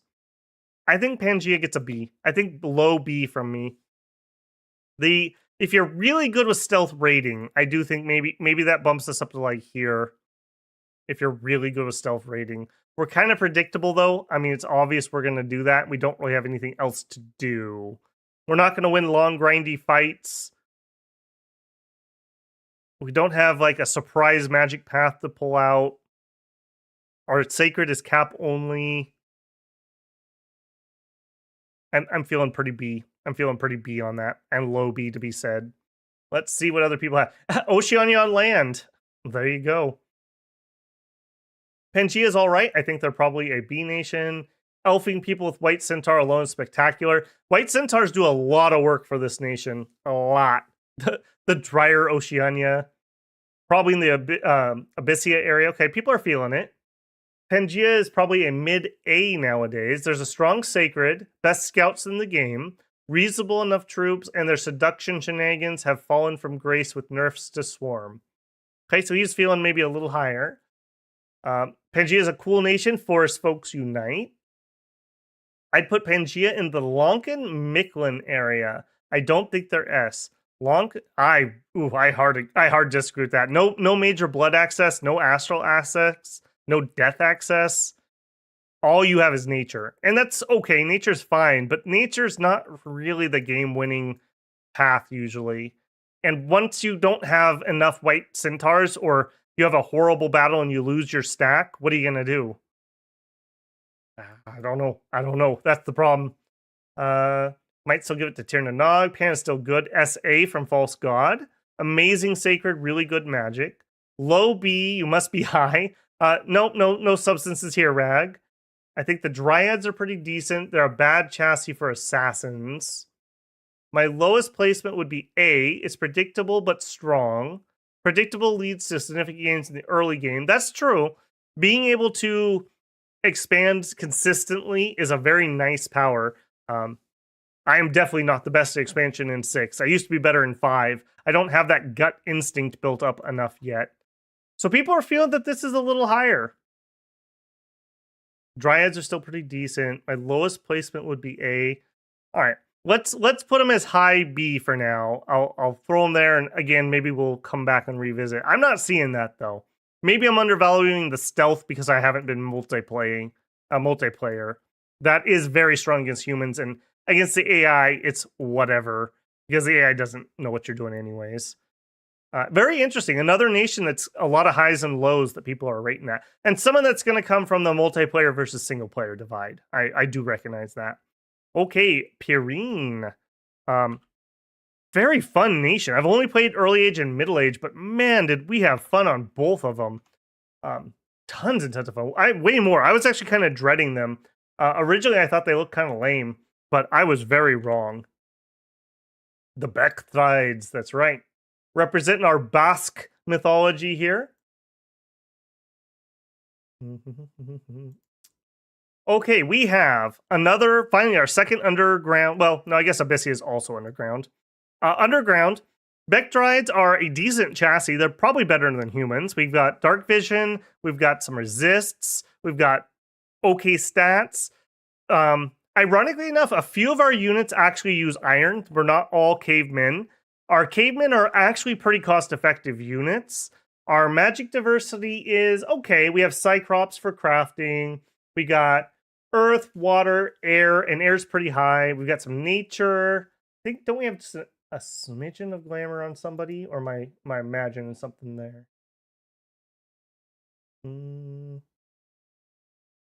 No, we don't have our blood yet because we haven't been corrupted. No glamour. We have the Myro champion, who is actually kind of an interesting little light army thug. We gave them a little bit of light gear, and we would have them protect themselves and temper flesh. And we actually did some good work with some Maru champions. That was kind of cool. We do have scouts. We have guys the shepherds, who can summon in cave cows. Although, for some weird reason, our cave cows actually have upkeep, if I remember, which feels like it should be a bug, because most summons don't. And they would be far better if that was the case. We also have the Tartolo, who is also another possible light army thug if you give him a little bit of gear. And he can summon in Mouflon. We also made some good use of those. Again, we have some decently armored troops, actually. We have a few of these guys who are not misery. We have the Net Cavemen, who are the special forces. I did enjoy that. The Cyclops aren't bad. They're usable for sure. Yeah, we have some armored guys who aren't the worst. We do have a shaman who has okay pathing. Some of our mages do need to come from the surface, though. The Basachuan and the Basandre, something like that. That can hurt a little bit. I think you need, is it mountain or forest on the surface? So that's a little difficult. If you don't get there early, the land nations will already have taken that, and depending on who you're going up against, your troops won't be as good. Kind of like with Agartha, we're pretty decent underground, and especially compared to surface dwellers if they can't see in the dark. And we're definitely better generically than a Agarthan troop, for sure. So we're definitely better than them. We do have some crafting. We have the Soringa is a pretty good mage. 3 air, a water, an earth, a forest, or a nature. pretty good pathing. You can do lots of stuff with that. Eagle Eyes, Personal Mistform, you can do Lightning, you can do Cloud Trapeze, you can do some buffing. Those are all right. I do think the middle-aged versions are better. We have good Earth access, so lots of buffing that we can do to our army for that. So strength, protection buffs, and armor protection buffs. Pretty good. I like their pathing. They're good at what they're trying to do. I feel like the theme is pretty good. They're kind of unique. We have a true Unga Boonga caveman faction, which is kind of fun. And they do a lot of big transformation. They get kicked out of the caves by Abyssia, so they're on the surface in Middle Age. That's kind of cool. And they get corrupted by goats in Late Age, so a few of you guys are really excited about that. Do I think they're a top-tier nation, though? I have no frame of reference for multiplayer for these guys because I've not done multiplayer in 6. I would say these guys are pretty decent, though. Very high. I would say these guys are like very high B tier, maybe even into lowish A tier. Our armies are not the best, but we do have those giants, which kind of help a little bit. We've got okay magic. We're okay at doing what we're trying to do, although limited in the chassis. If we don't get those surface dwellers, it's going to hurt a lot. A lot. We can summon in some Mouflon and some cave cows. That's kind of cool. I don't hate the... Yeah, we can get the Maru warriors from the cap. Those guys were okay. I didn't hate that.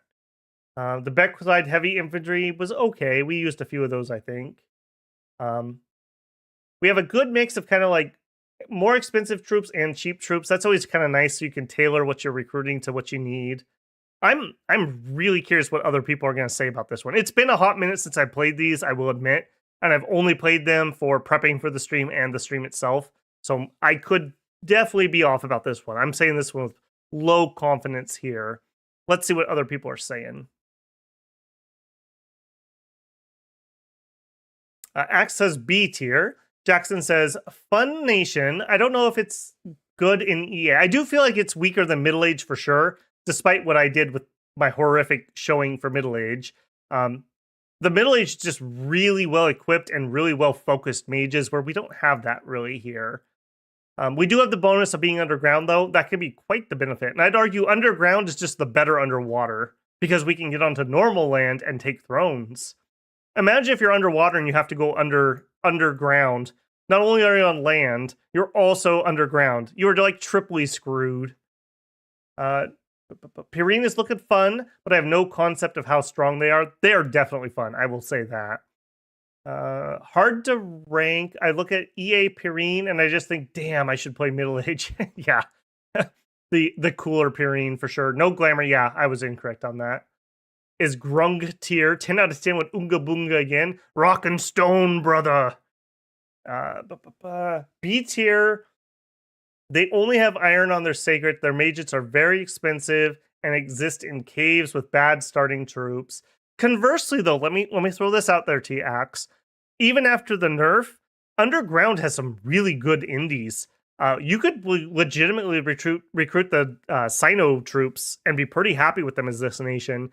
And you're almost guaranteed to get some of those, and that gives you death, and that gives you astral access. Almost guaranteed, I would argue. That's not nothing. That's definitely not nothing. Starting in the cave layer without Abyssia's brutally strong expansion is tough. I will say yes to that, though. You are going to have casualties. Underground is brutal to expand in. Cave cow need to be taken care of. I don't think that you are sufficient compensation. I don't understand why the cave cows get upkeep. That really makes me scratch my head. Either all summons should, or none of them should. Or you should have a reason why cave cows specifically do. So I don't know about that. Synthel says, yeah, don't trust the goats. Exactly. We're going to have a few people who are very upset that you said that. How does EA pairing expand into trogs? Very sadly. You put some guys in front to tire them out when they get squished, and then you have the giants hit them with clubs very expensively.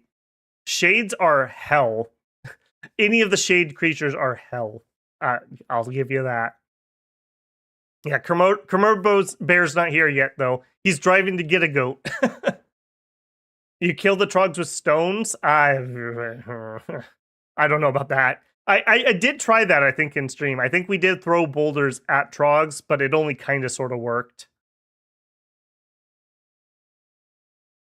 Somebody's saying 0% chance they're better than Pan. I think you could argue me into that. Maybe we drop it like that, at least for now. Maybe I've been too harsh upon you. White Centaurs are infinitely better than this Sacred. Infinitely better. The Sorina are very fun. I agree. I think the middle-aged ones are better, though. I do. The pathing's a little too wide here. I don't like wide pathing on mages, generally speaking. She's probably going to want to do air magic. There's not a lot of air, water, earth cross pathing. So you could like personal misform, eagle eyes, and then start throwing some thunder strikes. That's at least something. I'll give her. Farina is an absolute pain to script since the efficient cavemen insist on throwing the rocks. Yes, they do. Yes, they do. Buffing strength also buffs the range of sticks and stones, though. So you have that going for you.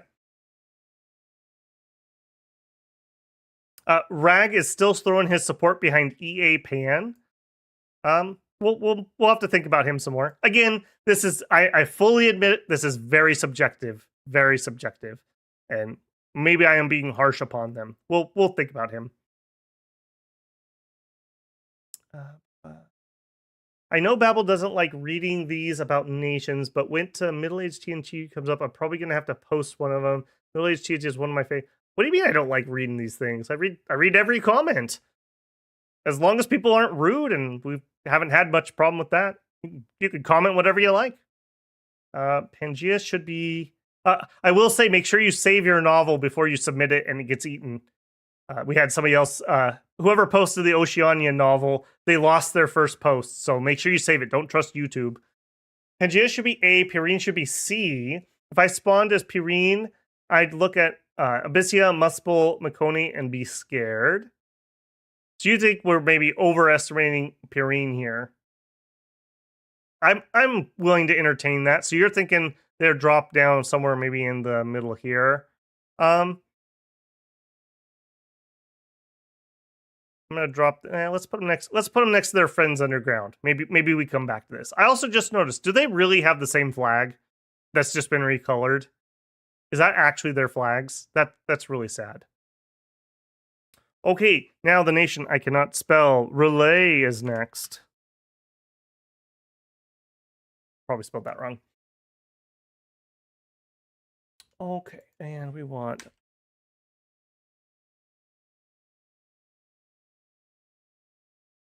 Relay. Okay, EA Relay. Ouch. Okay, we really struggled to get out of the water. But once you do, you actually do have some things you can recruit. We do have a spell that we can transfer our mind, although it is of somewhat limited use, unfortunately. We thought we had found a nifty trick, and we didn't. We also did some testing in that stream that we did Sunken Land, and you can literally just sink people's capitals. Now, that's not necessarily just a Relayan thing, but that was hilarious, I will say. Mind Burn forever, if you so decide. Your Sacred is the Gibodai, so if you give him enough reinvigoration, they can Mind Burn infinitely. That's pretty good, especially against anybody trying to get underwater using undead. Most undead are mindless, so you'll just kill the leaders. That's pretty powerful. Your slave troops are mindless or low morale, so you kind of pick your poison there. You do have decent access to water, which is very strong underwater. Go figure. Water 3, Astral 3 on a Mind Lord. You have some death access. Water Death is a decent cross path. Astral is pretty good, and we have tons of Astral, so we don't have to worry about getting Magic Dueled to death. You have some free spawn stuff, but the free spawn stuff I don't like because you can't stop them from free spawning, and if you kill everyone underwater and you can't get rid of them, they'll just clog your economy and your pages up with millions and millions and millions of polyps. They're horrible. We do have some troops who can get on land, but our leadership struggles to do that. So that is very unfortunate. Once you get on land, you do have the Androlith, who are actually a pretty good unit. They can do Mind Blast, and they have bronze equipment and some tentacles. So you got that going for you. Bronze Cuirass, which is actually pretty good equipment in early age. So they're okay. These are not limited for recruit. They're just coastal recruit. Once you get up there, they're very good. And you can throw a bunch of cheap garbage trash in front of them as a buffer for them. That's pretty decent. But overall, again, our best mages all can't get outside of the water. And even the mind transfer thing, it's not great, and it's very expensive. So I do think that hurts quite a bit. You're going to be communing up to do even basic magic unless it's water magic. You do have a slave mage. I think doesn't he lose a water when he comes on land? So you're a water 1, astral 1. That's ouch. We do have a holy 3, but she's a mobile, and she does do, I believe she does free spawn too. For sure she does. That's okay. You do want to spread your dominion out. As for spells, Enslave Sea Trolls is actually pretty decent. Mind Vessel, some people swear by that. I have never had much luck with it. I thought maybe we could be really cool and we could transfer our Pretender if we took a Mind Lord's stats into somebody else, and we could do like a Winds of Death caster, but that does not work, unfortunately. I was very, very sad when I found that out. As far as fighting underwater, we're actually a pretty big threat. We have a lot of mind burns and tons of chaff to throw in front of it. I would say we are definitely at least as good at fighting underwater as Atlantis. Once we get on land, we actually have a land recruit. So I would put that above Atlantis. But Atlantis has mages who can go above water. They can Falling Frost, they can Acid Storm. Are some Mind Burners better than those mages? I don't know. As far as going underwater purely, I do think in early age, I think I would put Relay probably as just barely edging out Atlantis as the best water nation. Now, when you're a king of the kiddie pool, that doesn't really mean overly much. This is incredibly close. These two are like tied in my mind of where I would put them. I think I like the magic that these guys can bring above water more, but recruitable, spammable Mind Blasters, though, man, that's pretty good. So I don't know. I think that's where I would put them. Maybe switch the two around. All right. This is going to be a contentious one, I have a feeling. Let's see. Dark Side Cookie says D tier. Finally, the best underwater nation. Okay, Epic agrees with me, kinda. Rug say if there are 2 underwater nations in a pond, Rylai is high C tier above Atlantis. If they're the only water nation, they're the bottom of C tier. Yeah, again, there's a lot of ifs and ands for any of this. So making a tier list is kind of whatever, unless you were going to go off pure like multiplayer win rates. So I fully recognize that. We're just doing it for fun. One of my favorite nations. Is it good? No, but I like it. Yep, that's me and Agartha and Kailasa. I love them, but they're garbage. Sad D, S tier underwater, F on land, D tier, better than 5, but not by much. Never trust YouTube to make a good decision that benefits both the creator and the watcher. Oh god, what happened now, bruh? Am I remembering right? Free spawn is aquatic? Yes, it is, and yes, it costs upkeep. In 5, I had a game where I lost because I couldn't stop free spawning. My entire economy just became free spawn that I couldn't afford, and I couldn't kill them. So, yeah, that's so stupid. How about a national spell that the Pollet Mother ascends and gives you some free Dominion candles, and she and all of her free spawn in the province disappear? That would help solve that.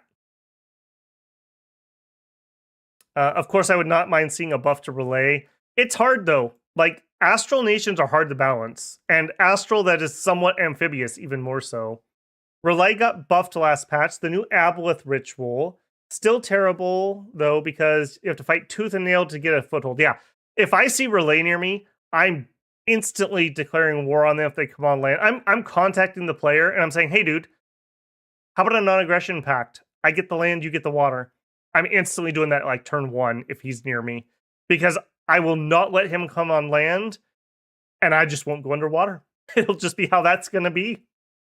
Buff to also made the trees cast the Aboleth spells. What? What tree? Oh, the Aboleths? I gotcha.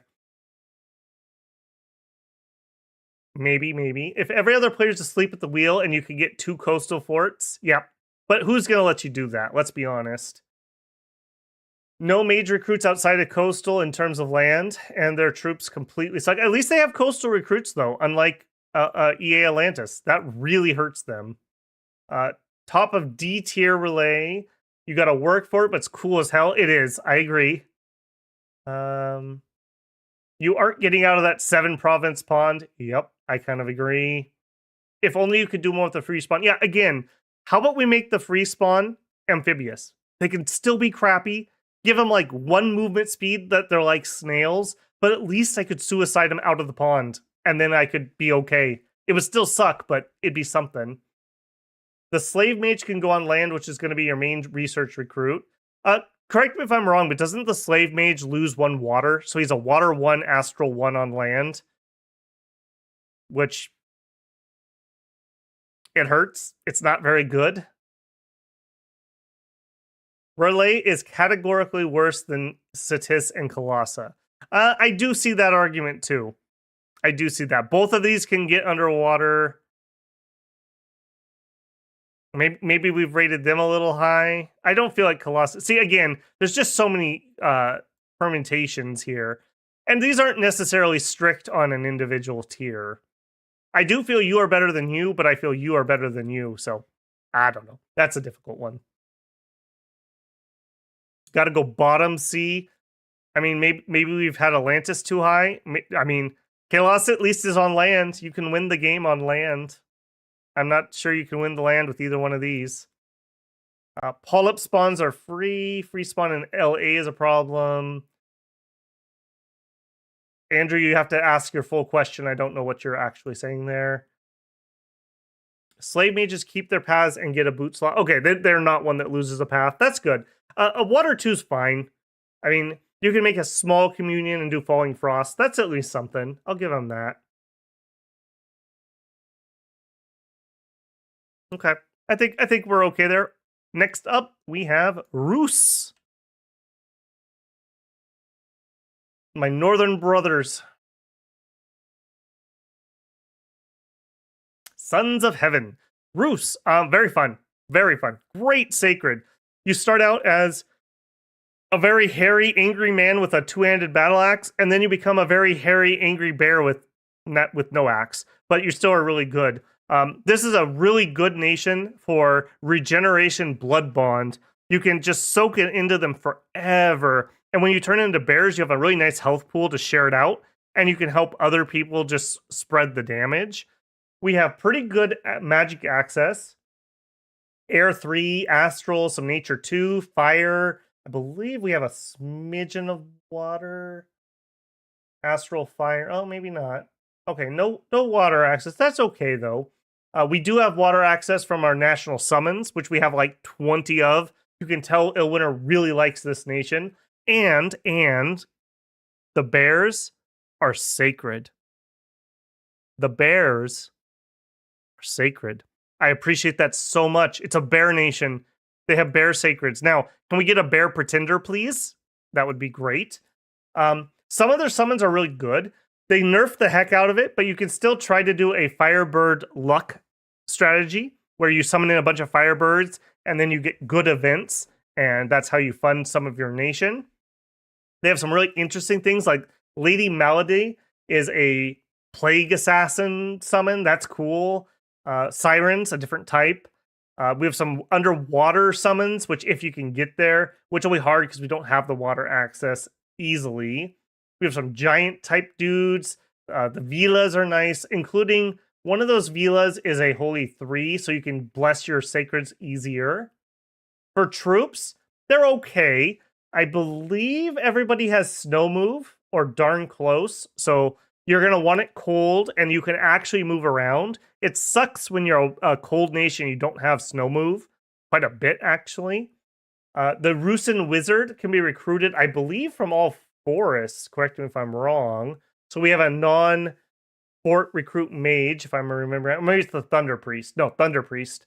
Thunder Priests are not fort recruits, and they get Air 2, Nature 1, Priest level 1, and a random of Air, Earth, Astral, Nature.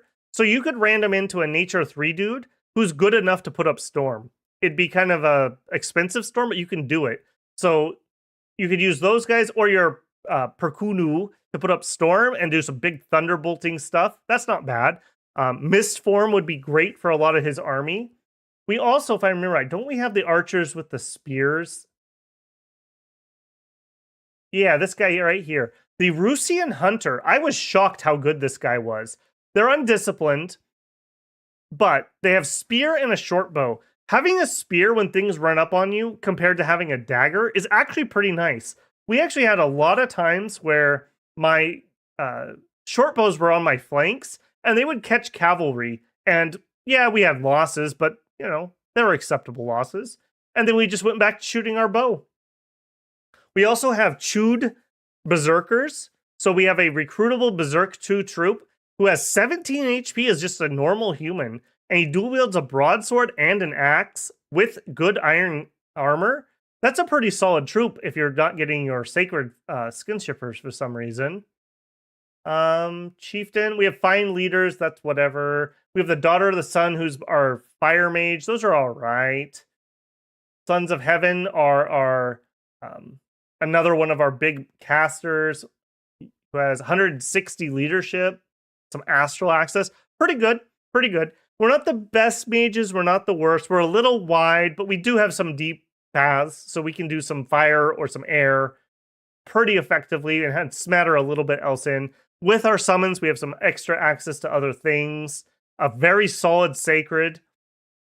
I would say maybe as good as a white centaur, maybe in my mind. Like, I really like their sacreds. I think they're pretty good. Solid human troops for the most part. I think they're decent. I think they're pretty decent. Where would I rate them though? Again, I'm kind of feeling the high B area. We're not stealthy like Pangea, so I will definitely give Pangea that. Are we better than Makone? I think with our sacreds we might be. I think we might be. We're a little less one trick here. I'd be pretty happy with that. Somewhere here, maybe low A, somewhere. This is kind of becoming a little nebulous in the bell curve here. Okay, let's see what other people are saying. False God says S. Not my favorite Roos, but it is Roos. Bear Force 1, low B, mid B. Is this Roos line with the summons? It is. It is. Oh, I can't show you. Yeah. Well, here, actually, I can. Well, if I do this. So these are all their summons. I mean, some of these are better than others, but their summon bear spell, 15 sacred bears. That's so good, and they're going to like the same thing that your sacreds do. And if you blood bond, put your bears behind your sacreds, and they can help soak damage for your better sacreds. And we have just a whole smattering of different things of various use, to be fair. But like the Lishi is pretty decent. He's kind of cool. Hard to do, but maybe you get there. I mean, that's a pretty cool dude. Look at him. He's got a little pot belly. So very cool there. Good list of summons. You can definitely tell Illwinter had a lot of fun with that. People are saying low B, mid B. Blood Vengeance bear summons. I had a ton of fun with that. That was the stream. It was Roos versus every glamour troop nation in early age. I think I did 3v1 against glamour nations. It was pretty painful, but we had the tools. They just couldn't handle those shapeshifters. I haven't played these in 6 yet, but I believe they got hugely buffed and were crazy overpowered before it. Don't know if they ever got nerfed. Tut looking scary with Roos in an EA game. Yep. Think I changed my mind. Hi, B. Won't you fly high, free bear? Hey, Barry, how are you, man?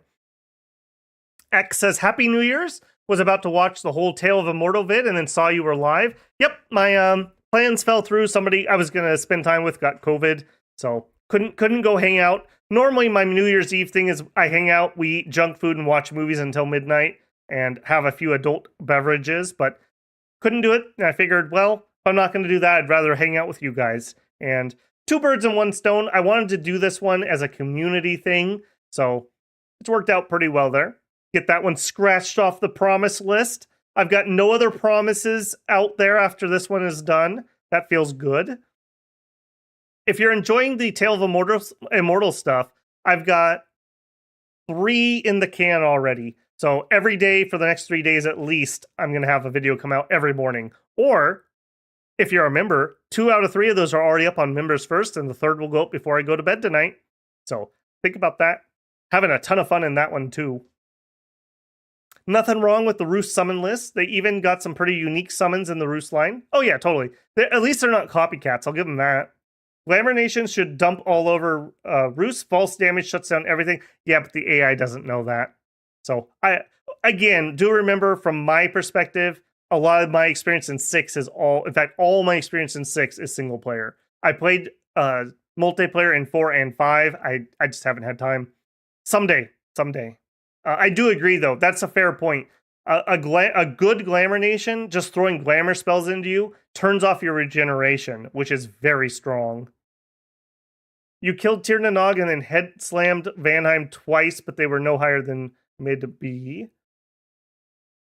Another nation that needs unconventional cavalry, bear cavalry. I agree. Bear cavalry is amazing. Okay. Some people were saying lower, some people were saying higher. I'm pretty confident that this is pretty middle of the pack. I think they're good. I think they're good at what they want to do, and they don't have a huge weakness. They do some unique things. I think I'm happy with that. Next up, Sorrow Mesh. Oh, how do I spell that? Meshia? I misspelled that, I'm sure. Sarameshia. Another nation that is quite near and dear to my heart. I like these ones a lot. I love the blood Amazon queen thing. I think they're after the is it Scythian? The Scythian supposed queens. I'm probably saying that one wrong. Another tattoo nation. Tattoos are very strong despite how annoying they are. They're also the premier heavy cav of early age, I would say. So for some reason, they say Ermor has the best. I disagree. I think these are probably better. And you have a decent smattering of horse archers, cataphracts, lizard cavalry in fast and slow form. That's pretty darn good cavalry. We're very good at death. We can do nature. We can do blood. I do think, yeah, and we can even get up foul vapors if we were so inclined. And we have hydras. So you could do hydras and foul vapor. I think that's a fair play. We have scouts. That's always nice. We have spirit guides, which are really nice, cheap Death 1 recruits. And we have soothsayers. Soothsayers are a 0-path mage. They have a 90% chance to get an astral, and you can recruit them outside of your forts. They are dirt cheap. 45 gold for those guys. Very inexpensive research and good astral chaff if you need it for communions or magic duels or whatever. The Inire is a pretty solid Skelly spammer. You could get into a regular communion and Skelly spam your little heart out. And they have nature access, so they can enlarge their communion batteries and personal regen their communion batteries. So as far as human communions go, they're a pretty strong one. I like that you don't have to use blood to get into that. Oftentimes, if you had this combo, it would be like Death, Nature, Blood, like our Witch King. He has Death 3, so that's the premier Skelly spamming. Very nice there. I do believe we can Blood Sacrifice. We have Cap only, but we do have Poison Archers, which are pretty nice. I like Poison Archers better than Archers who get buffed with Poison. So they have that going for them there. What else? Hydras are cool. You're going to kill yourself a lot because Hydras are cool. The Sarmatian, Cataphracts, Lancers, Raiders, we do have raiding available to us. All solid things. For spells, we have the Ancestor spells who summon up the little spirits that are sacred. Again, I always fall into the trap of using them. I don't know how good those guys really are, but they're fun. I like them. We awaken tattoos, and we have the Daughter of Typhoon, which is like a super combatant Hydra that we can summon. That's kind of cool. As for strength, again, I don't know if I've ever heard of a Sarmatia winning a game. I actually ranked their cavalry pretty good. Death, good. Blood, good. Confel Vapors, although it's a little bit difficult, you can do it. I think that's pretty good. I feel like we're less one-trick pony than a lot of the people down here. Although, you're not really one-trick either. Maybe high B here. Our Sacreds are not as good as the Bears, I would say. So maybe high B. Maybe something like this. I really do feel like a lot of these guys are falling here because of their one-trick or schizophrenia. I think we can do several things. Blood, death, heavy cavalry. We have the Amazons as our line infantry, who are actually pretty solid EA infantry. Witch Kings are all right. Yeah, I'm feeling pretty good about that, but I'm also not like 100% on it. Let's see what people are saying about that one. Axe says low A. Okay, pretty close. Sorrow's probably A tier purely on the merit of recruitable Death 4 mage. They also have very good Sacred Cav on top of good Scales Cav. I agree with all that. Darrow Heavy Cavalry is actually okay. What is Darrow? Oh, Sorrow. I assume you mean Sorrow. I actually like it. I like it quite a bit. I think it's as good as the Sacreds, at least. Of Scythia. Okay, yeah, I was right. Good. Are the Sacred Calves still good? Yeah, I'd say so. They're fine. I don't like the slow lizards. I like the fast lizards, generally speaking. But I think either one's fine, depending on what you're fighting. Lizard cavalry is bad if you have to fight into cold, but we do have other cavalry who's not lizard cavalry. So that's also kind of a nice little side grade, I suppose. I would say Sarmatia is A according to Archon. The Ever Salty. I love your title there. Great Paths can do vampiric ballistic missile strats, which due to Lich nerf, those type of thugs are more uncommon. Twice Born, a Witch King is quite scary. Quite scary. Really Fun can do a lot of things. Good early cavalry. The heroes are fun. Yeah, that's true. Don't we have the Witch King, the original Witch King, and like the woman he ate alive and then she came back and married him or something ridiculous? Good spread of magic, A tier possibly. Lore doesn't say Urmor have the best cavalry. It said they have respectable. I swear there's somewhere in Urmor that says that they have the best cavalry in the world. Maybe I'm wrong, but maybe that's Urmoran propaganda. Solid A tier. They have tight rein on the Hydras. Big. Being able to hold them dang still so you can get a body ethereal on a Hydra is so ridiculously good. So good. Have fun fighting that. The Greek mythos of Sarmatia, which is an actual region in the Scythian steppes, but they had their own imaginations. Oh yeah, totally. I never followed up on this, but I was reading a paper about, somebody was saying that all those vases that they found in Greece with the Amazons, that people are like, oh, that proves that there were real Amazons. They're pretty sure that that was the equivalent of men buying gentlemen's magazines, essentially. Like, if you have to buy your wife a vase, why not get one with scantily clad nude warrior women on it, huh? So that is probably more likely. I thought that was quite hilarious. Jackson says, low A, good magic to be sure. Fine tattoos, really annoying to, yep. The tattoos are always annoying. Let's just get that out there. But Amazons with tattoos activated are like protection 16 or something in the early age. That is so good. So good. And some of those other like horse tattoos and stuff are really nice. Like really nice for just freebie stats, essentially. But unlike Urmor, whose cavalry suffer a lot from 5 to 6, yeah, it's because we have cataphract armor. That's a big help on some of ours. And X, welcome as a builder. Good to see you, man. Enjoy those member-only videos. Or members first, I do want to be clear. I don't have anything as members only. They're probably high B, low A, as others are saying, but they've been some of the most painful single-player games. I keep wanting to run with the Poison Hydras. It never works out. You have to, man. You have to, you know? You go down to Tijuana and you say, like, I'm not going to do any of that. Well, of course you have to. You're in Tijuana, right? So you have to recruit the Hydras if you're playing Sarmatia. Like, that's part of what you're signing up for. Centurio says, at least playing Sarmatia in multiplayer right now, and they're amazing. Moss Body Thugs, fair point. Moss Body Thugs are pretty good. Foul Vapors is a very solid strat still, even though it's hard to do. Hydras, good Skelly spam. Foul Vapors plus Skelly spam / Hydras is a great combo. The big Hydras, tight ranged, put some skeletons in front while you buff, and then they push their way to the front of the skeletons.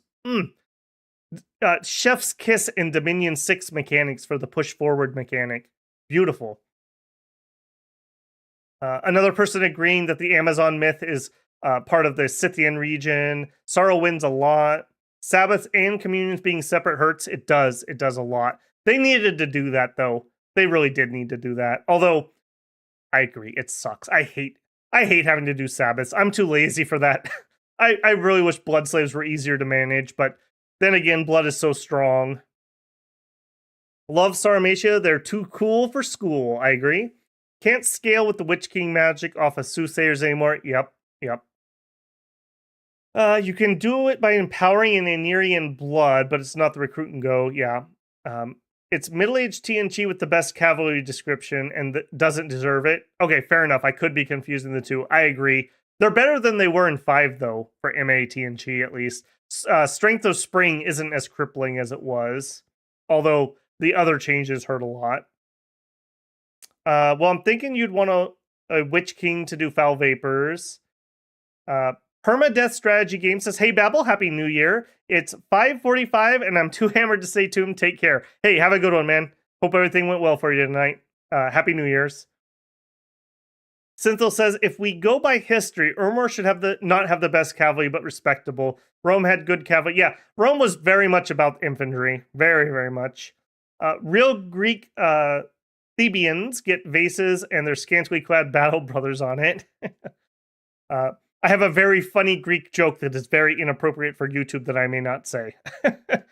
But of course, it's fantasy. You need 4 Inri slaves and an Inri master with a plus 5 poison resist ring and empowerment in blood, and then a water 1, nature 1 Witch King, which is quite fancy. Yep, totally. Iron Lily for the win. Didn't the horse get the horse tattoo? Yeah, I think that's the problem. I seem to remember complaining about that. That, like, you get the movement speed tattoo from the horse, but the horse doesn't get it, so it doesn't do anything. And they would totally tattoo their horses. Don't even try to tell me that they wouldn't. Okay, next we have Therados. I'm pretty certain I'm right about that one. I'm gonna be awfully ashamed if I'm not. I also would like to stop typing the names in the search bar. Therados, the free spawn unit nation of early age. Lore-wise, very, very cool. Baratos comes out of them. Phasia has relation to that. The Giants of Makone, actually the gods killing off them is what inspired them to fight the gods. So a cool thing there. They have some, they're not quite dwarves, but almost dwarf-like units. They have the Malik, I believe that's what those are called. The Sea Women, who actually go to several different nations after them. They actually survived the sinking. Spectral weapons are better in 6 than they were in 5. That's something. I would argue magic weapons are a little bit rarer, so that helps us a little bit. We are undead ghosts, so we're ethereal. Spirit form hurts a lot. It hurts a lot. Because my plan for them was to be buff their protection, which is what I did in 5.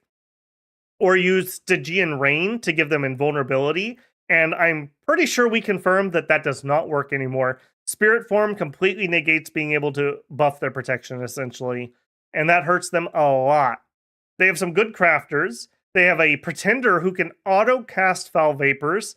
Incredible for a nation that, other than the water ladies, nobody else cares about poison. And she can easily give herself a ring of poison resist and then just self buff poison resist to make sure she's immune to it and off and running. We also have living troops that you can recruit on the shores. They're pretty garbage. We can get recruit anywhere sacreds. They're also kind of garbage. The recruit anywhere version has iron gear, despite the fact that they are amphibious. I think they're poor amphibians, so their gear rusts when you go underwater. That sucks. They're okay. They like auto. I think they do what, quickness and enrage or something when they get blessed. They're okay. They start dancing. They're fine. They're usable. They're not great. You can get free spawn sacreds, but rarely. You can get a decent amount of troops, and you can marshal them with leaders. You don't have mindless troops, so you're not going to get your leadership mind burned because your troops are there. But conversely, you have ghosts that can be banished, but also have morale. So you actually will HP route while you're getting banished. That sucks. It sucks a lot. We're 100% amphibious, which is nice. We have pretty decent pathing on our mages, I would say. We have the Hectoride, which is water 2, nature 3. We have a little bit of air and water and earth and death on our Dectale, who's like our little dwarf dude. I will say one of our problems is summoning undead leadership. In order to summon in our leader, you need to have death. Like, you need death to get into your death stuff, which kind of sucks. E4s are... Yeah, E4s are ghost philosophers. And seeing as our land troops absolutely suck, go turmoil. Go hard turmoil. Because we can summon an E4 who is going to do research for us very, very efficiently. And he gets bonus to that from Sloth. They are only 7 death gems, and they have no upkeep, if I'm correct. That is very nice. We can summon in the Telkeen, who are really nice mages. They have water and air magic, and they auto-cast foul vapors. They are reapers, so they kill a little bit of your population, but who cares about them? Oh, no. Excuse me. E4's... Hold on a second. Our Spectral Philosopher gets the extra research. Our E4s are the priests. I misspoke there. Spectral Philosophers get our research. And it's pretty good. 10 plus, I believe it's 2. Yeah, 2 per sloth. So if you go sloth 3, this is a 16 researcher for 11 death gems. No upkeep. That's not bad. That's not bad. Beyond that, we have Dragon Teeth. That's a really nice combat summon. So that's pretty good. The Melia are actually decent light thugs. They're not actually bad. The Heclorides are better, though. You can give, or no, the Millennia are fine. We get the Nature one, and you can get air or water or earth. So you can get some self-buffing and then go in and fight. They have Natural Awe, I think, if I'm remembering right. Yeah, Awe +3. Those are pretty good. Overall, not a bad nation. Definitely not the best free spawn nation. You do have a little bit of option with some land troops. Maybe you could do like ghosts expand underwater, and you have a little bit of land expansion. A lot of our money is going to dry up because we have pop kill Dominion, and there's nothing you can do about that. If you take growth 3, you still are going to kill the population off.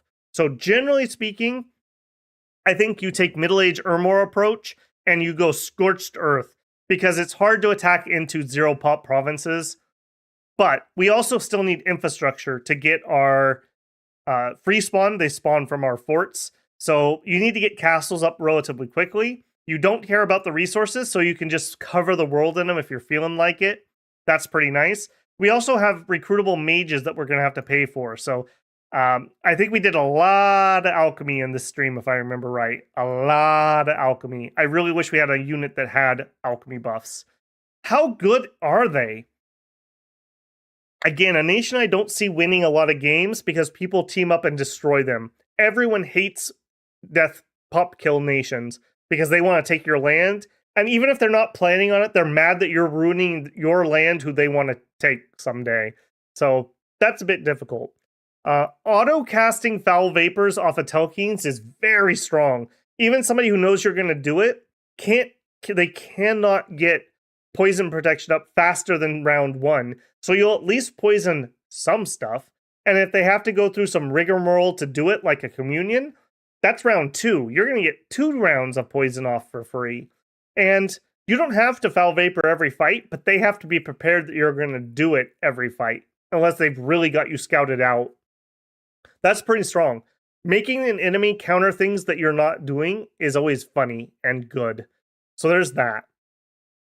I don't think they're really a one-track thing, but once you pop kill everything, you're stuck with ghosts, and ghosts aren't great. They're just not. We do have spectral archers, and they can fire underwater. I don't think anyone else in early age has an underwater archer. That's pretty unique. That's pretty good. I think you can also throw your javelins underwater too, because ghosts don't give a shit. We're gonna throw my javelin anyways. What are you gonna do about it? You're gonna resist for half damage. That's what you're gonna do. But free spawn's really fun. I'm gonna give them a lot of fun factor and a lot of cool factor. A nation of Greek ghosts. That's pretty cool. That's pretty cool. No blood, no or very, very limited. No astral. So I don't think they could be up here. Maybe somewhere like in here, like mid B, I would say. If there's no water nations, you obviously own the water. If Atlantis is in game, you cry because Atlantis is going to use magic weapons on all of his troops and kill your ghosts instantly because you have like 0 protection. You do have shields, and you can shield block as a ghost somehow. So ethereal with a shield, but no protection. And I think they're pretty decent shields if I remember right. So that's a thing. Yeah, I think I'm going to put that there. Let's close that and take a look. See what people say. Ooh, a lot of chat on this one. Oh, did I not type? Oh, I failed. Okay. Therados. Love the theme. Execution was bad. C tier. Spirits that makes Therados a D. Yeah, spirit form, man. Oh, what a nerf. What a nerf. That hurts so bad on so many units. Ironically, notable enough, ethereal things that don't have spirit form are infinitely better than they were before. Synthil says, I quite like them. Therados is the inverse of most water nations. Get dumpstered by every water nation, but could get on land. Yeah, that is weird. Thank you, bruh. Therados is awful. Yeah, you suffered from the most anti-synergies I've ever seen between nation units and their magic paths. What the hell do you do with water earth on spirits who can't, spirit form can't? Yeah, that's so bad. If we could at least bark skin them even, it would help. I agree with spirit form in general, but maybe Therados needs maybe we get a buff that removes spirit form temporarily, and then you can do that and then cast a spell on them, or a national spell for some protection, maybe. Drow Lover, welcome in. Joining to say I really like your videos and agree the tier list, even though it doesn't matter. There you go. Welcome in, Drow Lover. The free spawn has spirit form and their weapons rely on MR. Yep, to do okay damage. Yeah. I will say, the archers underwater are pretty good, because nobody underwater hardly ever bothers with shields because they don't have ranged weapons. So if you can amass enough of them, that's actually kind of good. But they're short bows still, and they're half resist damage short bows. So take that as a grain of salt.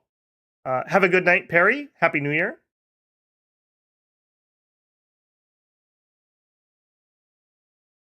Therados F, very restrictive. If you want to be successful, their only real build got nerfed into existence. Oceania, Therados, Pelagia, likely. Oh, you guys are dumpster tearing them, huh? You don't even think they're that good, huh? I suppose if you're in there with other water nations, you're never gonna get water, so that sucks. Maybe I am overrating them on that. Therados, I would put A tier for personal fun, but it feels like a B or C tier. I'd send Theratos to C. I can see that. You guys are kind of talking me out of it. I do like their theme a lot. Maybe that's influencing me here. It would be rough to have to make the counter blast for Therados and Ubar. Yeah, that's true. And again, maybe that's also lobby dependent.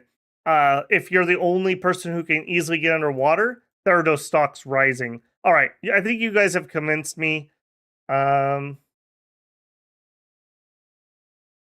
do actually think that they're a little lower here. If they're going to be right next to water nations, both of these nations can pretty much dumpster Therados. They do, however, actually have a plan to get on land and win a game, so I'm not going to put them down in Oceania tier yet. Maybe I could be convinced otherwise later. All right, TNG. Happy New Year, Kirk. Have a good one, man. Bring up my TNG.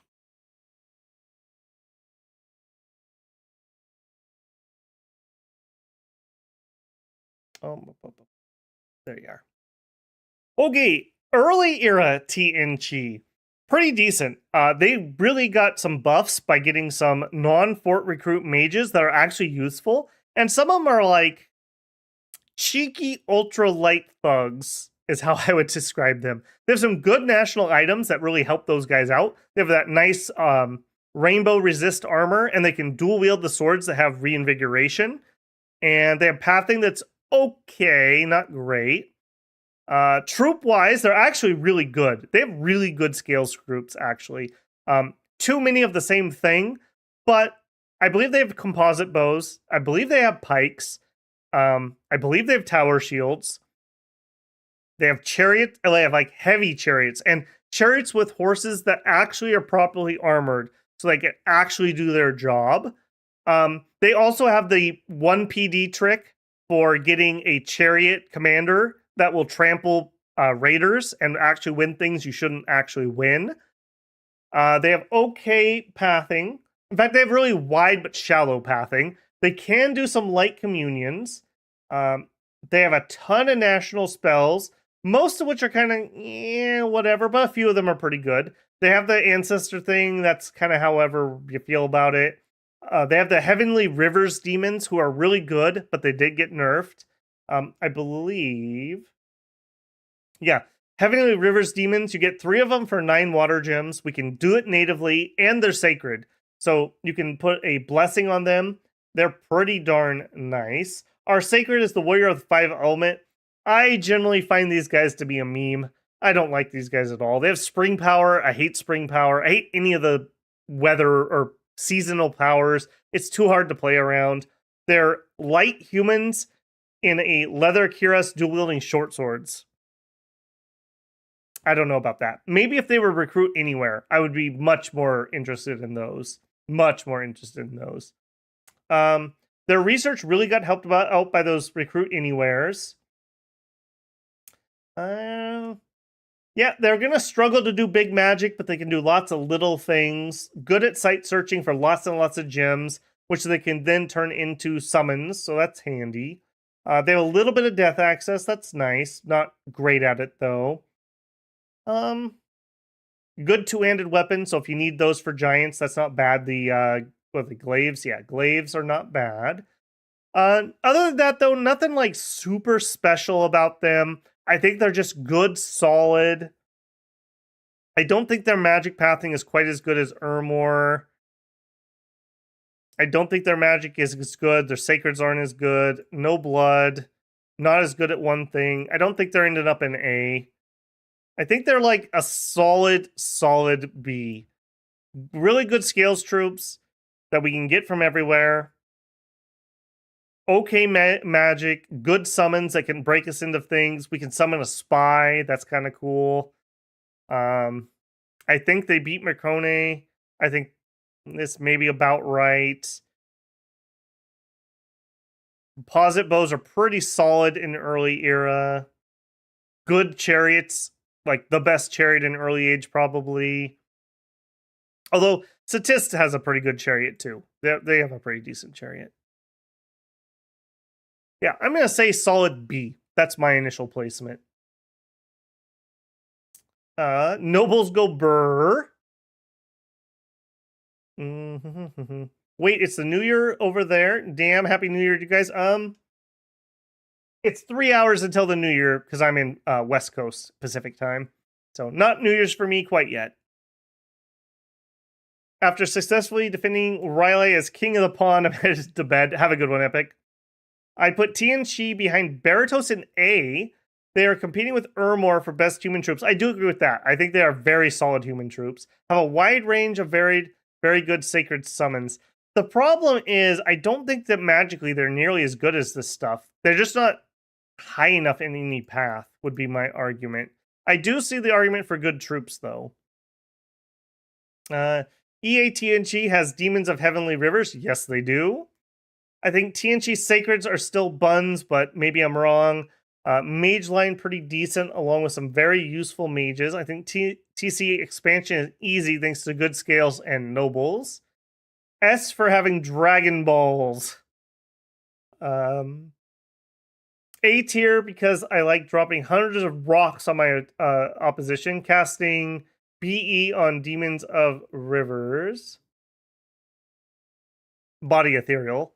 Yep, that's pretty good. Body Ethereal, like regenning Demons of Rivers, are so scary. They're so good. They'll smash up giant troops. They'll smash up human troops. It's hard to get a lot of them. I wish we had a second tier, more efficient, faster summon, but it's not terrible. The only thing keeping them from A is their vulnerability needing unforted labs. I do feel that. Somewhere around Roos and Sarko. Okay, that's where I did put it. They need to add Chukono crossbow unit. They wouldn't get those in EA. If they were going to get those, it should be middle era. They already have crossbows, though, so maybe they don't need a... It would be like a burst weapon, like Iron Dart spell or something. Have a good one, Slice. Slice says he can finally go to bed. Happy New Year, Slice. Here's to another good one. Recruit anywhere would be nice, but I think the idea is that they are line piercers for your troops to follow. I don't know if they can even do that. I would argue that they're light flankers. If you spend too much blessing them, you cut into your scales. And when you cut into your scales, you're not using your really good troops, and you can't afford your mages. And those are your strong points, not the very mediocre sacred. Somewhere in B tier, Hinnom has chariots. Hinnom does, but their ponies aren't armored enough, unfortunately. I do like those chariots, though. At least they can throw their javelins now.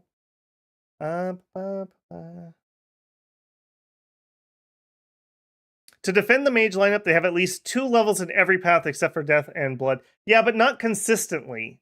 So you can't necessarily plan on that. I've had games where it's like, hey guys, all we need is that nature 2. And literally we go the entire game and I never get a nature 2. So it's random. RNGs just take the wheel. And you can commune them up. I will give you that. When they do communions, because they're wide path, they don't have the risk of blowing out. But both those mages we're talking about are cap only. So I think Arco does the same thing way better with wide pathing communions. I'm pretty happy with this. I think they're a very, very solid B tier. If they had just ever so slightly better magic, I think they would be up. I think Ermor's magic really saves them. Astral Death Fire is great, and Incommunions is great, and Holy Threes. No Holy Threes here. And a better Sacred. So somewhere in here, I think it's fine. That's very solid. I like that one. Tirna Nog. Okay, good, because my voice is starting to die. Tirna Nog. Land of the Ever Young. What are we up to? 5 hours. Okay, well, I actually imagine being Babel thinking you were going to have some Cyber Night because this is going to end in like an hour or something. What a fool he was. What a fool he was. Okay, Tirna Nog. The premier glamour nation. Glamour troops, elf troops, glamour mages that are excellent, very high. I think we get a glamour 4 guaranteed recruit from our cap. Very, very strong. Glamour is really good. I am still not using Glamour to its full potential. Very, very strong. A lot of these high-end stuff can do regen stuff, and Glamour imaginary damage just turns that off.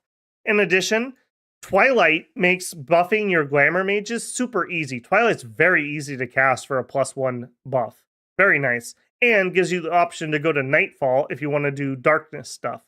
Very solid sacreds. They're essentially the same sacred that Formoria has, but it's sacred, whereas Formoria isn't. So you can make nigh untouchable. They're basically heavy, like, right? Well, no, they have 10 protection, but they do have a hoplite, or almost a hoplite shield. It's a golden shield with a magic weapon and glamour and 17 defense skill off the rack. Just straight up 17 defense. If you just made them ethereal, they'd be hell to deal with. Give them quickness, they'd be hell to deal with. Even just a little more defense, they'd be hard to deal with.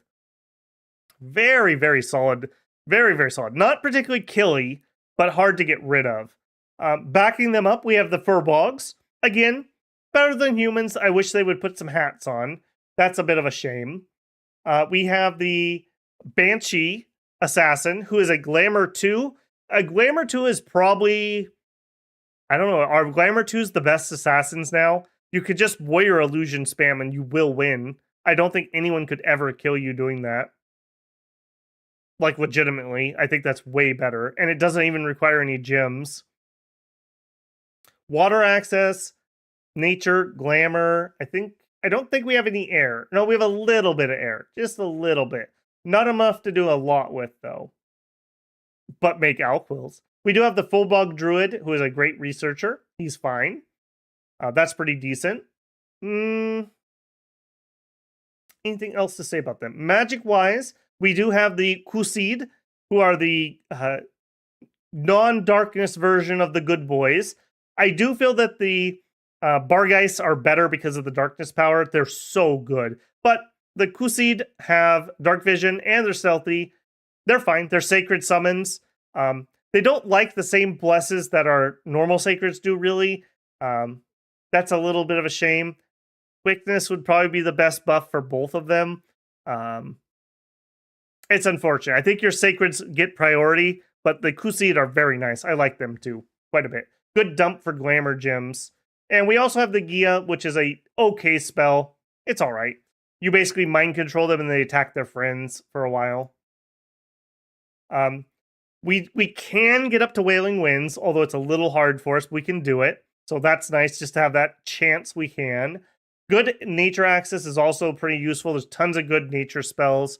I think they're a pretty darn solid nation. Good glamour, probably...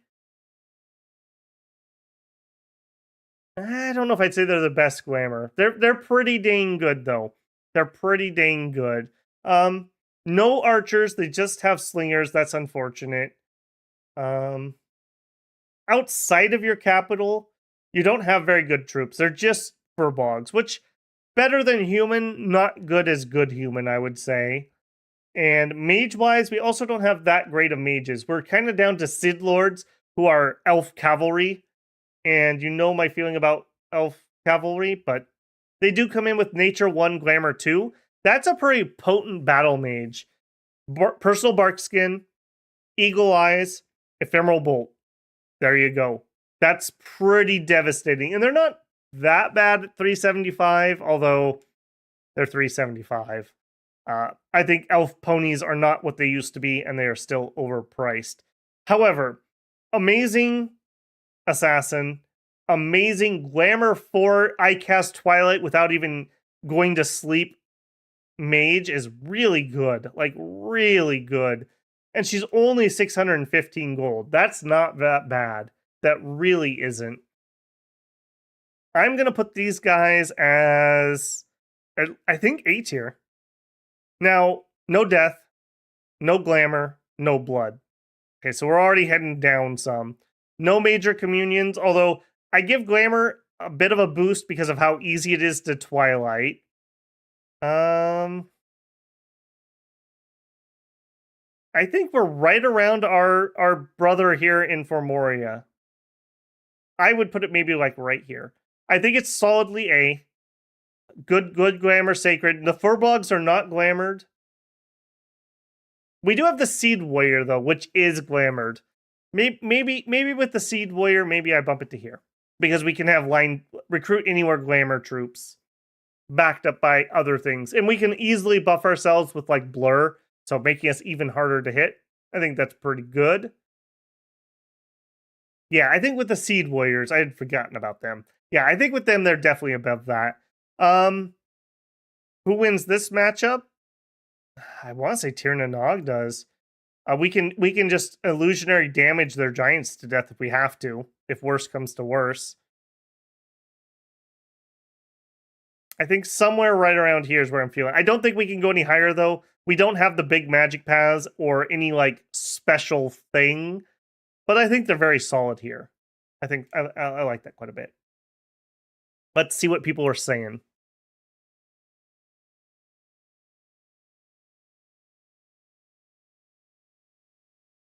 Tir na Nog, Glamour Nation, hydration check. Yeah, I'm feeling it. My lips are getting a little chapped here. Furbogs are great expanders. I do agree they're pretty good with the expansion portion.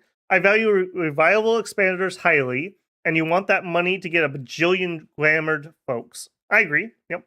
I do like Furbogs. I do think they're all right, especially what's their they got the one dude. Yeah, just like the spear dude with the javelin. That's very solid. That's very solid. And because you're mainly wanting them for expansion, I like javelins in expansion. I tend to find javelins fall off against nations.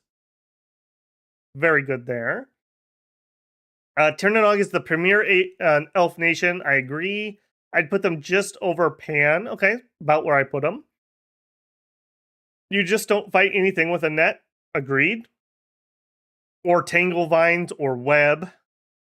Not as terrifying as they used to be. Tir na Nog was my original most hated nation. They used to have monstrous air. Yeah, they used to be like the premier, or they were up there with Kalem as like the premier air nation. They were so spooky on that. -1 for no helmet. Agreed. I had a lot of fun in a Tir na Nog game. Got Legion's Demise turn 40 with 3 magic scales and Furmog Druid scale. Although I missed the air paths. Yeah. I definitely am not good enough with Glamour yet. I just don't know it well enough yet. Because there's good buffs, there's good offense.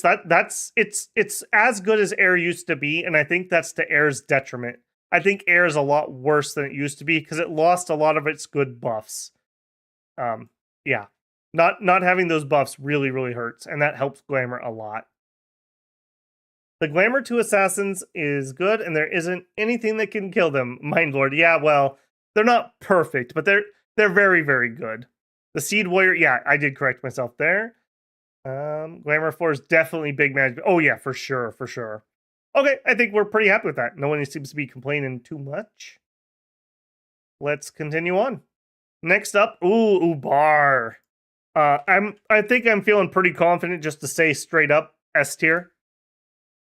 Now, they do have the penalty of everyone hates you and won't play with you, and if they do, they're going to take a blessing to kill you. I think I would probably put them maybe as my top nation. Maybe. So, what do we got? We have recruitable genies. Just straight up recruitable genies. Our Sacred is a Nefrit warrior once our cap wakes up. We do have to wait a year to get those guys. So there is that. And I do believe they take 2 points each, if memory serves. Yeah, they do. Before them, though, we do have the, what are they called? The little genies. The Guardian of the Forbidden Chambers, who, he's also a future cap. Okay, so we can't start with him either. That's fine, though. We have the ghouls, who are the regening, not undead creature things. We have the very solid medium infantry that we can recruit. We have okay archers. We have the camel riders that I believe summon in the birds. Those are stupid good. Going up into mages, we have air, we have fire, we have glamour, we have earth. We don't notably have easy access to blood, and we want it. Our blood access comes from the Shaitan, who is a future cap, only 500 gold, random 25% chance to get. This is a nation that probably wants to make their pretender have some blood so you can solidly break in, because we have some really good national spells, and we can summon in the... Is it Gula? Yeah. The Gula is a death 1, blood 1. She's a real blood hunter. And to do that, she is a blood 5, and she only requires blood 1 and 35 blood slaves. So even if you don't, for some weird reason, put some blood on your pretender, you can pretty much count on being able to do that. I think it's definitely worthwhile. We can summon in Hins, which are ethereal jackal or hyena troops. We have a variety of various genies, including one who can do acid. Somebody pointed out on my Naboss preview video. Acid's very strong. Scorching Winds and Smokeless Flames are good combat spells. Very powerful there. Those big genies are upwards of super combatants, I would argue, once you get the big boys in. Fire 4, Air 2 with Earth and Glamour, and a random of Air or Earth or Astral. Cloud Trapeze, Phoenix Pyre, possibly Earth, summon Earth Strength. Very, very strong there. Very, very strong. Really powerful fire magic if you just want to do fire for battlefield stuff, heat stuff. Falling Fires is a cinch for those guys. They come in with a magic weapon. They can't wear boots. I mean, I guess that's the downside of being a genie. You can't wear boots. But then again, you never have to put your shoes on. We have some access to decent cross-pathing. Glamour, Air gives us Wailing Winds. That's pretty darn nice. Yeah, just a solid one. A Jin Warrior is that's our early cap only genie guy, and they're solid. They're totally solid. They have their magic being, their ethereal, their glamour. They have Spirit Sight, they're unseen, which gives a -9, I think, to hit them until you can hit them. So they're very, very, very hard to hit, and you can buff that with various things. Very strong units. They have the stupid thing where nobody can see where your Dominion is. That's garbage. That's not helpful. But people absolutely hate your Sacreds. Absolutely hate them. If they will play with you, you're probably getting rushed. So most builds with Ubar have to make a defensive Titan or monster to try to not get wiped out, because you can't summon in you can't recruit your good stuff until at least year 1, because you have to take a dormant god. You cannot take an awake god. So keep that in mind with them. That's pretty painful. The Falcon dudes are awesome. Those are such good. You can do raiding stuff. We did that a lot in the stream. That was super cool. You can do corruption and seduction. We tried to seduce a Sphinx, I think, in that stream and succeeded, or at least scared them off. So that was pretty funny. Very, very good there. Very, very good. I don't have a lot bad to say about them. I think you could Hellbless. I think you could Scales. You're definitely going to want to break into that blood because it is just so dang juicy for you. I think that's very hard to say no to on that one. All right, let's check in here. Ubar, more like Uber. I gotcha. 21% win rate. Wow. Uvar is very much S. Even if you play them Scales, those camel riders can just ride around. Yeah, recruit anywhere camel riders, just in case I didn't mention that. Hey, Night J-Rob, have a good one. Happy New Year's. Super cool flavor. Hold on, what's that one? Ubar is terribly designed nation. Utterly unbeatable for some nations. I agree. They are so ridiculously good. You would need to, like, take away their non-genie troops or something so that they had to rely on their one trick or something. The salt is a nice idea, but not good in practice, unfortunately. Maybe iron needs to stun them. At least you could magic craft an iron dagger or something, and that could do it. Or maybe make like a Earth 1 AoE salt spell. Maybe that would do it. Gula's cost upkeep, that's fair. That's fair. Ubar's S solely on the account of Shaitans. Shaitans are ridiculous. Pretty much unbeatable if you don't build for it during pretender design. Yeah, and that's bad design. You should not have to 100% have to counter a nation on build. Like, it's fine if you want to do something like screw Therados or something, but you shouldn't have to do it. You shouldn't have to. I think they're like SS even. Like, this is like, we're like back here. We're like way over here even. I'm not going to move them, but these guys are by far, I think, the strongest EA nation. I think if they're in your game, you and everyone else should immediately find them and kill them. That's the level that they're at. They're kind of like how people used to treat middle-aged Ermor. It was essentially, if you play them, you will be rushed and you will be killed. Or if you don't, they're playing wrong. That's the levels of this strength, which sucks. I don't like that. That's not good game balance. Next up, Olm. EA Olm. Unfortunately, the coolest strat that they used to have was their undead used to summon in middle-aged Olm troops. They got rid of that. That sucks. You can still do long dead stuff, which is actually weirdly good with them, but it's nowhere near as cool as it used to be, unfortunately. What do you get? You get Conan the Barbarian. You get better than normal humans, but they have worse magic resist. For the era, they actually have really good troops. The dual-wielding maidens, the archer maidens, the mountain warriors or forest warriors with either... I like the axe-throwing guys. Those are really good. The two-handed guys are all right. Their sacred's nothing to write home about, but they're not misery either. I think you use them, but you don't build a huge bless for them. They have easy access to very, very good smiths, so you can make lots and lots of light army thugs. As I said, they have Forest Recruit and Mountain Recruit.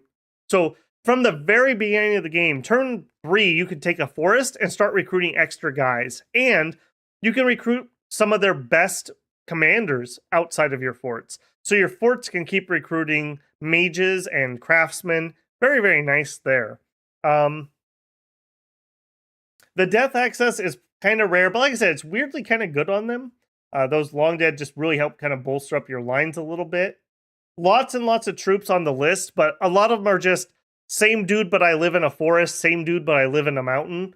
So their list isn't actually as scuffed as it kind of looks. They have scouts. They have the Antlered Shaman, Nature 2, Earth 2 guaranteed, with the same plus Death and Fire. That's nice pathing. Earth Strength, Eagle Eyes, Bark Skin, or other protection. Good mage, good mage. Where do I put them? I actually like them quite a bit. I don't think they're one trick, but they're not great either. They're just slightly better humans. Their magic pathing, while good at what they do, astral blood death, it's just not present. It's just not. And for combat magic, we're mostly looking at buffs. Maybe some blade winds, maybe. Our sacred is not particularly special. I like steel warriors, but they're just dudes with great swords. Crafting is one of their strong points, I would say. I would put them somewhere right around in this range. Right around in the middle of B, I would say. Gift of Heaven and Pigs, I think, is better. I think maybe right around Machaca. I think Machaca... I mean, we definitely have better troops than Machaca. Our sacreds are kind of a toss-up. Machaca has much better magic than we do. We have better crafting, although arguably with Buddhas. Maybe just below Machaca, weirdly enough. I think this is about the right realm, which is very solidly B tier. Another nation, I think that if you're very good at them, I think you could definitely swing above your weight, though. A lot of ingenious crafting, and we have stealthy troops. We're not elves, but we can do some stealth raiding. That's very hard to counter for newbies. Yeah, I think solid B. Let's see what people are saying. I did not type it again. Fail. Thank you, bruh. Ulm is neat. Not hugely good, but neat. They're better in 6 than they were in 5. Yep, I agree, because just more money, more troops. Straight F, definitely. Straight S, definitely not because I'm biased. Have a good night, Synthel. Yeah, I'm feeling it, man. I need to wrap this up in short order. Warrior women, what more do you need? True that. They have weirdly high quality troops for EA. Yeah, they do. I like those axe throwers quite a bit. They're really nice. Really, really nice. And dual wielding axe guys are pretty good for expansion. They can stand and throw their 5 axes and then go in there and chop things up. Terrible magic access and falls off hard. Elf things seem cool. All right, I'm going to leave them where I got them. I don't see strong opinions either way. Okay, next up, again, a nation I absolutely love. I like my Enkidu. I've always liked the Tale of Gilgamesh. A great read. If you've never read it, you definitely should. It's not very long. Where are you on my list, though? The first city. My little Enkidu that love money. They're okay. They have decent troops. They're size 4. They have lots of HP, but they're size 4. That's a shame. They don't wear helmets. That's actually a pretty big downside. There are lots of short bows, lots of slings going off. That sucks. Their Mishu are really cool, but they're recruit 1 in cap only. So that sucks. I wish you could recruit 1 in any fort. That would make them way more interesting. Beyond that, they have good magic access. Nature, water, earth. We have a little bit of astral, a little bit of air. We can build underwater forts. That's pretty unique. If there's no other water nations in the game, you could get down there, build forts, and you can recruit the sages, who are actually pretty good researchers, but they're aquatic only. We do have the Guru, who is a tide path. You get 2 in air or 2 in earth. So I like that. I like tide paths. We have the shaman, the bone reader, actually, who is earth and death and can get some randoms. You are required to get a swamp for all of your recruits, though. That kind of sucks. I believe in our game, in one of them, we didn't get a swamp. So we couldn't get the bone readers, and we couldn't get the... What are they? There's another unit that you can't get because they're only in swamps. They do use great bows, and they're giants using great bows, so that's pretty nice. And recruit anywhere archers. So they actually can do some pretty nasty bow work, surprisingly enough. And they're great bows, so if you want to put the poison buff on them, they actually could get some work done.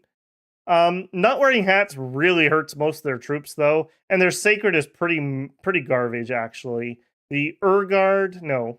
The Inky's Chosen. They're a sacred dude with a hatchet. That's it. They don't have anything else. They have bodyguard. That's not particularly good. Do we have healer on this version? Who would have that?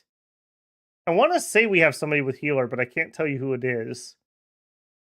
Salmi, sacred female. We do have an interesting mechanic where we have the Gala, who can spell sing, so they take less fatigue and cast slower, but they also can summon in your god faster. And I believe if our god dies, we don't lose magic paths. That's actually kind of big. So if you're new to Super Awake Monster Expanders, kind of a cool nation to do it on, because you're punished less for having a mistake. That's kind of cool. They have okay commanders. I don't think we get the berserkers that MA gets, which is unfortunate. We have hornblowers who are kind of funny. They're standards and they're good at sieging things. Overall, though, not particularly good. We have very expensive infrastructure. Our mages are okay, but not in pathing that's particularly good, unfortunately. And the chassis we have don't make great thugs either, weirdly enough. Yeah, that's a little bit unfortunate there. Yeah, I don't know if I really have much else to say about them. I like them a lot. I think they're a ton of fun. I think their middle-aged version is better because of the hats and the berserking. I think I would classify them kind of as one tricky level. So I'm thinking like bottom of B, maybe even C tier. Maybe C tier. Let's be honest. Are they better than Satis? I think that's kind of a toss-up. Are they better than Kalasa? I may even say Colossus better than they are. I don't know. I don't think they're particularly great. As much as I love them. Yeah. No hats. Not the best magic. expensive to get, needs lots of scales, would like an expander. Do have some pretty good archers, surprisingly enough. Yeah, I think C tier is going to fit for them. Let's see. This is, or thank you, bruh. You're backing me up here. I don't think is very good, but they're cool. If I remember right, they didn't learn how to wear hats. No, they didn't. No, they didn't. Sergeant says around Agartha level. Low B, is B. Wow, people are actually giving them a little higher than I did. I'm surprised by that. I don't like their troops except for their archer, and their archer can't carry them. I agree. I remember that you can recruit a unit in the swamp, but in your stream, you're desperately looking for the swamp, and it's on the other side of the world. Yep. Yep. And they're pretty good. Like, they're like, what are they? Bone hunters or something? What are you? Right here. Enkidu hunters. They have javelins, stone spears, and they berserk. That's why. The berserk really helps them out. Like, really, really helps them out. And they recruit in non-forts, so that can be kind of handy. They'll huff and they'll puff and they'll blow your fort down. They will. They will. C tier, inefficient troops that aren't really good meat shields, right? I mean, if we had really good mages, there'd be okay meat shields. We can buff them pretty well, but they're already strong enough and they're already protected enough. So, Enkidu are size 4. I'll double check myself. No, they're size 5, excuse me. They are size 5. So, that's an okay size, but that also means we're not interested in larger bless either. So, I'm okay with them here. Maybe people could argue that they're as good as Agartha, but Sacreds everywhere, Holy Threes. Although we do have Holy 3 here too. Better national spells.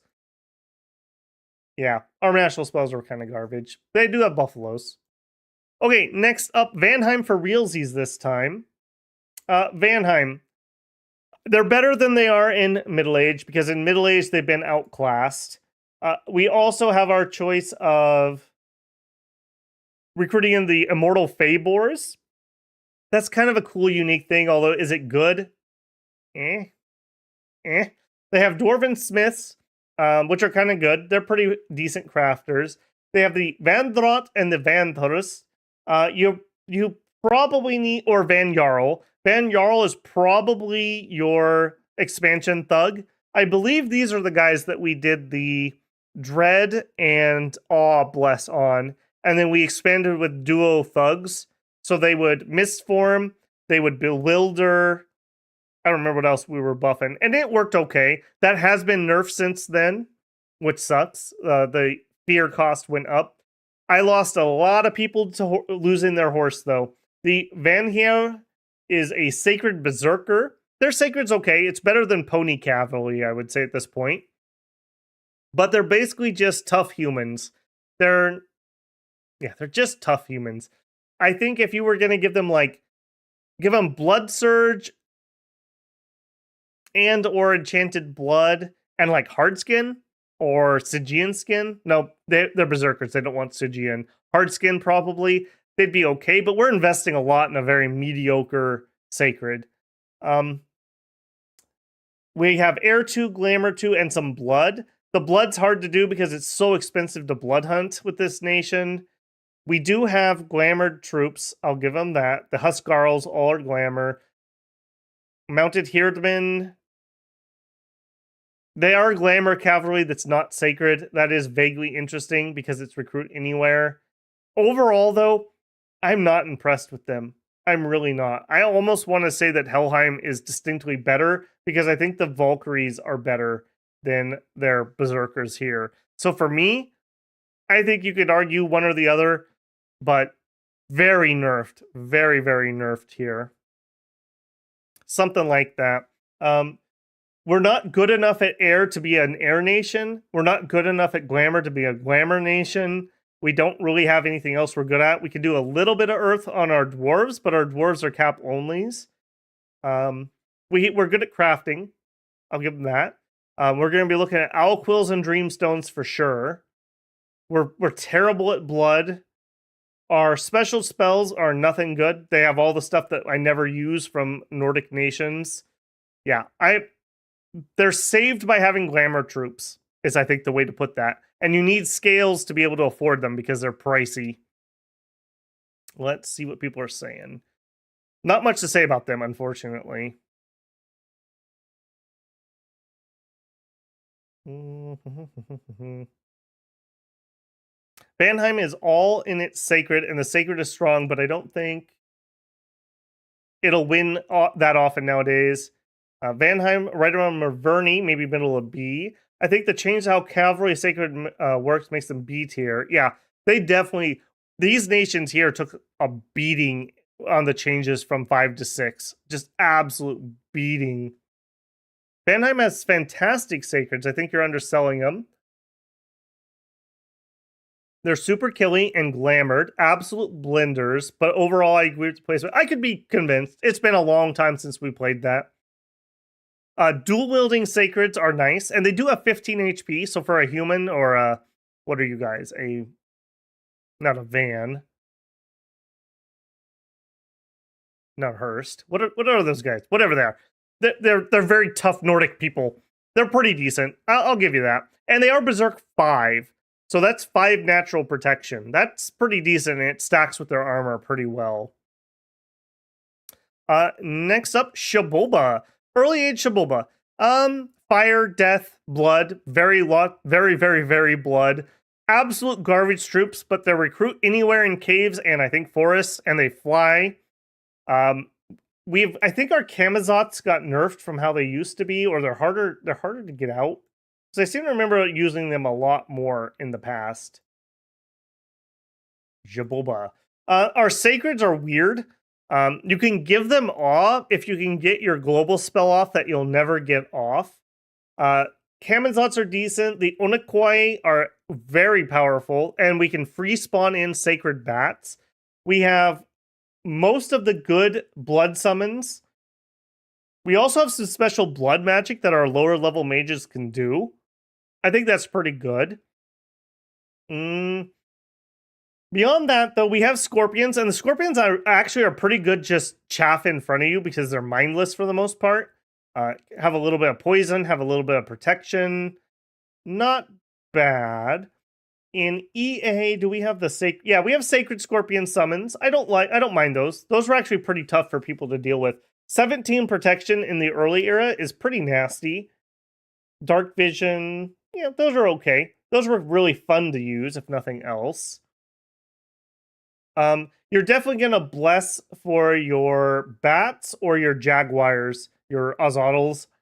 Just like with Mikland, I think you're doing the same thing, and your other sacred stuff just happens to benefit from it. Free throwing sacreds is pretty good. Clutch Carlos, I believe he was a Batab, if I remember right. So, bonus points there. That was amazing. One of my favorite fights we've had. The sacreds are very mediocre. They do have obsidian shard blades, which are really nasty. So that's at least something. You also get a special regen spell. I don't remember which one it is. They have a couple different soul spells, and yeah, that's all right, but it's hard to get onto things because it's very small. It's like Air Effect 1, I think. I'm really torn on these guys. Flying is a major buff. They have death, they have blood. That's always going to be good. And they're really good at blood. And they're recruit anywheres, make for okay patrollers. They can still do fire. They have a little bit of nature. I'd say that maybe the upper end of B tier. Maybe upper end of B tier. I don't think I can place them much higher than that, though. They're really being saved by their blood, and you better hope you get there. Because if your expansion goes really bad, I think people are just going to kill you because they don't want to deal with you later. You can fly everywhere. You can raid everywhere. You're going to get a billion blood things up, and everyone's going to hate that. But early on, you're just some bat dudes, and you're not very good bat dudes. I'm not sure exactly how you stop them from rushing you. So my initial placement of EA Jaboba, I don't think you're actually as good as any of those. Maybe like right here. And even that maybe feels a little high to me. The blood is really hard on this nation. I just don't know how you survive long enough to use it. The blood itself, though, is really, really good. Like up here levels of good. I don't know. That's a hard one for me. Let me cheat and look at chat and see what chat has said. Bat gets absolutely slaughtered by Indies Underground. Yes, they do. That was very miserable. They don't even get their strategic map move through the caves. Hard to get going, but good options once you get going. Low B tier. Okay. Okay, low B tier. Veneer. Thank you, bruh. I don't know why I was dying on that. It's not the pathetic mess that MA is, but it's not great. Onikai are awesome, and the cats are awesome, but you need to expand in caves, which is brutal. I agree. The caves are brutal to those bats. They're so... Normally, you just win by having them land on the back, but underground, things can actually beat you, even when you do that. I say is S tier. Scorpions are actually way better than people give them credit for. Flying is a huge asset. I don't know if I can agree with S on that one, Sergeant. I think if you can get there, they could get up there, but I don't know how you get there. If you try to go above ground, no one's going to let you. If you try to expand underground, it's very hard. You're probably the worst underground nation at expanding, even worse than Agartha. You're probably better than Agartha once you get going, but you have to get there. You also aren't the best at spending Earth Gems, which you should have a lot of underground. I guess you turn them into Scorpions.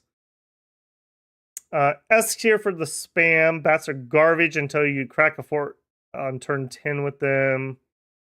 Lonka smokes Jabulba. Better expansion and still great blood eco. People are poo-pooing their expansion, but I've had good results expanding and defending with Scorpions. I do like Scorpions, but they're slow as molasses too.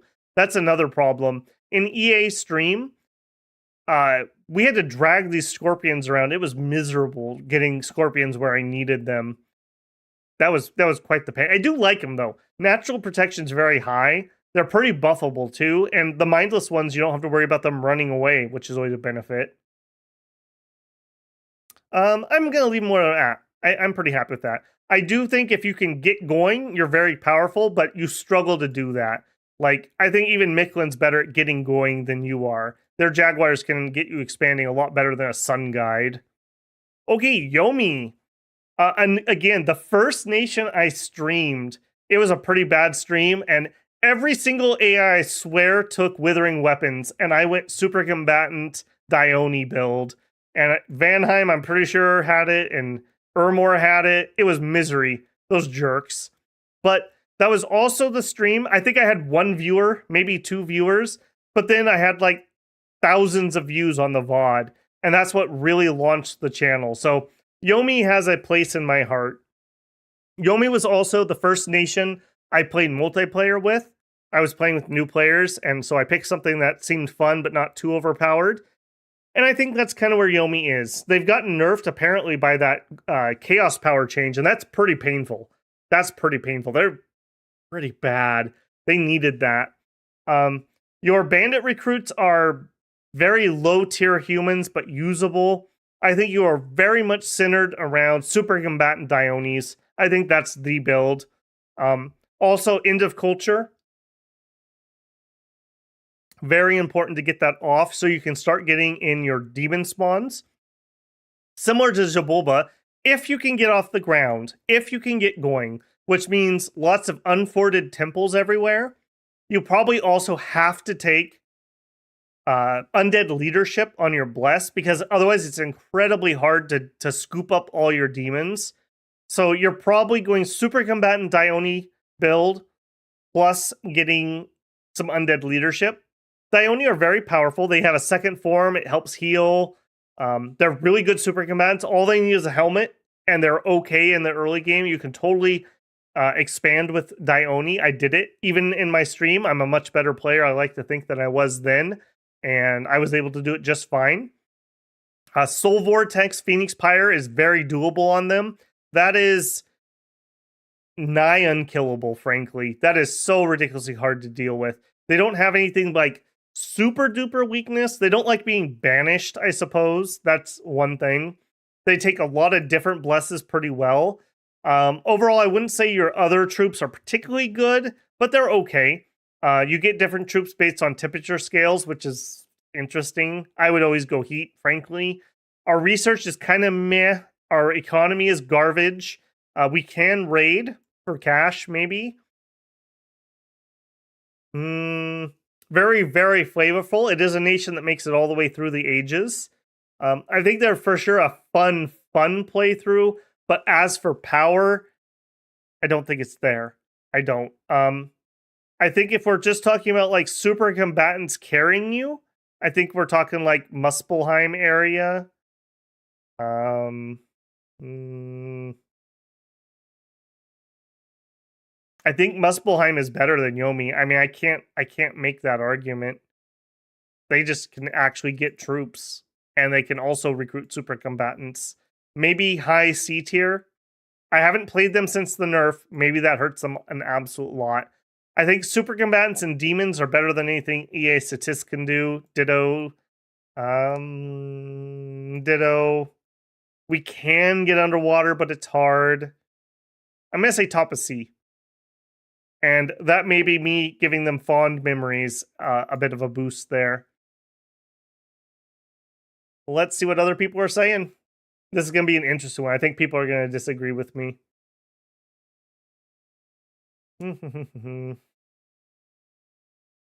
Big Yomi. Darkside says Yomi is A tier or S tier. Free spawn is nuts. I saw Yomi fight off a 4v1. Yeah, but did people let Yomi get that far? Because they shouldn't have. You're not great at expanding, and it takes a long time. You really need end of culture. Once you get end of culture up, I could see a 4v1 possibly. Yomi S tier for me, more Oni. Jokes aside, I think they're B tier. Fun free spawn.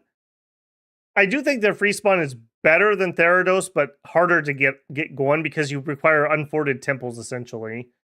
And ideally, unforted temples in the mountains. That's very specific.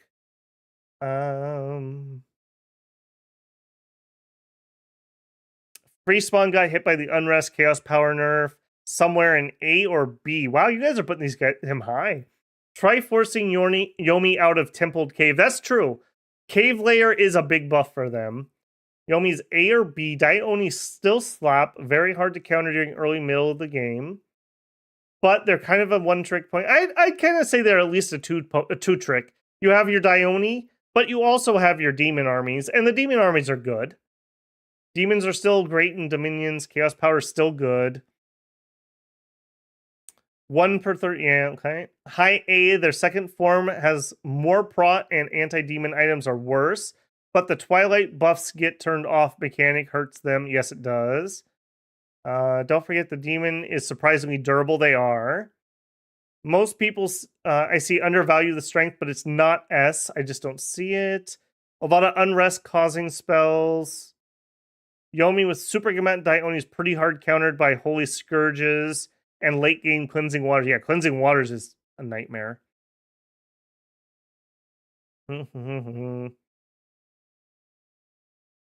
Yeah, I don't know how people could fail 4v1 against Yomi. You'd have to really get Yomi get really big to have him get enough free spawn to be able to do that. The free spawn are good, but they're slow and hard to collect. That's a bad combination. Maybe we're gonna have to revisit a Yomi stream. Maybe at some point when I need to pad a week, we'll do that. See if Babble's improved since he played then. All right, a lot of people are giving this a lot more credit than I did. I'm gonna throw him up towards the top. Do you think Yomi is better than Roos? Let me just throw that out there. Let's dipstick this. Maybe comparable. Dione are very solid, and if you have a province one can't take, we'll send two. And all you need is the construction one hat, and your Dione are off and running. They do really need that hat, though. I can't tell you how many times I sent somebody out and they got feeble-minded on turn 2 because they didn't have a stupid hat. Okay, people are saying not better than that. Okay, so we're kind of agreeing not S tier. So that's my dipstick. Okay, what about middle? Pigs for Days and Gifts from Heaven. I feel like that's comparable. Maybe right in here. Big super combatant things, thuggy things, but better and more prolific troops. As cool as the Giants are, that recruitment penalty or recruitment cap kills Mercone. Absolutely kills them. I would say this feels okay. I'd say they were about competent to these guys. If you can get that free spawn engine going, same problem that they have here. Middle of B, I'm feeling that okay. I'm feeling that okay.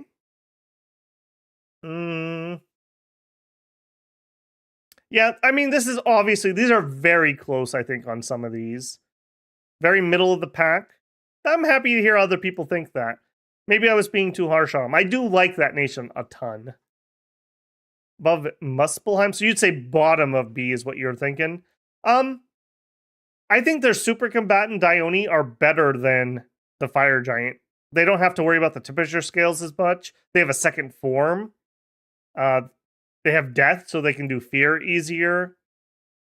I think the super combatants are better. The soldiers are better here, but free spawn demons are also pretty good. Rate them lower than Vanheim. Yomi's just get the demons. It is free spawn demons, so you're thinking more of like low mid, somewhere in here. Maybe between the two Heims.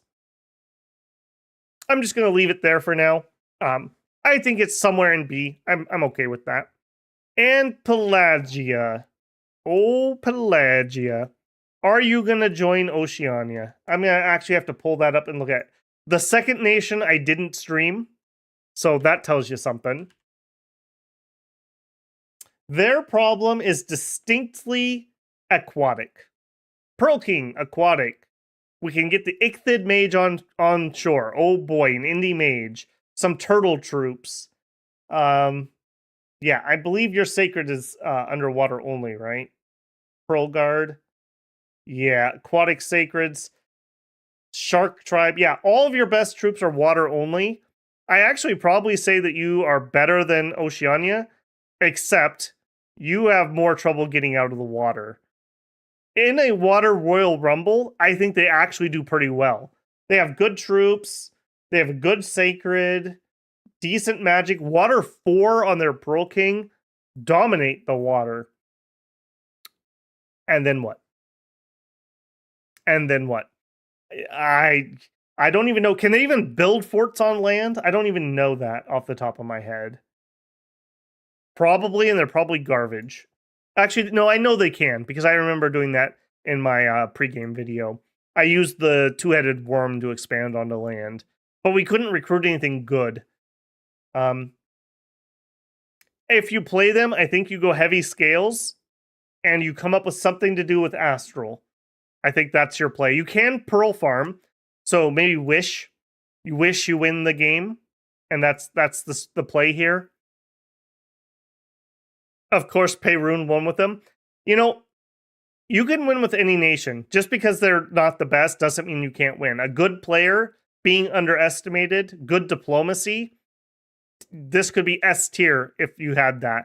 But I think as just a generic use, I don't know about that.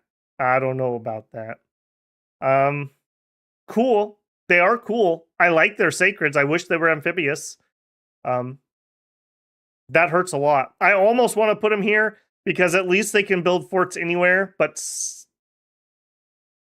oh, that's so bad. I think you're fighting for who's the worst turd down here in the bowl. So, I don't know. One or the other.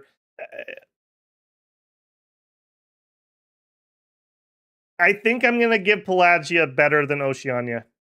You will win the water war.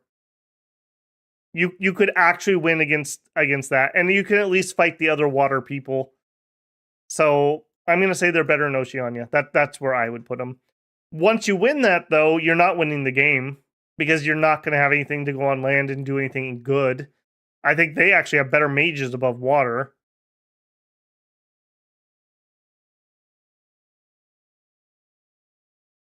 Yeah, yeah. I think that's gonna be what I'm gonna say. Let's see what other people are saying. Pelagia. Dione are so much better than Muspel Giants. I agree. Soul Vortex and Pyre's amazing. Throw in some regen or some enchanted blood or something. Very nice.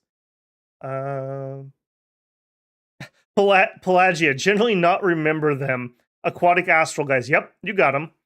EA Pelagia should get the F category. You can do nothing on land. You think they're worse than Oceania on land? Let me ask you that. It's very hard to win on Pelagia. Only Playroom can win. Pelagia has no good troops for land, and the land troops that are coastal fort requires you to actually get on land. D tier for sure. Respect the turtle troops. Fedora tip to the turtle troops there. They have Astral Mages, which is decent, but they're not even good Astral Mages. They're just Astral ones for the most part. So you're going to have to communion them up.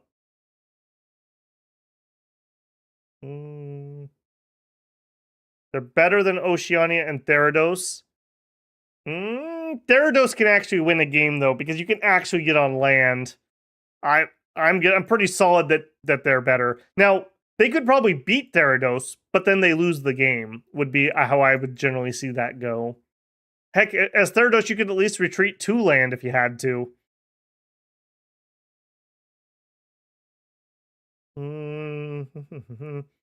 I love watching low-tier nations win game, but Pelagia and Oceania give me pain. At least Oceania has sacreds that can get on the land. Oh, I just closed it. Yep, because they are the Centaur equivalents. Yeah. Again, aquatic sacreds. Oh, that's so bad. That's so bad. Again, very subjective here. Very subjective. I think maybe other than this one, I don't think you can really argue this one. I think that is the best nation in early age. I can see arguments for many things, and we had many opinions about things. Some of the more interesting ones had people putting things at BC and other people putting SA. Overall, I'm pretty happy with where this is. I think there's a few weirdities, but it's very hard to say, oh, is this nation directly better than that nation? Because it's not a one-on-one game. And there's so many things. Map. Who else is playing? What diplomacy is there? Do people play very passively or very aggressively? So many things could change how it's going to turn out. So, overall, pretty good. I'm still surprised people are rating Yomi that high. I honestly felt that they were pretty low. So maybe I have to try them again. I just don't know how you're getting a 4v1 victory out of that unless you are just noob stomping. But it could happen, you know. Nations get out of control. And if you don't watch out, don't let somebody snowball ahead of you. Those demons that they get do not require any research other than end of reason to double them. So from turn 1, you could be getting good stuff. Maybe. This was fun to sit for the latter half. Good chatting with y'all. Thanks, Jackson. Good to see you. And I am going to call it there. I'm losing my voice pretty badly at this point. I am planning on continuing our Disco Elysium stream tomorrow. It's going to depend on if my voice is back or not. If it is, I might start at the very early time of 2 p.m. Pacific. If my voice isn't back, I'll have to push it back a little bit and let me get some voice back. We're on day 2. I think we got a ways to go, and I'm really pushing to try to get that done this week. I'm starting to doubt that that's going to happen at the rate we are going, unfortunately. So hopefully this was enjoyable to you. I'd love some comments down below if you have other opinions or whatever else. If you're just a Dominions person, I will see you on Friday for Nabaa. Should be very fun. Again, that's going to be at an earlier time. It will either be at 4 p.m. Pacific or 2. That is 2 or 4 hours earlier than I normally stream. Try to help the Euros out a little bit since I'm off this week. And lets me get to bed at a decent time. So there is that. Okay, thank you ever so much for people who became members or donated tonight. Thank you. You guys made this a lot of fun. Thank you for the support. Pelagia and Oceania stream win. I'm not that desperate yet, bruh. Someday, maybe. I'm not committing to that one for sure. All right, take care, everyone. If you're out somewhere, drive safe. Happy New Year's. I had a ton of fun spending time with you guys. Have a good New Year. I will see you later. Babble out.